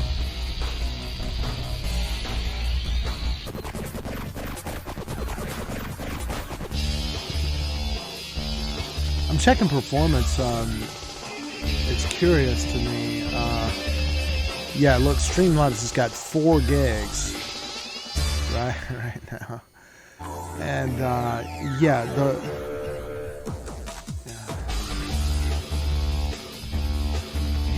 See, I read some documentation that said like if you're doing image slideshows, that what it does is that it reserves GPU. But definitely see a spike in demand on system resources when I have like, what is this, 14 animated GIF image streams. This is really cool. You know, if there were unlimited memory to spit this out, I would like to say this. A couple of things. I have attention deficit disorder. I have hyperactivity or whatever, and it's members of my family have had different outcomes, and mine have been good overall. I have a nephew that he tries to act like he's not ADHD by drinking a lot of, hard liquor every single day, and he's facing obesity and a lot of serious health problems coming down the horizon for him. And I have a brother that has ADHD, and he gets angry about it. When his mind wanders or whatever, or he goes into a digression, and he's trying to truncate, and communicate, and he loses his train of thought. He goes, I had undiagnosed ADHD. It's not fair. And I don't think that's a good approach. You have to accept what you're doing. Okay, now back to what I was saying. I had this thing with, going to school, when you're first going to school and all the kids know what was going on television, and you don't have a TV or something like that, or you didn't get to watch TV. And you want to, even lie to, and I go home and just cry hysterically to my mother. All the kids are talking about what's on TV. My mom's like, you need to do your damn homework, right? You don't need to be watching TV. In fact, you're banned from watching TV. Well, okay. And I think my mom's really bad, and really crazy or whatever. I'm like, all the kids are doing it. If all the kids jumped off a building, would you jump off a building too? Well, you know what? Probably would have. Just to be in the in crowd, But, my mom was right, but unfortunately that was not the best approach. Now, what am I talking about? With all this that we have going on, you see, we've got anime, we've got Eric von Stroheim, we've got dancing bikini girls, we've got the Master of the Flying Guillotine, bikini models, right? Mr. Spock punching out people, Bruce Lee with his nunchucks, Japanese androids, terrifying. The incomparable Peter Lorre with his jacket with M inscribed on the back of it. Ultraman, right? Anime cheerleaders, Ultraman money shots, the Guyver and James Cagney, right? And me talking and music, right? Okay, well, my mom, when I was a little kid, she would bust into my room and she'd go, you can't watch the Beverly Hillbillies and read a comic book and do your homework and read a book and listen to the Beatles all at the same time. Oh, yeah? You ever try it? Because you can. But it doesn't, you have to open your mind a little bit up and think in a different way to function that way. But what would motivate a kid to do that? It's like if you're downtrodden. I don't know this guy. I'm sorry, man. I don't know you. Who are you? you're probably, sitting up in there with some, ranked up kill shot with a taser that has your pilot has a taser or arc torrent range extender to 45 meters or something like that. And it goes around corners and stuff. So if you get within 45 meters of somebody behind something, you can still deal them 80,000 of damage with one arc torrent hit. No, that's what happens when you go into those things. I do them. You know what I want to do more is I want to, when these random people like, hey, let's go for one-on-one, right? Is just go out there and walk up to them and stand in front of them and let them shoot me and observe what weapon they're using, compare it to my weapon, right? Because it kind of reveals how, what they're doing is kind of dumb. Doesn't involve skill. All right, so yeah, I quit earlier this year. I was in special ed, and they did notice. I was told repeatedly that out of 900 kids, or all the teachers in a school with about 900 kids in it, my growth numbers were better than anybody's growth results, right? And I've got ADHD, and I don't medicate. Sometimes I lean in that direction when I have to pretend like I'm not the way I am. But yeah, they were kind of. This one girl was like really getting abused, and she was like, "Look, I'll tell you the truth. I'm not doing anything here. I don't want to be here. Straight F. That's all you're gonna get out of me." And I saw evidence that she, it was real. She really had the capability to do it, but she was just like non-violent, non-cooperation. That's what I'm gonna do.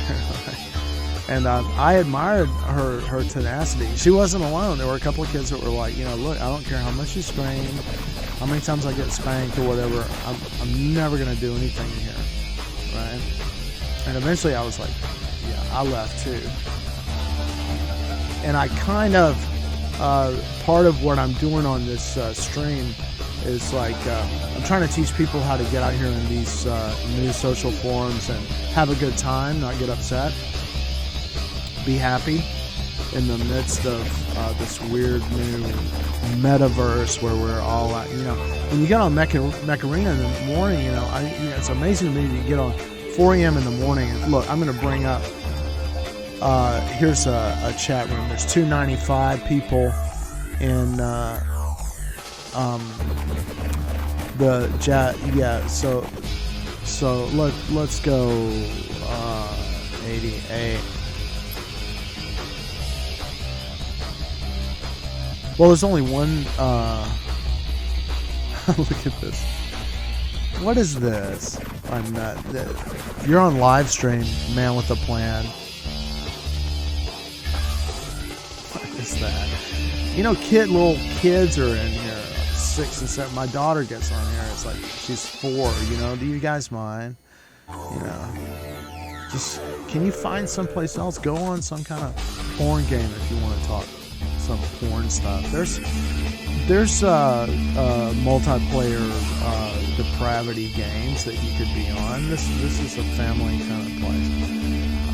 So let's see. Let's try 34. See how many people are in there.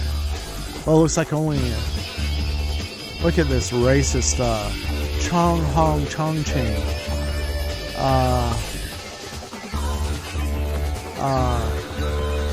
Yeah.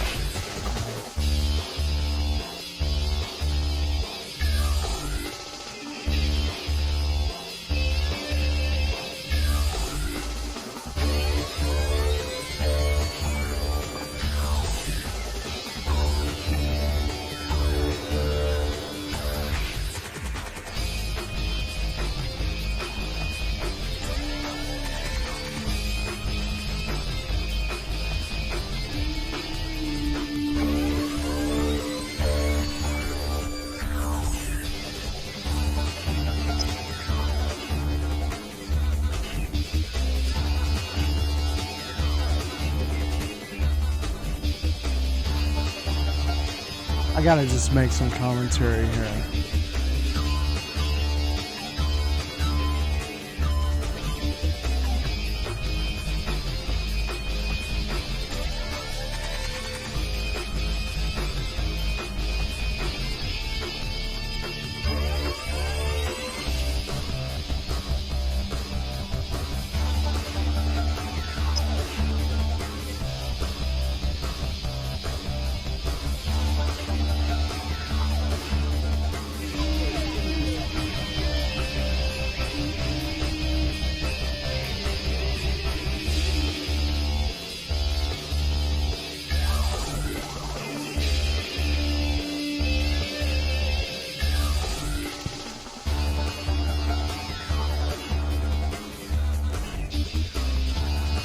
So these rooms are relatively empty. I was kind of getting off track here, but let's go over English and see.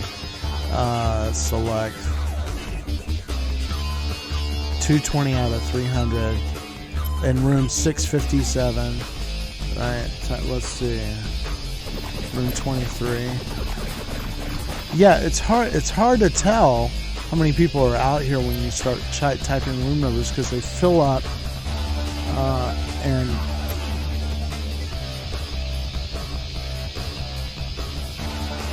Like right now they seem really empty. I was going to make the point of like sometimes I go in here and I find multiple chat rooms and let's see. Let's go to let's see 1. It's full. 2. English 2 is full. 3. English 3 is full. 3, 6, 900 people.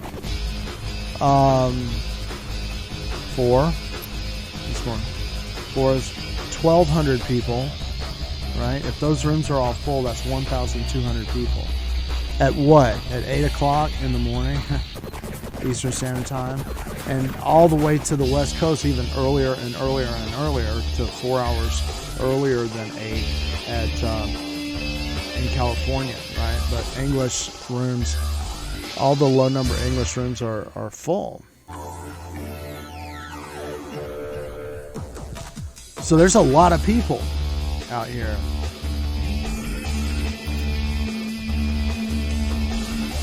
What is that? Okay. My girlfriend left with Aqua. Your girlfriend left? Wait.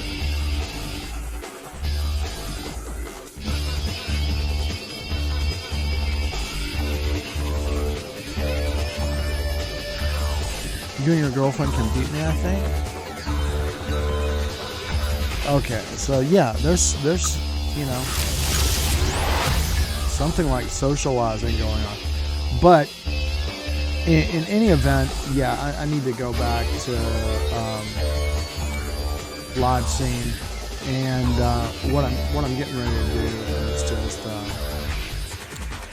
strip.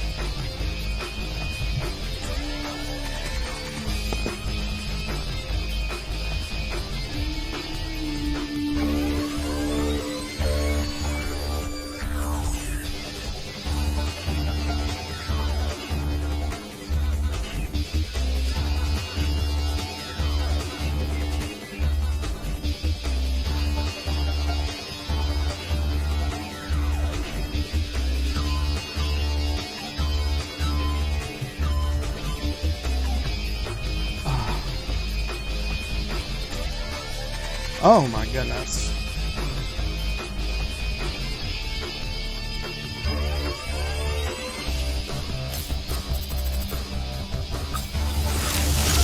Starting to warm up,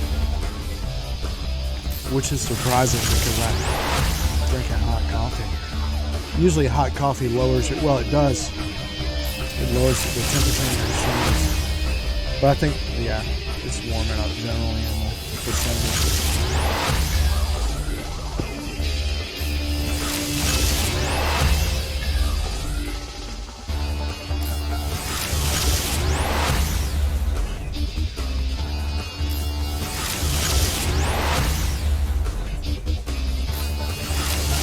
Oh, we got all this stuff, man. Come on, let me open them all at once. I'm tired of all that. Come on. I'm gonna get back on track.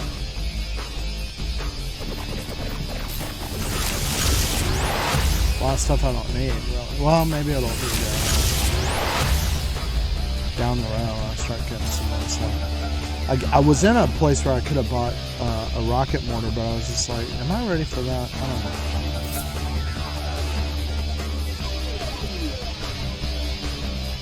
Oh, she's so smiling and pretty. I'm just basking in the joy of her beautismus bosoms. Let's see. Mommy. Oh, my combat point limit has been reached. I got 0 combat points. And where am I? Let's see. Made it to Division 1. This is my daughter's account. It's really time for me to switch to my objective-oriented spawn kill shot. Oh, I see. Spawn kill shot and then 9 gold medals for capturing control points. Huh.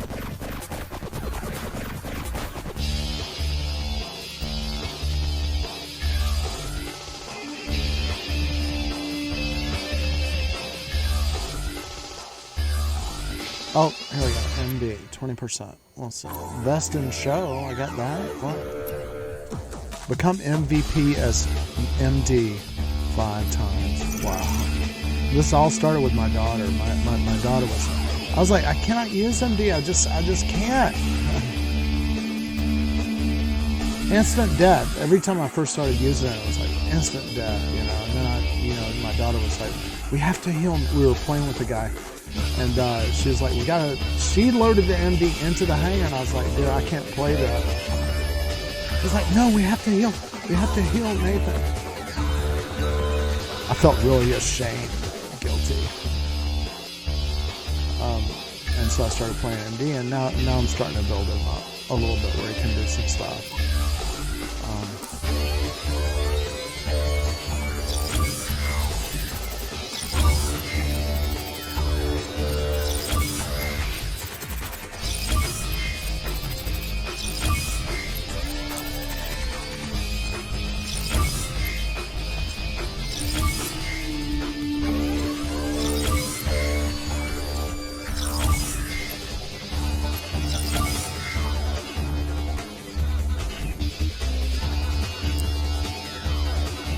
More day. 17 out of 30. Let's see. Let's look at daily one more time. Use 2,000 credits. Okay, that will get rid of my daily duties.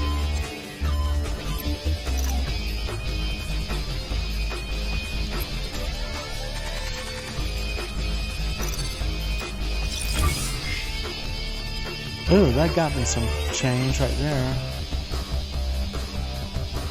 If I would just do all my stuff, I think I'd be a lot better off. But I don't pay enough attention to it. So I deserve, you know, to be punished by slowosity of Monzoanism. Going slowly. Monzo is to depart slowly. Alright, so I'm going to switch. Or maybe I'll just sit here and look at something. Take my time. Alright, I'm on player and play.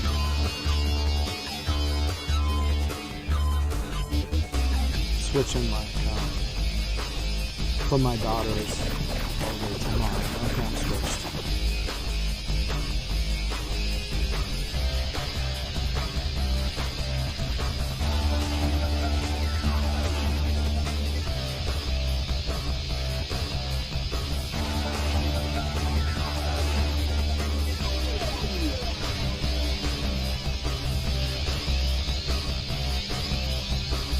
I saw this Indian guy who was like on here, and he has stupidly tricked out mech hanger. It was just like really, really over the top. I was just like horrified just to see it.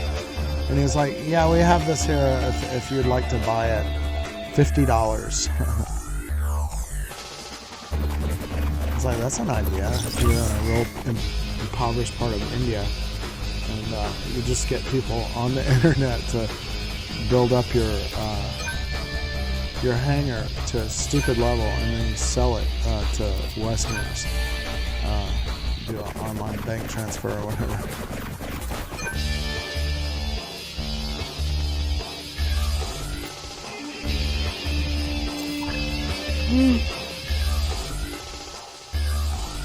Seven. Wow.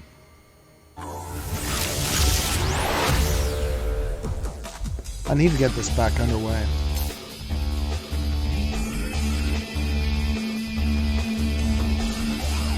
I came up from nothing on this stream from the very beginning to the present. So no telling what's in store. Mingled with the jubilant notes, the voice of regret that the new temple was smaller and less magnificent than the old. Jerusalem, so long mourned and left over, began to rise from her ruins. The joyful enthusiasm called forth by the rebuilding of the city was, however, soon to be damped. The honeymoon of the young Commonwealth faded rapidly, and anxious cares began to disturb its peace. Close to the boundaries of Judd lived a mixed tribe of Samaritans or Pephites. These people had in part accepted the doctrines taught them by an Israelitish priest of Bethel, but they had also retained many of their own idolatrous practices. Quite unexpectedly, some of the Samaritan chiefs came to Jerusalem with a request that they might be allowed to help in rebuilding the temple, and also that they be received into the Judean community. This seemed so important a matter to the Judeans that a council was convoked to discuss the subject. The decision was against the Samaritans. Zerubbabel informed the Samaritan chiefs that their people neither would nor could be permitted to join in the 358 rebuilding of the temple.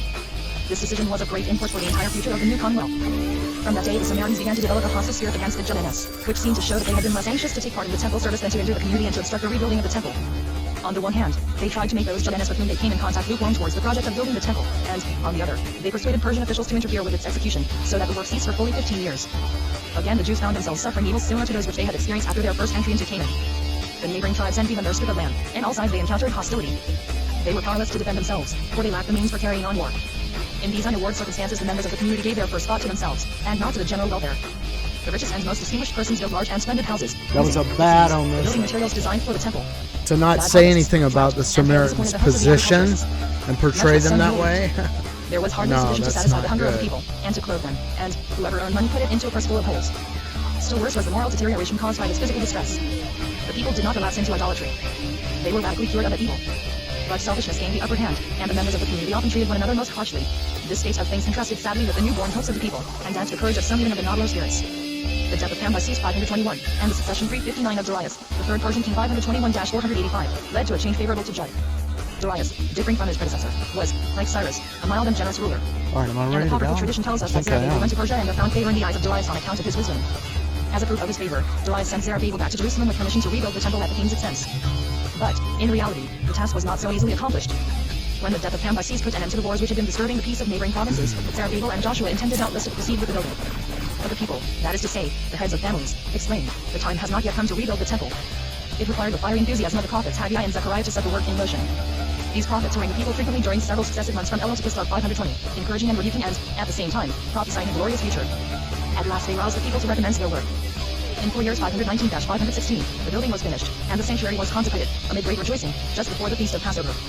7 years had passed since the destruction of the temple of Solomon by Nebuchadnezzar, when the entire nation assembled at Jerusalem for the consecration of the second temple, henceforth to be the center and lodestar of the community. 4 weeks later, the feast of Passover was celebrated by the whole congregation of Israel, as well as by those who had in sincerity joined its faith.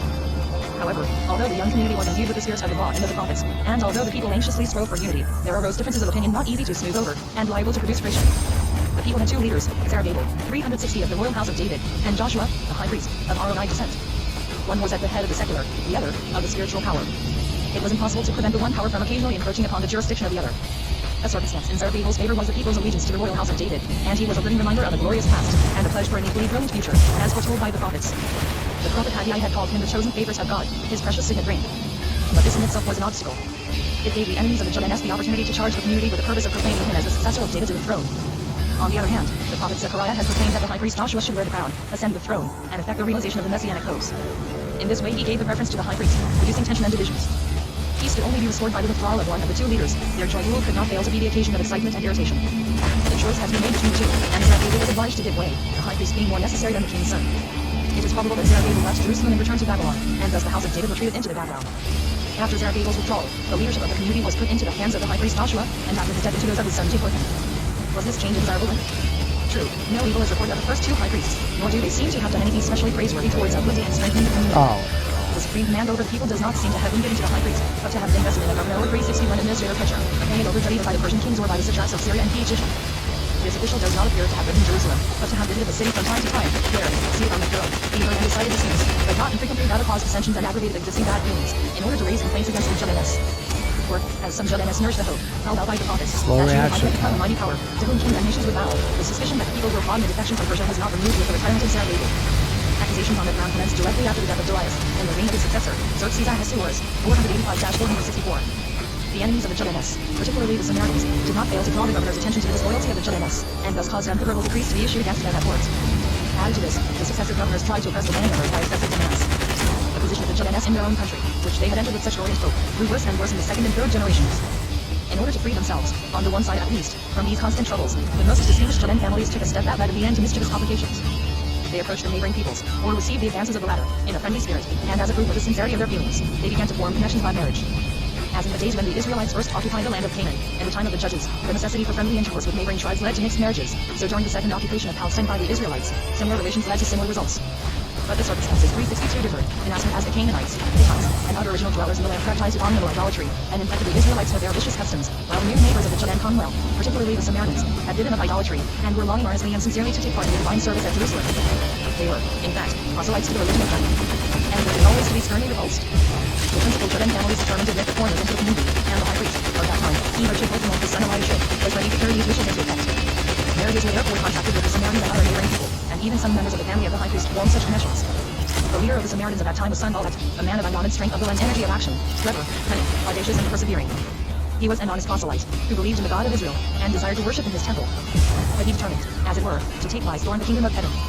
If he were not allowed to partner voluntarily, he would seize it by force or by cunning. But not only the Samaritans, also the Moabites and the Ammonites were among the people anxious to maintain friendly relations with the Judeans. Tobiah, the leader of the Ammonites, was doubly allied to Judean families. He had married a daughter of the noble family of Iraq, and the distinguished man, Mishael, the son of Berechiah, had given his daughter in marriage to Tobiah's son. The mixed marriages of Ammonites and Moabites were specifically prohibited by the law, until the 10th generation after conversion. The leaders of the Judean community, high priests and others, who were not quite prepared to use this decree violate the law, doubtless seized their consciences by some mild interpretation of the text. But not all were so pliable. Man, junk Small job. number of What a noblest foul. families had kept themselves pure from mixed marriages, which they deplored as an infraction of the law and as a cause of deterioration of the Judean race. For especially the seniors, who were the cultivators and preservers of the Hebrew language and of its ancient, venerated literature, kept themselves clear of mixed marriages. They may have raised their voices against the futility of their co-religionists, against this blending with the stranger, but, as they were in the minority, their voices were not heard. But when a leading authority appeared in Jerusalem from the land of Empire, the minority cried out loudly against what had taken place, and a complete reaction followed, from which disagreeable complications necessarily ensued. It is primarily the case that historical reformations are made with such suddenness that the contemporary witnesses of the change are themselves affected by it, and are reminded at every time that old things have passed away, and that a new order has arisen. In general, people who lie during an important historical crisis are not aware of the changes occurring in themselves, in their opinions, their customs, and even in their language. Such a change, imperceptible at first, but complete in culture, took place in the Judeans during the first half of the 5th century. This transformation did not proceed from the community of Jud, but from those who remained in the land of exile. It soon, however, penetrated to the mother country, and impressed its stamp upon her. In Babylonia, the land of the captivity, there had remained a considerable number of the descendants of the exiles, either from material considerations, or for other reasons. But they had been touched by the unbounded enthusiasm of their co-religionists, 364, and they had shown their sympathy by rich gifts and fervent wishes. The Babylonian Judeans laid great stress upon maintaining their own peculiarities and their own nationality. They kept themselves apart from all their neighbors, married only members of their own nation, and were guided by the inherited law as their rule of life. Their absence from the mother country served but to make them obey the more strictly the behests of the law, which thus formed the bond of union that bound them together as members of one community. They could not offer sacrifices, nor keep the observances connected with the temple service, but all the more scrupulously did they cling to those customs that were independent of the sanctuary, such as the Sabbath, the holy days, circumcision, and the dietary laws. Without doubt they had houses of prayer, where they assembled at stated times. Even the Hebrew tongue they cultivated to such an extent at least that it could not become a strange language to them, although they employed the Aramaic or Chaldaic in their intercourse with their neighbors and among themselves. They obtained a correct knowledge of the Hebrew from the scriptures which they had brought with them, and which they made the object of careful study. They gave particular heed to the portion of these scriptures to which, heretofore, little or only occasional attention had been paid, namely the Pentateuch, with its code of laws and observances. During the time of the captivity, the writings of the prophets had chiefly been read, because they possessed the greater power of consolation. But as soon as it was necessary to give reality to the hopes and sentiments which the prophets roused and nursed, and to stamp life with a peculiar religious and moral character, the book of the law was sought out and consulted. The Torah, or law, so long neglected in its own home, now received honor and attention on a foreign soil. The Sabbath, for instance, 365 was kept far less strictly in Jerusalem than in the Babylonian Persian community. This part was the exact carrying out of the law, and its observances founded in volumes of Ezra, who was the cause of that momentous change in the history of the nation which endowed it with a new character. He did not stand alone, however, but found many who were in accord with him. This man, who was the creator of the new religious and social order of things, seemed, by reason of his birth, especially called to kindle and wanted enthusiasm for the Torah. For he was a descendant of high priests. It was his ancestor Hilkiah who had found the Book of Deuteronomy and the temple, and, by giving it to King Josiah, brought about great changes. He was also the great-grandson of the high priest, Azariah, who was slain by the command of Nebuchadnezzar, and whose sons carried the book of the law to Babylon. Ezra had, therefore, the opportunity of occupying himself with the study of this book. But he gave it more attention than he or his ancestors or his relatives had done. After he had read and studied it with care, he determined that it should not remain a mere dead matter, but that it should be utilized in the daily life of the people. He began by applying it to himself, carefully obeying the laws regarding dress, diet, and particularly those bearing upon the festivals. Then he assumed the post of teacher to his brother. He expounded the law, not merely to their understanding, and urged them to follow in every detail. The law was an emanation of the people, revealed to Israel by Moses. He placed it higher, infinitely higher, than the writings of the other prophets. The first prophet and lawgiver was the greatest of all. Convinced of the divine inspiration of the law of Moses, and glowing with zeal to make its authority paramount, he found no difficulty in infusing his own belief and his own zeal into the Judaeans of Babylonia 366 and Persia. He soon acquired an honored position amongst them, his word gained authority, and he was more eagerly listened to than the prophets had been. Ezra may have known that the law was negligently followed in Judah, and he thought that, by visiting the country, he might awaken in his fellow believers a perception of its true worth. Or he may have been impelled by a strong impulse to settle in Jerusalem, in order to comply with religious duties pertaining to the temple and the sacrifices. As soon as he had determined upon the journey, he invited those members of his faith who might be willing to join him. The number that responded was a considerable one, including over 1,600 men, together with women and children, of distinguished families, who had remained in lands of captivity. Amongst them was a great-grandson of Zerubbabel, a descendant of the house of David. Those who could not take part in the emigration gave Ezra rich gifts of gold, silver, and precious vessels for the temple. It is an astonishing circumstance that King Artaxerxes Longinus also sent presents for the sanctuary in Jerusalem, and that many Persian nobles followed his example. It is evident that at this time the God of Israel had many earnest worshippers amongst the Persians and other nations, and that from sunrise to sunset his name was glorified and reverenced among the peoples. Not only did Artaxerxes grant Ezra permission to journey with his brethren to Jerusalem, but he also gave him letters to the satraps of the countries through which he passed, and to the authorities of Palestine. He would also have sent an escort to protect the travelers from hostile tribes, but Ezra declined it, assuring the king that the God to whom they prayed would protect them.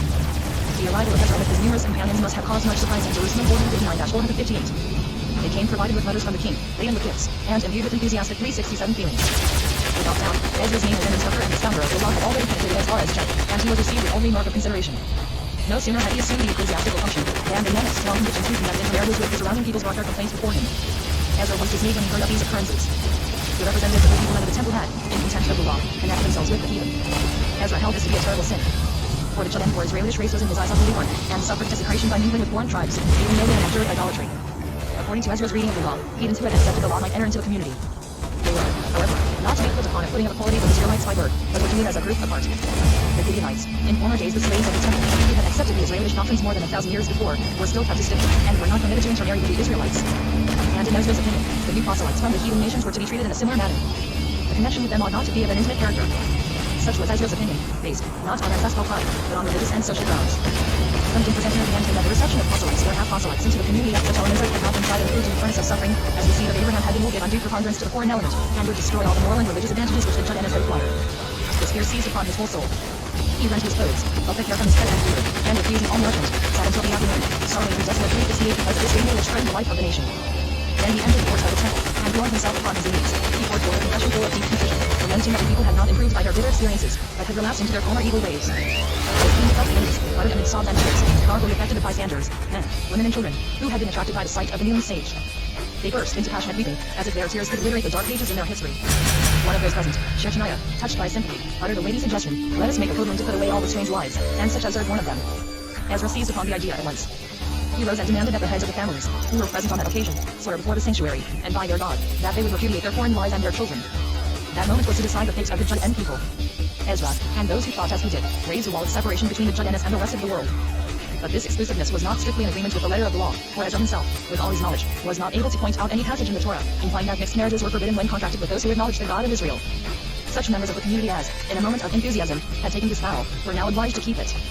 With bleeding hearts they separated themselves from their wives, the daughters of neighboring tribes, and repudiated their own children. The sons and relations of the high priest were forced to set an example to the rest. Those of the elders of the people who were the most ardent disciples of the law formed a kind of senate. They issued a 369 proclamation throughout Judah, commanding all who had been guilty of contracting mixed marriages to appear within 3 days in Jerusalem, on pain of excommunication. A special court of inquiry was instituted for this one question. Ezra himself selected the members who were to make the needful researches to discover whether the Judeans had really repudiated their wives. So thoroughly was the work of this court of inquiry carried on, that all those who were living in the towns of Judah separated themselves from their wives and children, as the inhabitants of Jerusalem had done. Still there were some who, influenced by family feelings, made some show of resistance. The severity with which the separation from all neighboring tribes, Samaritans and others, had been effected led naturally to grave results. The raising of this wall of separation by Ezra and his party against those who were truly anxious to belong to the community caused much bitterness. They were to be separated forever from the deity they had chosen, and excluded from the sanctuary in Jerusalem to which they had belonged. The decree of separation sent to them changed their friendly relations towards the Judeans to enmity. Hatred which arises from despised affection is always most bitter. The grief of the wives deserted by their husbands, and the sight of children disowned by their fathers could not fail to awaken and to increase the animosity of those who were closely related to them. Unfortunately for the Judanes, Sanballat and Tobiah, two forceful and able men, were at the head of the party excluded from the community. Tobiah, the Ammonite, was related to several Judan families. They had both accepted the Judan teaching, and now they were both repulsed. Henceforth they assumed a hostile position towards Jud. They were determined, by force or blind treaties, to maintain their right of worshipping in the temple and sharing 370 in the faith of Israel. At first they probably took steps to restore their peaceful intercourse with the Judanes, and urged them to revoke their cruel decision. In Jerusalem, as well as in the provinces, there was a party which strongly disapproved of Ezra's stern action. The well-informed among these differed with Ezra on the illegality of marriages with women who had, at all events outwardly, accepted the law. Was Ezra's severity justifiable? Did not historical records contain many instances of Israelites having married foreign wives? Such questions must have been constantly put at that time. A charming literary production, written probably at that date, echoes the opinions of the gentler members of the community. The poetical author of the Book of Ruth relates, apparently without a purpose, the simple idyllic story of a distinguished family of Bethlehem which had migrated to Moab, where the two sons married Moabish wives. But he touches at the same time upon the burning question of the day. Ruth, the Moabitess, the widow of one of the sons, is described as saying to her mother-in-law, "Entreat me not to leave thee, or to return from following after thee, for whither thou goest I will go, and where thou lodgest I will lodge. Thy people shall be my people, and thy God, my God, where thou diest will I die, and there will I be buried. The Lord do so to me, and more also, if aught but death cause thee in me." And the Moabitess kept her word faithfully. Upon her marriage with Boaz, the people exclaimed, "The Lord make the woman that is in thine house like Rachel and like Leah, which two did build the house of Israel." Son born to Ruth was the ancestor of David, the great king of Israel. The several incidents of this excluded story are most delicately and artistically developed. But the author meant to place two facts before his readers, namely, that the royal house of Israel sprang from the Moabitess, and that the Moabitess, after having committed 371 herself closely with the people of Israel and acknowledged their God, gave proof of such virtue as grace, a daughter of Israel, chastity, refinement of pity, and cheerful self-sacrifice. The reference in this tale to the all-absorbing question of the day was too full to be passed over unnoticed. Among those unfortunate wives who had been, or who were to be repudiated by their husbands, might there not be some who resembled Ruth? And the children born of foreign women, but having Judan fathers, are they to be looked down upon as heathens? If so, then not even the house of David, the royal family, whose ancestors had married the Moabites, belonged to the Judan nation. But none of these representations were of avail. Ezra and the reigning senate in Jerusalem insisted sternly upon the exclusion from the community of all people who could not claim Judean descent, and who were, therefore, not of the Holy See. The failure of all conciliatory measures resulted in hostilities, which lasted for several years. 457-444. Ezra was, unfortunately, not a man of action. He could only pray and arouse the feelings of others, but he could not prevent many Judean families from secretly vetting his opponents. On the other hand, Sanballat and his followers were men of decided character, full of virulent hatred towards their adversaries, and they took every opportunity of harassing their enemies. At last they even attacked Jerusalem. What could have inspired them with such boldness, knowing as they did that Ezra was favored by the Persian court, and that Judean favorites possessed great influence over Artaxerxes? Did they, perhaps, count upon the faithfulness of the Persian king? Or were they emboldened by the revolt of Megaesis, Satrap of Syria, to whom both and Samaria was born? And while the Syrians vanquished one Persian army after another, were they encouraged to commence hostilities on their own account, 372 and to ignore their enemy? But, no matter what it was that induced Sanballat and his followers to take warlike steps against Jerusalem, they were entirely successful. They were able to raise an army, whilst their opponents in Jerusalem were mostly ignorant of the use of arms. The result was that Sanballat and his followers made breaches in the walls of the city, burned the wooden gates, and destroyed many of the buildings, so that Jerusalem again resembled a heap of ruins. They, however, spared the temple, for it was sacred in their eyes also. But it was nevertheless abandoned, and most of the inhabitants, having lost the protection of the city walls, left Jerusalem, and established themselves in other places, wherever they could find shelter. The Aaronites and Levites, tried to bear income from Dixie times, left the temple and sought other means of subsistence. The Commonwealth of Judah, after barely a century's existence, was passing through sad times. Many noble families made peace with their neighbors, took back their repudiated wives, and contracted new connections with the stranger. They pledged themselves by a reciprocal vow of constancy to respect these new ties. For a short time it seemed as if Ezra's great work were frustrated, and as if the life of the Commonwealth were in danger. How little was lacking to effect a complete dissolution. The religious zeal kindled by Ezra was, however, too ardent to be so easily extinguished. Some of the Judanes, maddened by grief at the destruction and desolation of Jerusalem, hurried to the Persian court to seek aid. They counted upon the aid of Nehemiah, the Judean cupbearer of Artaxerxes. Benaiah, a consignment of Nehemiah, and an eyewitness of the sad occurrences, gave him a harrowing description of the sad state of the Judanes and of the fall of the holy city. Nehemiah was struck with dismay at these tidings. He belonged to a zealous party in 373 Persia, and was, if possible, more exacting than Ezra. Jerusalem, the holy city, had always presented itself to his imagination as specially protected by God, and surrounded by a fiery wall, which permitted no enemy to approach with impunity. And now it had been humbled and put to shame, like any earthly city. But he did not allow his grief to master him. He was a man of vigorous action and great ingenuity. At 14 he had learned the art of governing, and knew that a firm will could control both men and circumstances. He instantly determined upon going to Jerusalem, to put an end to this miserable state of things. But how could he leave Persia, seeing that he was bound to the court by his office? The great favor that Artaxerxes always showed him chained him to the place, and removed all prospects of a journey to Jerusalem. Full of tact, Nehemiah refrained from entreating Artaxerxes to give him leave to start upon his journey, until a favorable opportunity should occur. But the grief that was gnawing at his heart soon showed itself in his face, and clouded his usually cheerful countenance. One day, when he was pouring out wine for the king and queen, his sad expression attracted their attention, and Artaxerxes questioned him as to its cause. He instantly made use of the opportunity, and answered, "Why should not my countenance be sad, when the city, the place of my father's sepulchre, laid waste, and the gates thereof are consumed with fire?" He then expressed his earnest desire to the king. Artaxerxes at once granted his every wish, permitting him to undertake the journey, to rebuild the city walls, and to restore order in the unsettled state. The king gave him letters to the various royal officials, directing them to lay no obstacles in his way, and to deliver to him timber for building purposes. He even appointed an escort of soldiers to accompany Nehemiah, and named him governor of Judah. The king made but one condition, 374 namely, that his stay in Jerusalem was not to be permanent, but that he must return to the Persian court at the expiration of a given time. A new chapter in the history of the Commonwealth commences with Nehemiah's journey to Jerusalem, or rather this event completes the chapter begun by Ezra. Nehemiah left the city of Susa with a large retinue, accompanied by an armed escort. As he traveled through the former dominion of the 10 tribes, he presented his credentials to the various officials, and thus Sanballat and Tobiah were advised of the object of his journey, and naturally felt that they were ready for the war. It was disappointing to them to see that Joram, the favorites of Artaxerxes, one who had devoted himself to the protection of his persecuted brethren, had been appointed governor of the land. Behind my... When Nehemiah arrived in Jerusalem, he secluded himself for 3 days. I thought you were red. He wished, first of all, to become acquainted with the scene of his duties, and with people with whom he would come into contact. Meanwhile, he devoted himself to the establishment of a kind at court, for he possessed a princely fortune, and he made a princely display. He kept the reason of his so then secret, and did not even divulge it to the leaders of the community, for he did not trust them. One night he rode forth secretly to examine the extent of the injuries sustained by the walls, and to devise a plan for repairing them. He then summoned the leading men of the community, and announced, to their amazement, that King Artaxerxes had given him complete power, not only to rebuild the walls, but to govern the country, and that it was his intention to wipe out the disgrace and misery that had fallen upon them. He found the assembled Joannes ready, heart and soul, to help him. Even those who had intermarried with the strangers, and were on a friendly footing with them, evinced their approbation. But Nehemiah had 375 imposed a heavy task upon himself. He was to reorganize a disjointed commonwealth, whose members, through fear, weakness, selfishness, and a variety of motives, had not sufficient courage to face real danger. Nehemiah's first care was to fortify Jerusalem. He himself superintended the work of building the fortifications, and made it less arduous by a careful division of labor. But the task of rebuilding was necessarily a tedious one. The repudiated proselytes, headed by Sanballat and Tobiah, whose every hope of alliance with Joannes had been cut off by Nehemiah's words, "Ye shall have no portion, no right, no memorial in Jerusalem," manifested as much zeal in disturbing the work, as he did in accomplishing it. They artfully tried to make the Persians suspect Nehemiah of treason, and of having conceived the ambitious scheme of making himself king of Judah. And they endeavored to discourage the workmen by delighting them, and by declaring that the walls were weak enough for a jackal to break through them. When the walls had risen to half their destined height, the enemy secretly determined upon an attack. Nehemiah, however, had armed some of his own people, as well as some of the leading members of the community, and placed them on guard. Every workman had a sword burnt upon his side. Every carrier bore his burden in one hand and his weapon in the other. In order to hasten the completion of the walls, the work was carried on continuously from dawn to sunset, while a part of the force stood on guard, day and night, within the city. Nehemiah himself was always on the spot, accompanied by a trumpeter. At the blast of his trumpet, the scattered workmen were instructed to assemble around him. But instead of resuming the attack upon the walls, Sanballat busied himself with devising intrigues against Nehemiah. He gave out that as soon as Jerusalem was fortified, Nehemiah would cause 376 himself to be proclaimed king of the Joannes, and would revolt against Persia. The more credulous began to feel alarmed, and to think of withdrawing from the work, so as not to be regarded by the Persians in the light of accomplices. Furthermore, the heads of those families who were related to the enemy were in active treasonable correspondence with Tobiah. But all these intrigues were of no avail, and Nehemiah completed the work with such energy as to compel the unwilling admiration of the foe. From that time Sanballat and his followers appeared to have given up their fruitless attempts to annoy Nehemiah, or to hinder his work. But within the community itself, Nehemiah was fighting no less severe battle. Many of the most distinguished families who were apparently loyal, not only entertained secret communications with the enemy, but also were oppressing the poor in a most heartless manner. When, in the days of scarcity, the poor borrowed money from the rich in order to pay taxes to the king, or obtained grain for their own consumption, they had given as security their fields, their vineyards, their olive groves, their own houses, and sometimes even their own children. And if the debts were not repaid, the creditors would retain the land as their own property, and keep the children as slaves. As the complaints of those who had been thus cruelly treated rose louder and more frequently to the ears of Nehemiah, he determined to call these heartless men to account. He summoned a great assembly, and spoke severely against this form of heartlessness, which was specially condemned by the law. "We, the Joannes of Persia," he exclaimed, "have, according to the best of our ability, redeemed our brethren, the Joannes that were sold into the heathen. And will we even sell your brethren so that they will be sold again unto us?" He added ironically.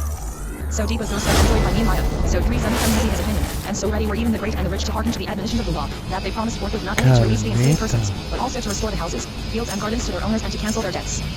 Nehemiah made use of this favorable mood to administer an oath to the rich, binding them to carry out their promises.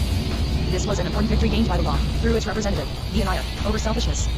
He indeed excelled all others in the example of self-denial which he set to them. Not only did he refuse the revenues due to him, but he advanced money and grain to the poor, and if they were unable to repay it, he relinquished the loans. His relatives and servants behaved in the same generous and unselfish manner. In this way Nehemiah overcame all difficulties, and brought order into the community. The people hung upon his words, and the leading men yielded him obedience. But when the walls of the city were rebuilt and the gates replaced, it appeared that the Levitical gatekeepers, and in fact all the Levites were missing. They had migrated after the destruction of the city, into other parts of the country, because they received no tithes. Altogether, the city was but thinly populated, and many houses were destroyed or deserted.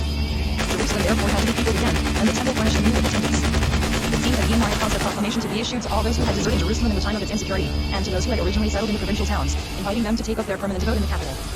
Many of the noble families at once offered to do this.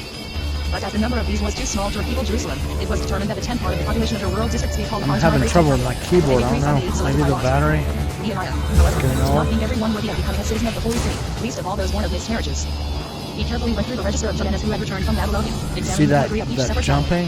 Man, I'm Even gonna though have the to matter was stop here in a minute. 3 families, This is consisting of bad. 642 persons, who could not prove that they were descendants See, I'm of trying to go Israelites, right. were not I'm trying to go admitted, right. There it and goes. who were unable to produce the record of their lineage, were temporarily deprived of the dignity of the priesthood.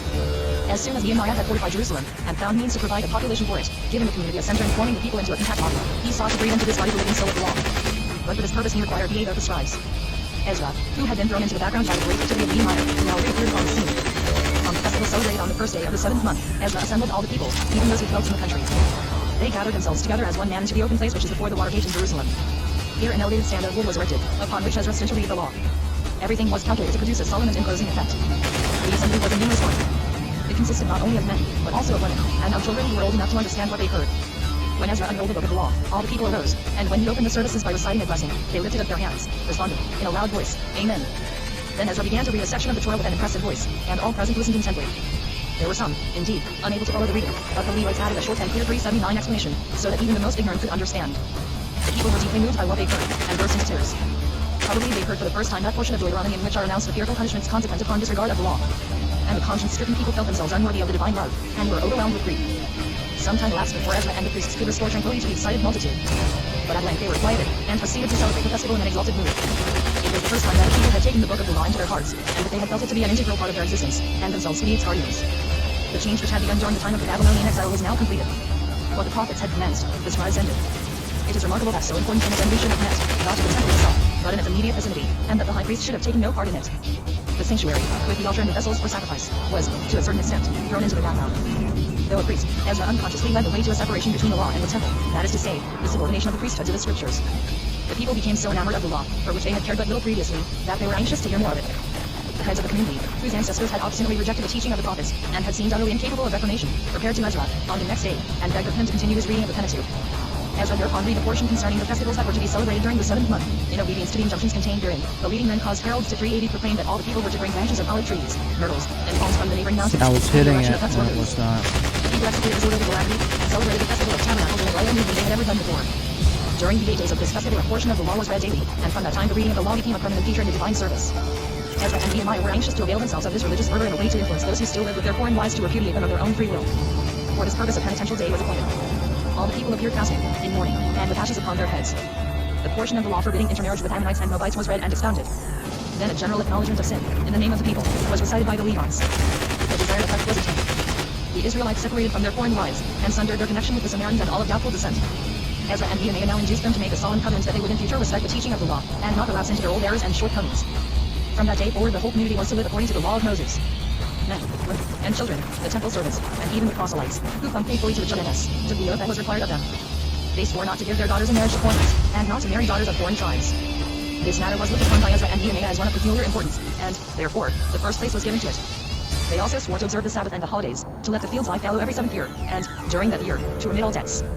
Furthermore, every individual who had attained his majority was to pay annually 381 1/3 of a shekel towards the maintenance of the temple, to bring the first produce of the fields and the orchards to the sanctuary, to provide wood for the altar, and to contribute the tithes for the maintenance of the priests and the Levites. The obligations assumed by the people were inscribed upon a scroll, which was signed by the heads of the families, and sealed. Nehemiah's name stood first upon the list, followed by the signatures of about 85 prominent men. According to one account, 120 names were subscribed. This important gathering of Janus was called the Great Assembly Knesset HaJedah. Nehemiah had indeed accomplished much in a short time. He had not only restored the state Carmel, and ensured its stability by fortifying the capital, but he had also endowed the people with the law, and had induced them to live in harmony with its requirements. Nehemiah appears designed to have contrived the gathering of large popular assemblies in order to make a deep impression on those present. He convened the people a second time, to consecrate the walls of the city. As at the former ceremony, women and children were in the congregation. In order to impart a joyful character to these solemnities, he invited a number of Levites who were skilled in music and song to come to Jerusalem.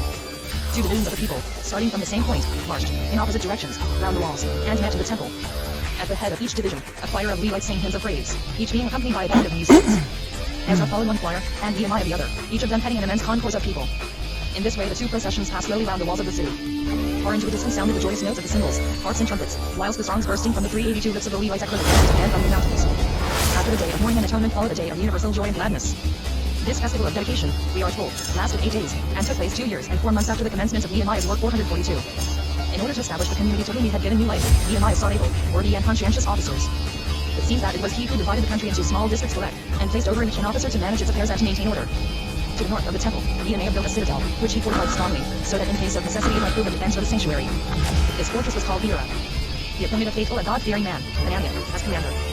His colleague in the work of regeneration, the scribe Ezra, was made guardian of the temple. The chief thing he had in view was the full restoration of the temple worship. If the sacrificial services were not again to be interrupted, provision must be made for the maintenance of the Aaronite and Levites. The landowners had, it is true, bound themselves most solemnly to pay the imposts to the former, and the tithes to the latter, but Nehemiah, not content with the mere promise, required the delivery of the supplies to be constantly watched. The Levites were sent into the country at harvest time, to collect their tithes, and to bring them back to Jerusalem. In order to secure an even distribution of the tithes, a tenth of which was in turn due to the Aaronites, and of those gifts which belonged to the latter exclusively, Nehemiah built large granaries, where all contributions were to be stored, and whether those entitled thereto were prepared to have their due shares assigned to them by special officials. Not only did Nehemiah provide for the repopulation of the deserted city of Jerusalem, but he also 383 sought means to furnish the new inhabitants with suitable dwellings. At his own cost he erected houses for the poorest of the nation, and tried to supply all wants in the same way. Thus he built up a new state, upon which he made but one obligation, that it should abide strictly by the law. For 12 years he was governor of Judah from 444 to 432. He was then obliged to return to the court of Artaxerxes, where he still enjoyed great favor with the king. He departed with the hope that the work he had accomplished might be blessed with lasting security and glory. But no sooner had Nehemiah left than a counter-current set him that could be traced to the influence of the high priest Eliashib.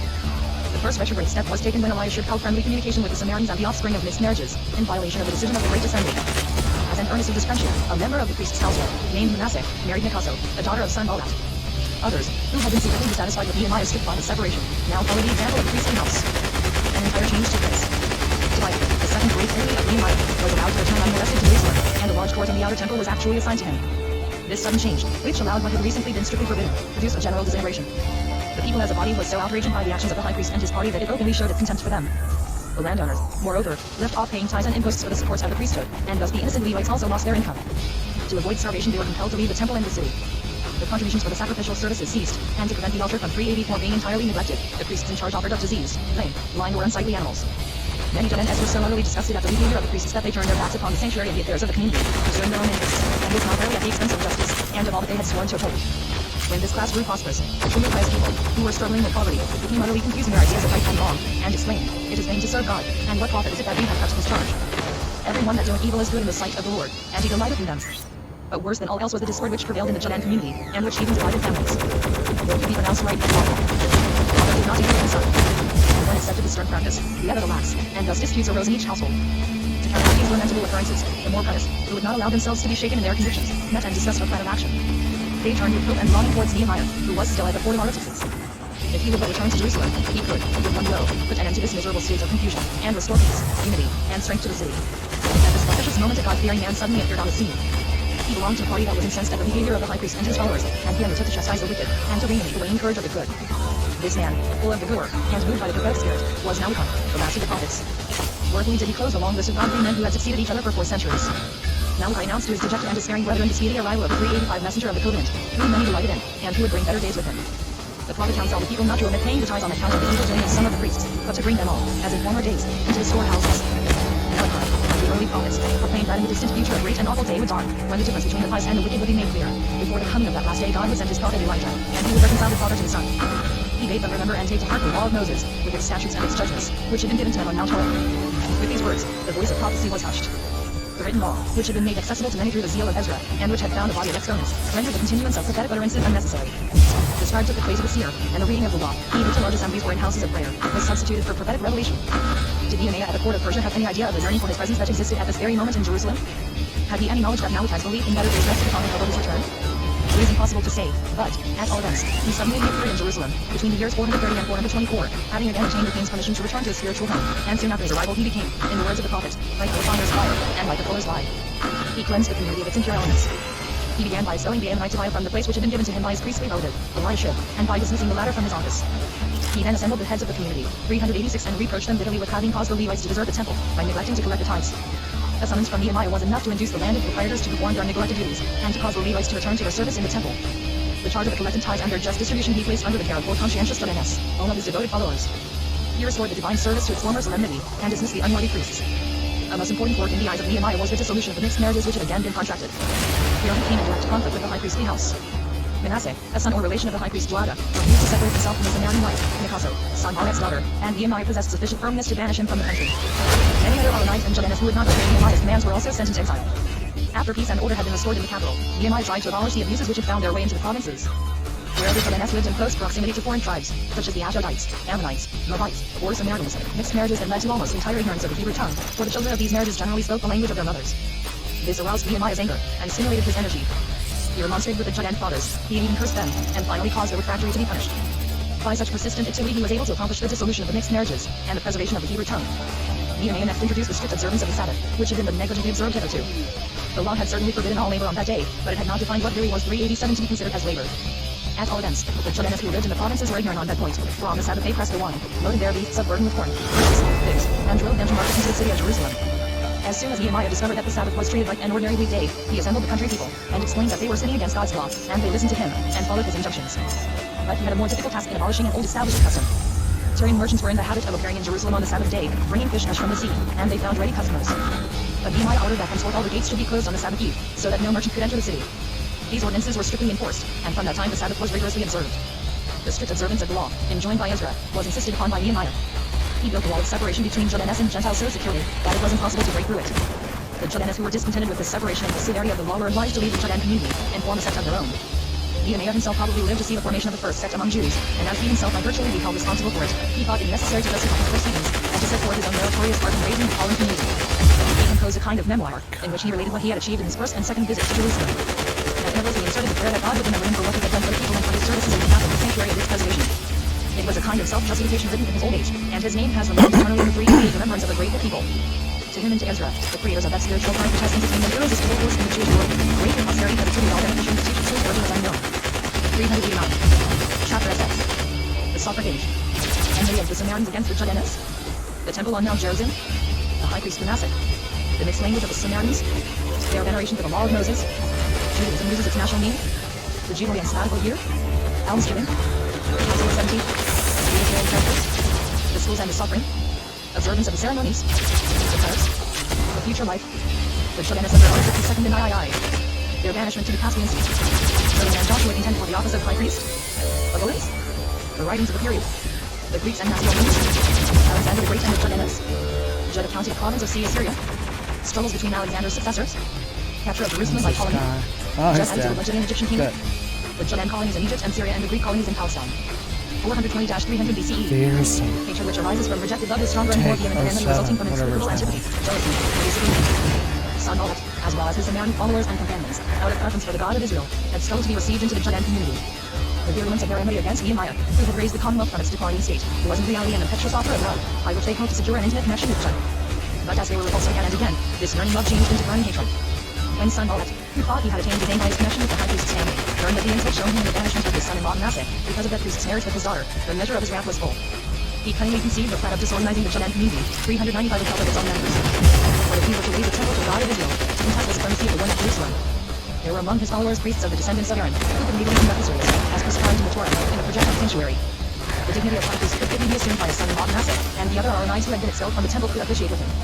Everything appeared favorable to his design. Both his desire of worshiping the God of Israel, and his ambition to be at the head of a separate community, could easily be satisfied at the same time. On the summit of the fruitful Mount Gerizim, at the foot of the city of Shechem, in the very heart of the land of Palestine, Sanballat built his temple, probably after the death of Alex, who stood about 420. The Aaronites had been expelled from Jerusalem, and people were versed in all the tenets of the law, selected this site because they knew that, according to the book of Deuteronomy, the blessings were to be pronounced upon the followers of the law of Moses from that mount. But the Samaritans gave to the old words in the interpretation. They called it, and still call to this day, Mount Gerizim the Mount of Blessings, as if blessing and salvation proceeded from the mount itself. Even the town of Shechem they called blessing the Blacka.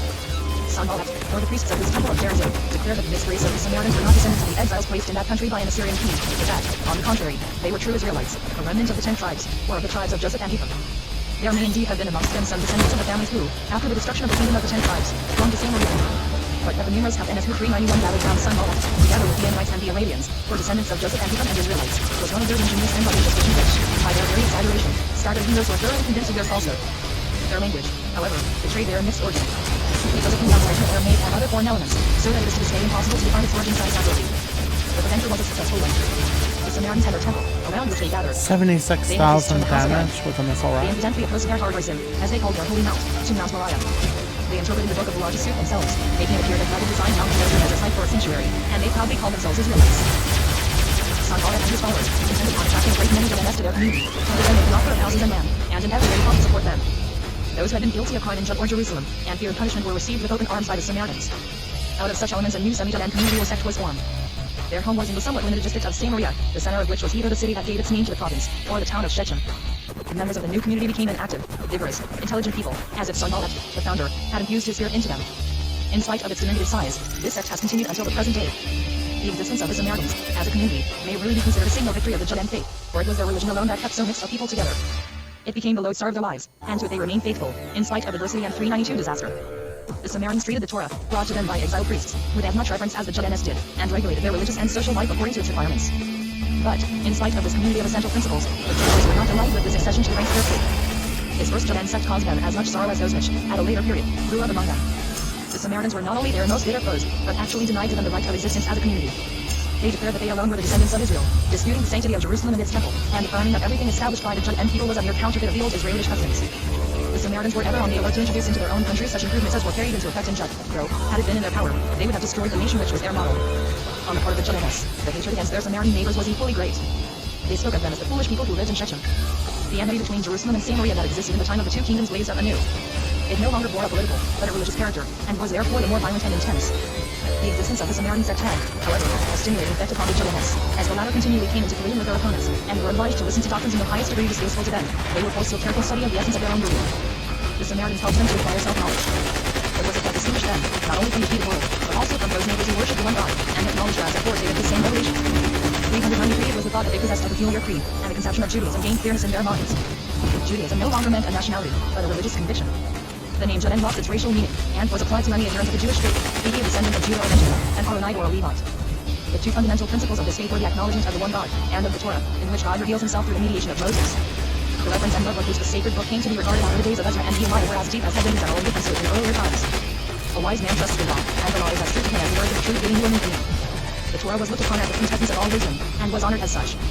Hebrew poetry, still full of life, glorified it with enthusiastic praise. It followed naturally that the Torah became the fundamental law of the little state or commonwealth of Judah. Before Judean undertook or desisted from any action, he would ask whether his course was in conformity with the law. Slavery ceased to exist.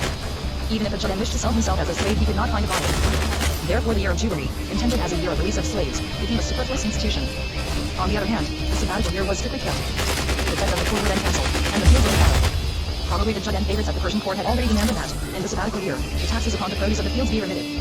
The poor were looked after with great solicitude, for the Pentateuch demanded that there should be no needy in the land. Almsgiving was looked upon in this new order of things as the exercise of the highest virtue. In every town, 394 members of the Judean community were appointed to devote themselves to the care of the poor. The constant denunciations by the prophets and psalmists of the hard-heartedness displayed towards the poor and the helpless were no longer justified. Justice was admirably administered, and so conscientiously was the law executed that the Judean law officers might have been held up as models to the rest of the world. Twice a week, on Mondays and Thursdays, the market days, public courts of justice were held in all large towns. It was most natural that, as the life of the community was regulated according to the commands of the Torah, the spiritual leaders of the people should devise a supreme court of justice, possessing the power to make and interpret laws. They were but carrying out the words of Deuteronomy, in which was enjoined the establishment of a superior court of justice, where a final decision in doubtful cases could be given. The question now arose as to the number of members to constitute this court. 70 elders had shared with Moses the great burden of his duties, the representatives of the 70 chief families of the children of Israel. It was therefore decided that the Supreme Tribunal and High Court of Justice should number 70 elders. This peculiar institution, which lasted until the destruction of the Judean Commonwealth, which became the strict guardian of the law, and at times rose to great political importance, was doubtless called into life at this period. At no other time could it have arisen. Thus the great assembly which Nehemiah had originally assembled, merely for the purpose of accepting the obligations of the Torah, developed into a permanent council for settling all religious and social questions. The 70 members of the Supreme Council were probably chosen from various great families. The high priest, whether he was worthy of the dignity or not, was placed 395 at their head. The president was called father of the tribunal as Bethel. As soon as the council was formed, they proceeded to carry into effect what Ezra and Nehemiah had begun, namely, the application of Judaism or the law to the life and customs of the people. The Supreme Council brought about a complete revolution. All the changes which we noticed 200 years later in the Judean Commonwealth were its work. The new regulations which tradition assigns to Ezra, and which were known under the name of Socratic regulations diverse from the creations of this body. It laid a sure foundation for the edifice that was to last thousands of years. During this period it was that regular readings from the law were instituted. On every Sabbath and on every holy day a portion from the Pentateuch was to be read to the assembled congregation. Twice a week, when the country people came from the villages to market in the neighboring towns, or to appeal at the courts of justice, some verses of the Pentateuch, however few, were to be read publicly. At first only the learned did the public reading, but gradually as it came to be looked upon as a great honor to belong to the learned class, everyone was anxious to be called upon to do duty as a reader. But the characters in which the Torah was written were an obstacle in the way of overcoming illiteracy. The text of the Torah was written in an antique script with Egyptian or Old Babylonian characters, which could be deciphered only by practiced scribes. For the Judeans in Persia, even more than for the Judeans in Palestine, the Torah was a book with 7 seals. It was therefore necessary to transform the old-fashioned characters of the Hebrew scriptures Ketuvot into others, which were familiar to the inhabitants of the land between the Euphrates and the Tigris, and which the Judeans of Palestine and the Persian provinces used also for the ordinary 396 purposes of everyday life. In order to distinguish it from the old writing, the new style was called the Assyrian Ketuvot, because it had arisen in one of the Assyrian provinces. The Samaritans, animated by a spirit of contradiction, retained the old Hebrew characters for their Pentateuch, only in order to be able to approach their opponents with having introduced a forbidden innovation and falsified the Torah. Until the present day, their holy word exists in these old-fashioned characters, and it is a closed book even to most of their priests. Owing to the regular reading of the law and to its accessibility, there arose among the giants an intellectual activity which gradually gave a peculiar character to the whole nation. The Torah became their spiritual and intellectual property, and their own inner sanctuary. At this time there sprang up another important institution, namely, schools for young men, where the text of the law was taught, and love for its teachings and principles cultivated. The intellectual leaders of the people continually enjoined on the rising generation, bring up a great many disciples. And what they enjoined so strenuously on others, they themselves must have zealously labored to perform. One of these religious schools, Bethlog, was established in Jerusalem. The teachers were called scribes, sovereign or wise men. The disciples, pupils of the wise Talmud Shechem. The wise men or scribes had a twofold activity, on the one hand, to explain the Torah, and on the other, to make the laws applicable both to individual and communal life. This supplementary interpretation was called exposition midrash. It was not arbitrary, but rested upon certain rules laid down for the proper interpretation of the law. The Supreme Council and the houses of learning worked together, and one completed the other. The result was a most important mental development, which impressed upon the descendants of the 397 patriarchs a new characteristic so strongly as to make it seem second nature in them, the impulse to investigate, to interpret, and to pass their ingenuity in order to discover some new and hidden meaning here in the word or substance. The Supreme Council, the source of these institutions of this new movement, did not confine itself to the interpretation of the existing laws, and to their applications to daily life, but it also drew up its own code of laws, which were to regulate, to stimulate, and to strengthen the religious and social life of the people. There was an old maxim of great repute in Judd, make offense about the law. By this maxim, the teacher of the law was directed to forbid certain things in themselves permissible, which, however, touched too closely upon the forbidden things, or might be confounded with them. This method of guarding against any possible infringement of the law, by means of offense act, had its justification in the careless, unsettled habits of those early days. It was absolutely necessary that the mass of the people, who were wholly uneducated, should accustom themselves to the performance of the precepts and duties enjoined by the law. An entire set of laws, made for the purpose of preventing the violation of the commands of the Torah, belonged to the sovereign age. For instance, the degrees of relationship considered unlawful for matrimony were increased in number. To prevent the violation of chastity, men were forbidden to hold private interviews with married women in solitary places. The loose way in which the Sabbath was observed in Nehemiah's age was replaced by an extraordinarily rigid observance of the Sabbath. In order to prevent any possible violation of the Sabbath or of the festival days, all work was to cease before sunset on the preceding evening, and an official was appointed to proclaim, by the blast of the horn, the proper hour for repose. But the Sabbath day and the 398 festivals were intended to create a feeling of both devotion and exaltation in the observers of the law, and to banish from their memory the cares and the troubles of the working days. It was partly to express this that it became custom in those days to drink the goblet of wine at the coming in and at the going out of the festivals, and to pronounce its blessings upon them, at their commencement declaring that these days are holy, and sanctified by God Kiddush, and at their close, that they have a peculiar significance in contradistinction to the working days Havdalah. By laws such as these, which were not permitted to remain in another, the Sabbath acquired a holy character. The first evening of the Paschal Feast, falling in springtime, was also invested with peculiar importance. It was intended to arouse every year and to keep alive a grateful remembrance of the deliverance from Egypt, and the consciousness of being in possession of precious freedom. It became either a law or a custom to drink 4 glasses of wine upon this festival of rejoicing, and even the poorest managed to obtain the draught that rejoices the heart. On the eve of the Passover, the members of each family, with their most intimate friends, gathered round the table, not to indulge in a luxurious meal, but to thank and praise the God of their fathers. They ate bitter herbs, broken unleavened bread, tasted some of the Paschal lamb in commemoration of their freedom, and drank before God with of wine to celebrate this bright festival with a cheerful heart. Gradually the custom arose for several families to celebrate the Paschal Eve in common. The whole assembly shared to partake of the lamb, amid the singing of songs. The Paschal Eve became in time a delightful family festival. The prayers prescribed on sovereign authority had no hard and fast form, but the line of thought which they were to contain was, in general, laid down. The 399 form of prayer used in the temple became the model of the services in all prayer houses, or houses of gathering that Hag-Keneseth. Divine service was performed at early morning in the court of the temple, and commenced with one or more specially selected psalms of praise and thanksgiving. At the conclusion of the songs, the whole congregation exclaimed, "Praise be to the God of Israel, who alone doeth wonders, and praise be the glory of his name forever and ever, and may his glory fill the whole earth." Upon which followed a prayer of thanksgiving for the life of the Son, which God had given to the whole world, and for the life of all, which he had given to Israel. This was succeeded by the reading of several portions from the Torah, the 10 Commandments and the schema, "Hear, O Israel, the Lord our God, the Lord is one," to which the whole congregation responded, "Blessed be the name of the glory of his kingdom forever and ever." The principal prayer, the Tefillah, was composed of 6 short verses, thanksgiving that God had chosen the children of Israel as his servants. An acknowledgement of the divine power, as shown in nature, by the life-giving rain, and as manifested in man, by the future resurrection of the dead. An acknowledgement of the holiness of God. A supplication for the accomplishment of all prayers and for the acceptance of sacrifice. A thanksgiving for the preservation of life, and finally a prayer for peace, following the blessing of the priest. In the afternoon and evening, the congregation assembled again for prayer, but the service was short, as the psalms and chapters of the law were omitted. On the Sabbath and festive days, the morning service was not materially different, except that a particular prayer was interpolated, in which special mention was made of the sanctity of the day, and a longer portion from the Torah was read at its close. In time a portion from the prophets, especially a 400 chapter bearing upon the character of the day, was read. The opposition in which the Judd and stood to the Samaritans prompted this reading from the prophets. For the Samaritans who denied the sanctity of the temple and of Jerusalem, rejected the prophetical writings, because they contained constant allusions to the holy city and the chosen sanctuary. So much the more necessary did it appear to the upholders of Judaism to publish these writings. In consequence of this regulation, the words of the prophets who had but rarely been listened to while they lived, were now read in every Judd and house of prayer, and though they were but partially understood by the greater number of the congregation, nevertheless they became mighty levers to arouse the enthusiasm of the nation. As these readings ended the morning service, they were called the conclusion Haftarah. It thus became necessary to make an authoritative collection of the prophetic writings, and to decide which of the books were to be excluded, and which adopted. This choice was probably made by the legislative body of the sovereign age. The collection embraced the four historical books, Joshua, Judges, Samuel, and Kings, which were called the earlier prophets. Then came 3 books, great in interest, bearing the names of the prophets Isaiah, Jeremiah, and Ezekiel. And lastly the 12 minor prophets, Hosea, Amos, Joel, Obadiah, Jeremiah, Micah, Nahum, Habakkuk, Zephaniah, Haggai, Zechariah, and Malachi. These 12, in conjunction with 3 greater, being styled the later prophets. These works were all recognized as holy writ, but were placed next to the Torah, as a secondary degree of holiness. In this way the divine service of the Socratic age was constructed. It was simple and edifying.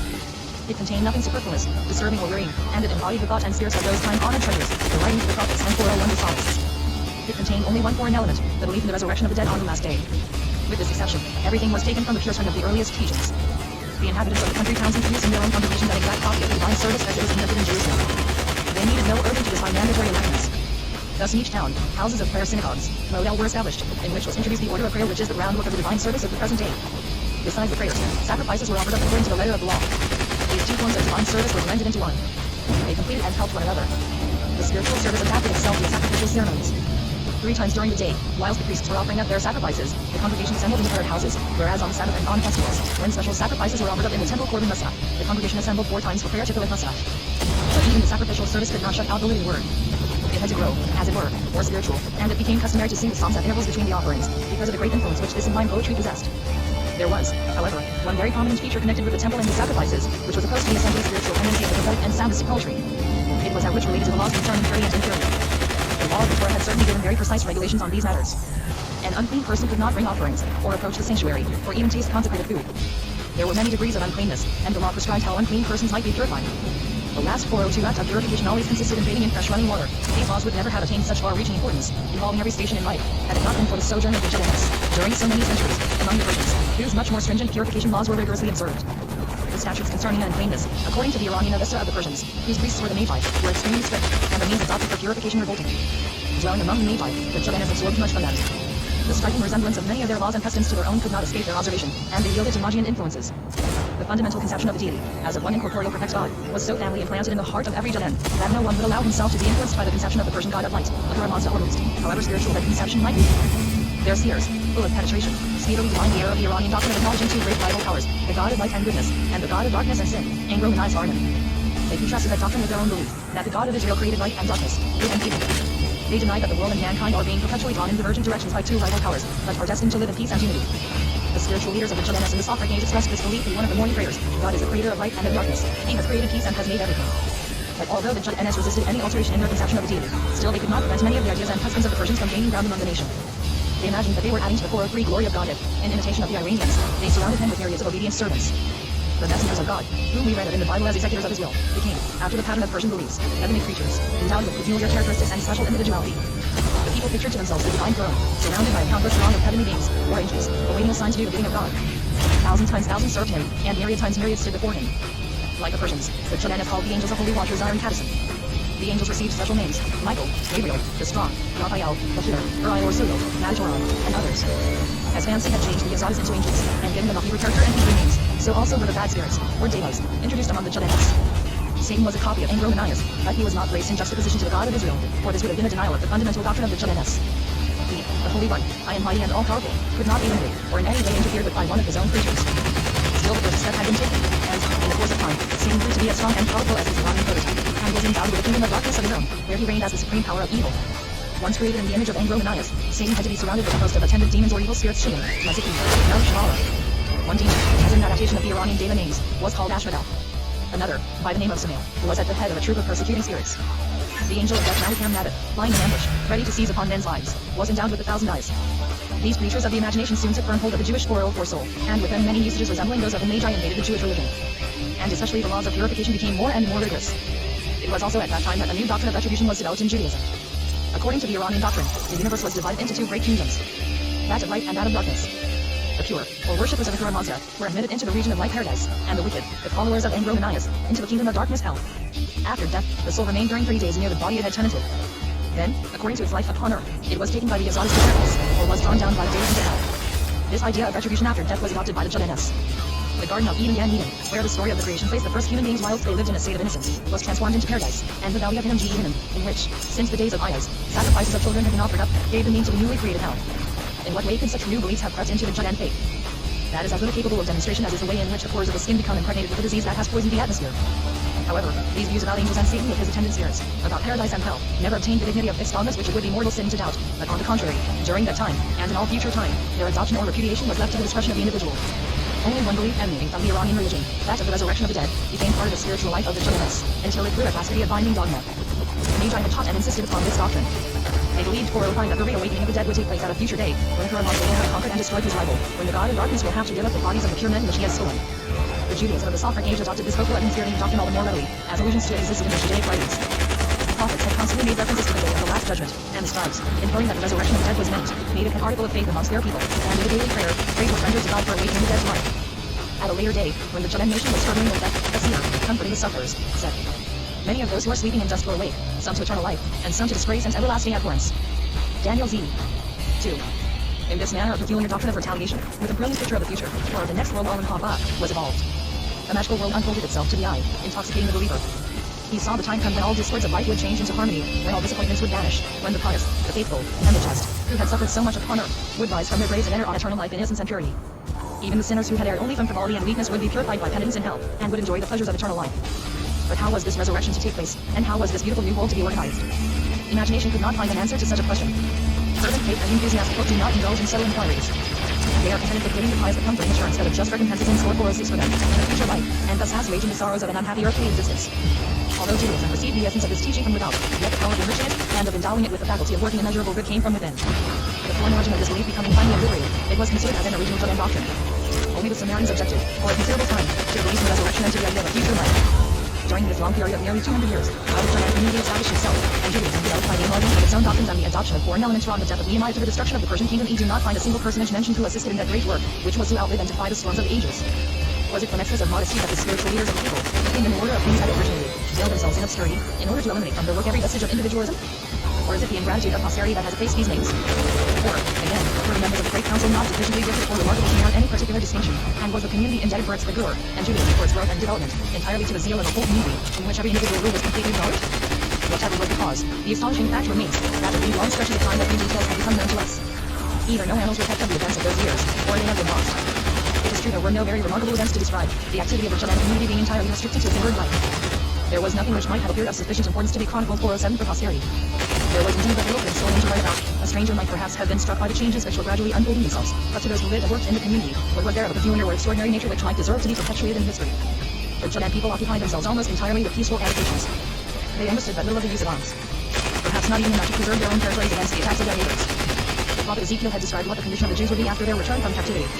In the latter years thou shalt come into the land that is turned away from the sword and is gathered out of many people against the mountains of Israel. 8. A peaceful, quiet existence naturally withdraws itself from curious observation. In wars which were often raging on their borders, the Judean people certainly took no part. Under Artaxerxes II, Journey's number 404-362, and under Artaxerxes III, Journey Nautilus 361-338, leaders of the discontented Egyptians, some of whom called themselves kings, endeavored to free their country from the Persian yoke, and to restore it to its former independence. In order to be enabled to offer effectual resistance to the armies collected for the purpose of putting down these insurrections, the ephemeral kings of Egypt joined the Persian satraps of Phi-Isha, to whom Jud had also been allotted. Persian troops often passed along the Judean coasts of the Mediterranean towards Egypt, or Egyptians towards Phi-Isha, and Greek mercenaries, hired by either power, marched to and fro, and all this warlike array could be constantly observed by the Judeans from their mountain tops. They did not always remain mere passive spectators.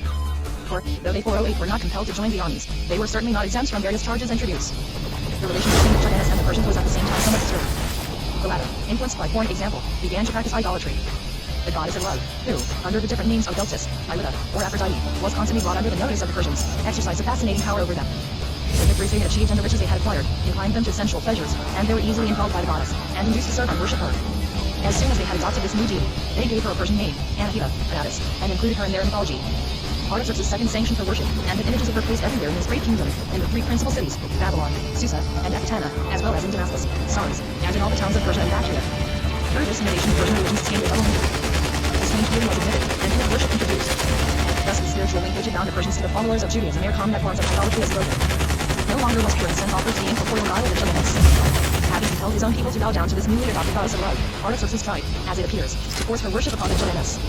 The latter were cruelly treated. In order to make them renounce their religion, but they chose the severest punishments, and even death itself, rather than abjure the faith of their fathers. It was related that after his war with the Egyptians and their king Tagos 361-360, Artaxerxes banished many Judeans from their country, and sent them to Armenia, on the shores of the Caspian Sea. It was not may be considered historical. The banishment of the Judea 409 must surely have been a mode of persecution inflicted upon them on account of their fidelity to their laws and their God.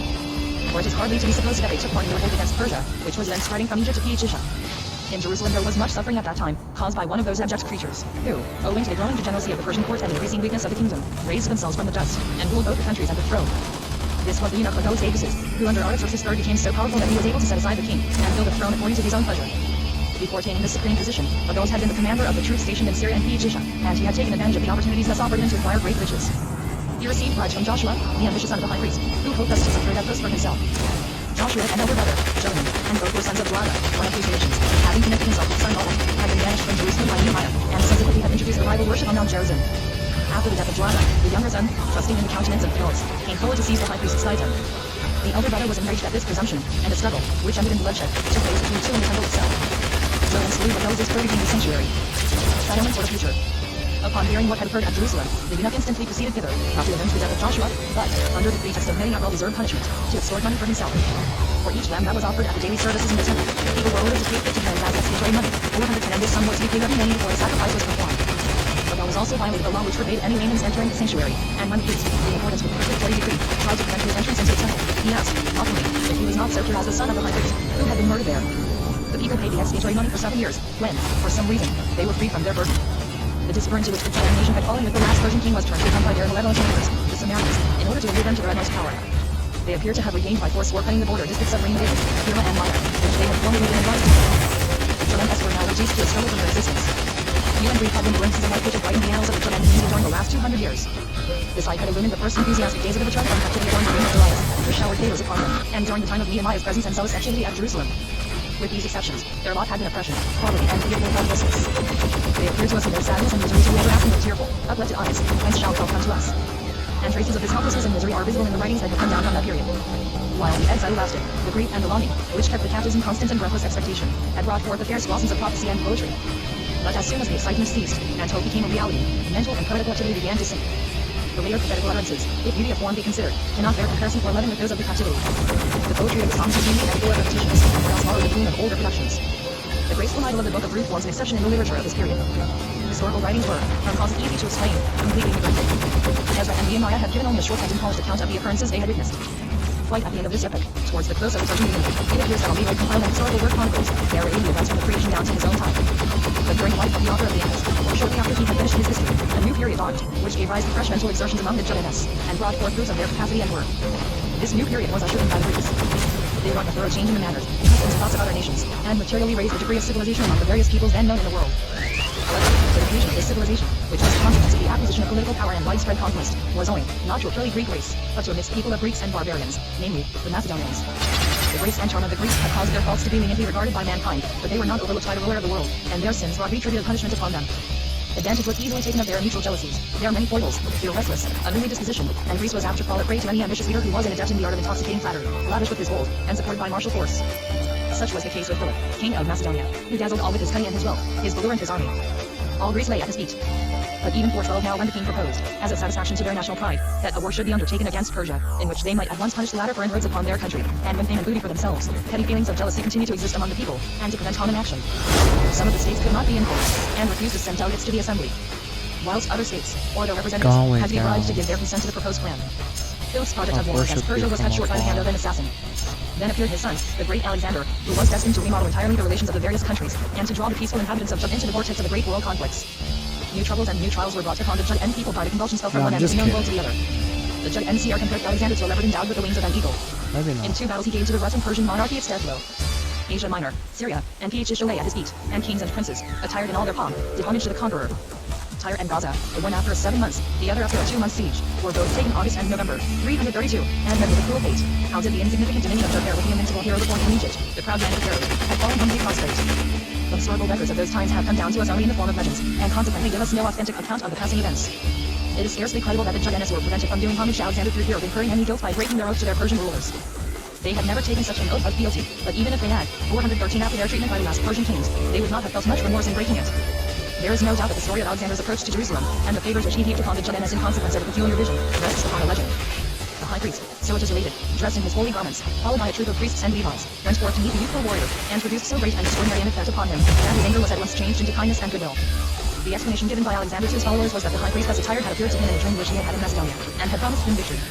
According to one legend, it was the high priest Jaddua, according to another, his grandson Simon, who produced this effect upon the Macedonian hero.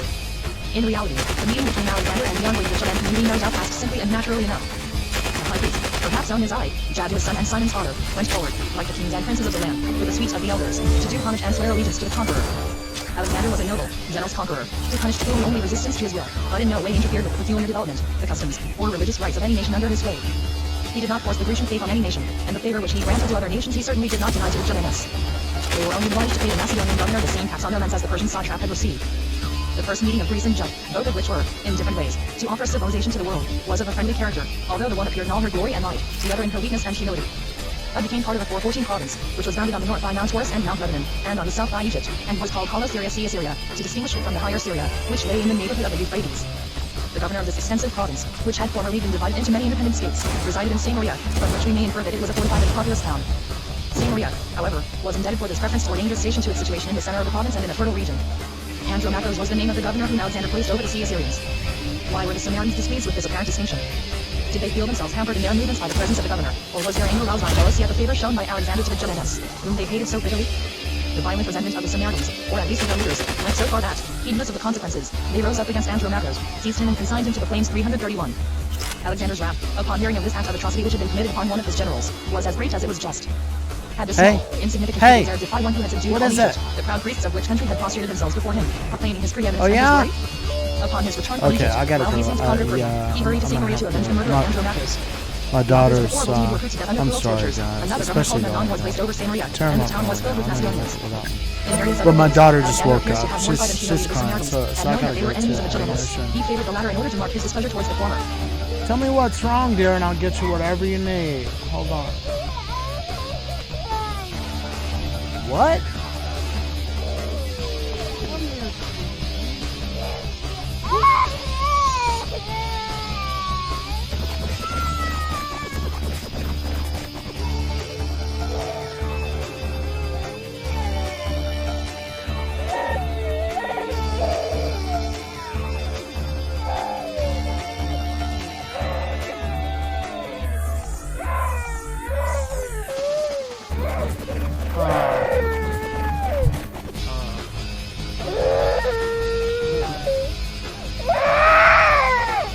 What's the matter, dude? Did you have a bad dream? Sorry, guys.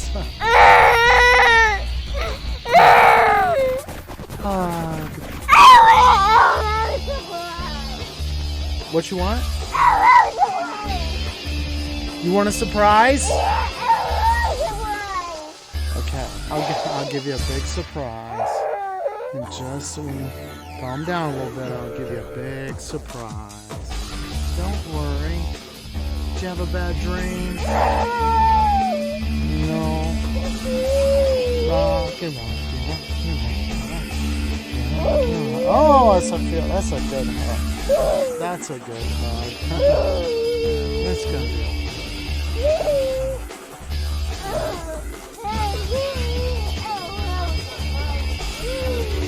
Want me to give you a surprise?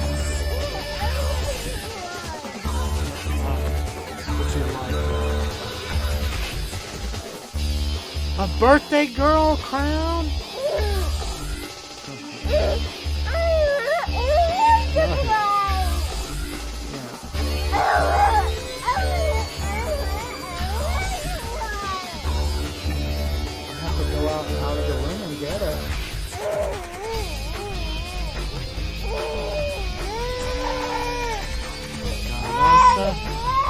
Got a surprise for you.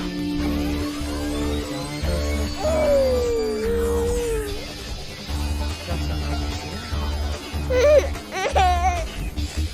I've been saving some cards. You're so old,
still sleepy? You want to go to bed for a while? Or I'll get you some eyes?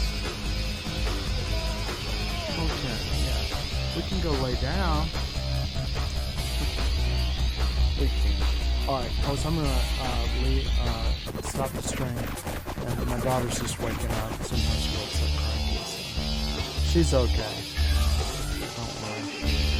Anyway, she'll be on Roblox soon. But my collab cam doesn't work, so if you've been following the stream, you know I was trying to get that working, but we'll just start for a brief moment and then cut out. Any help would be appreciated. But anyway, thanks for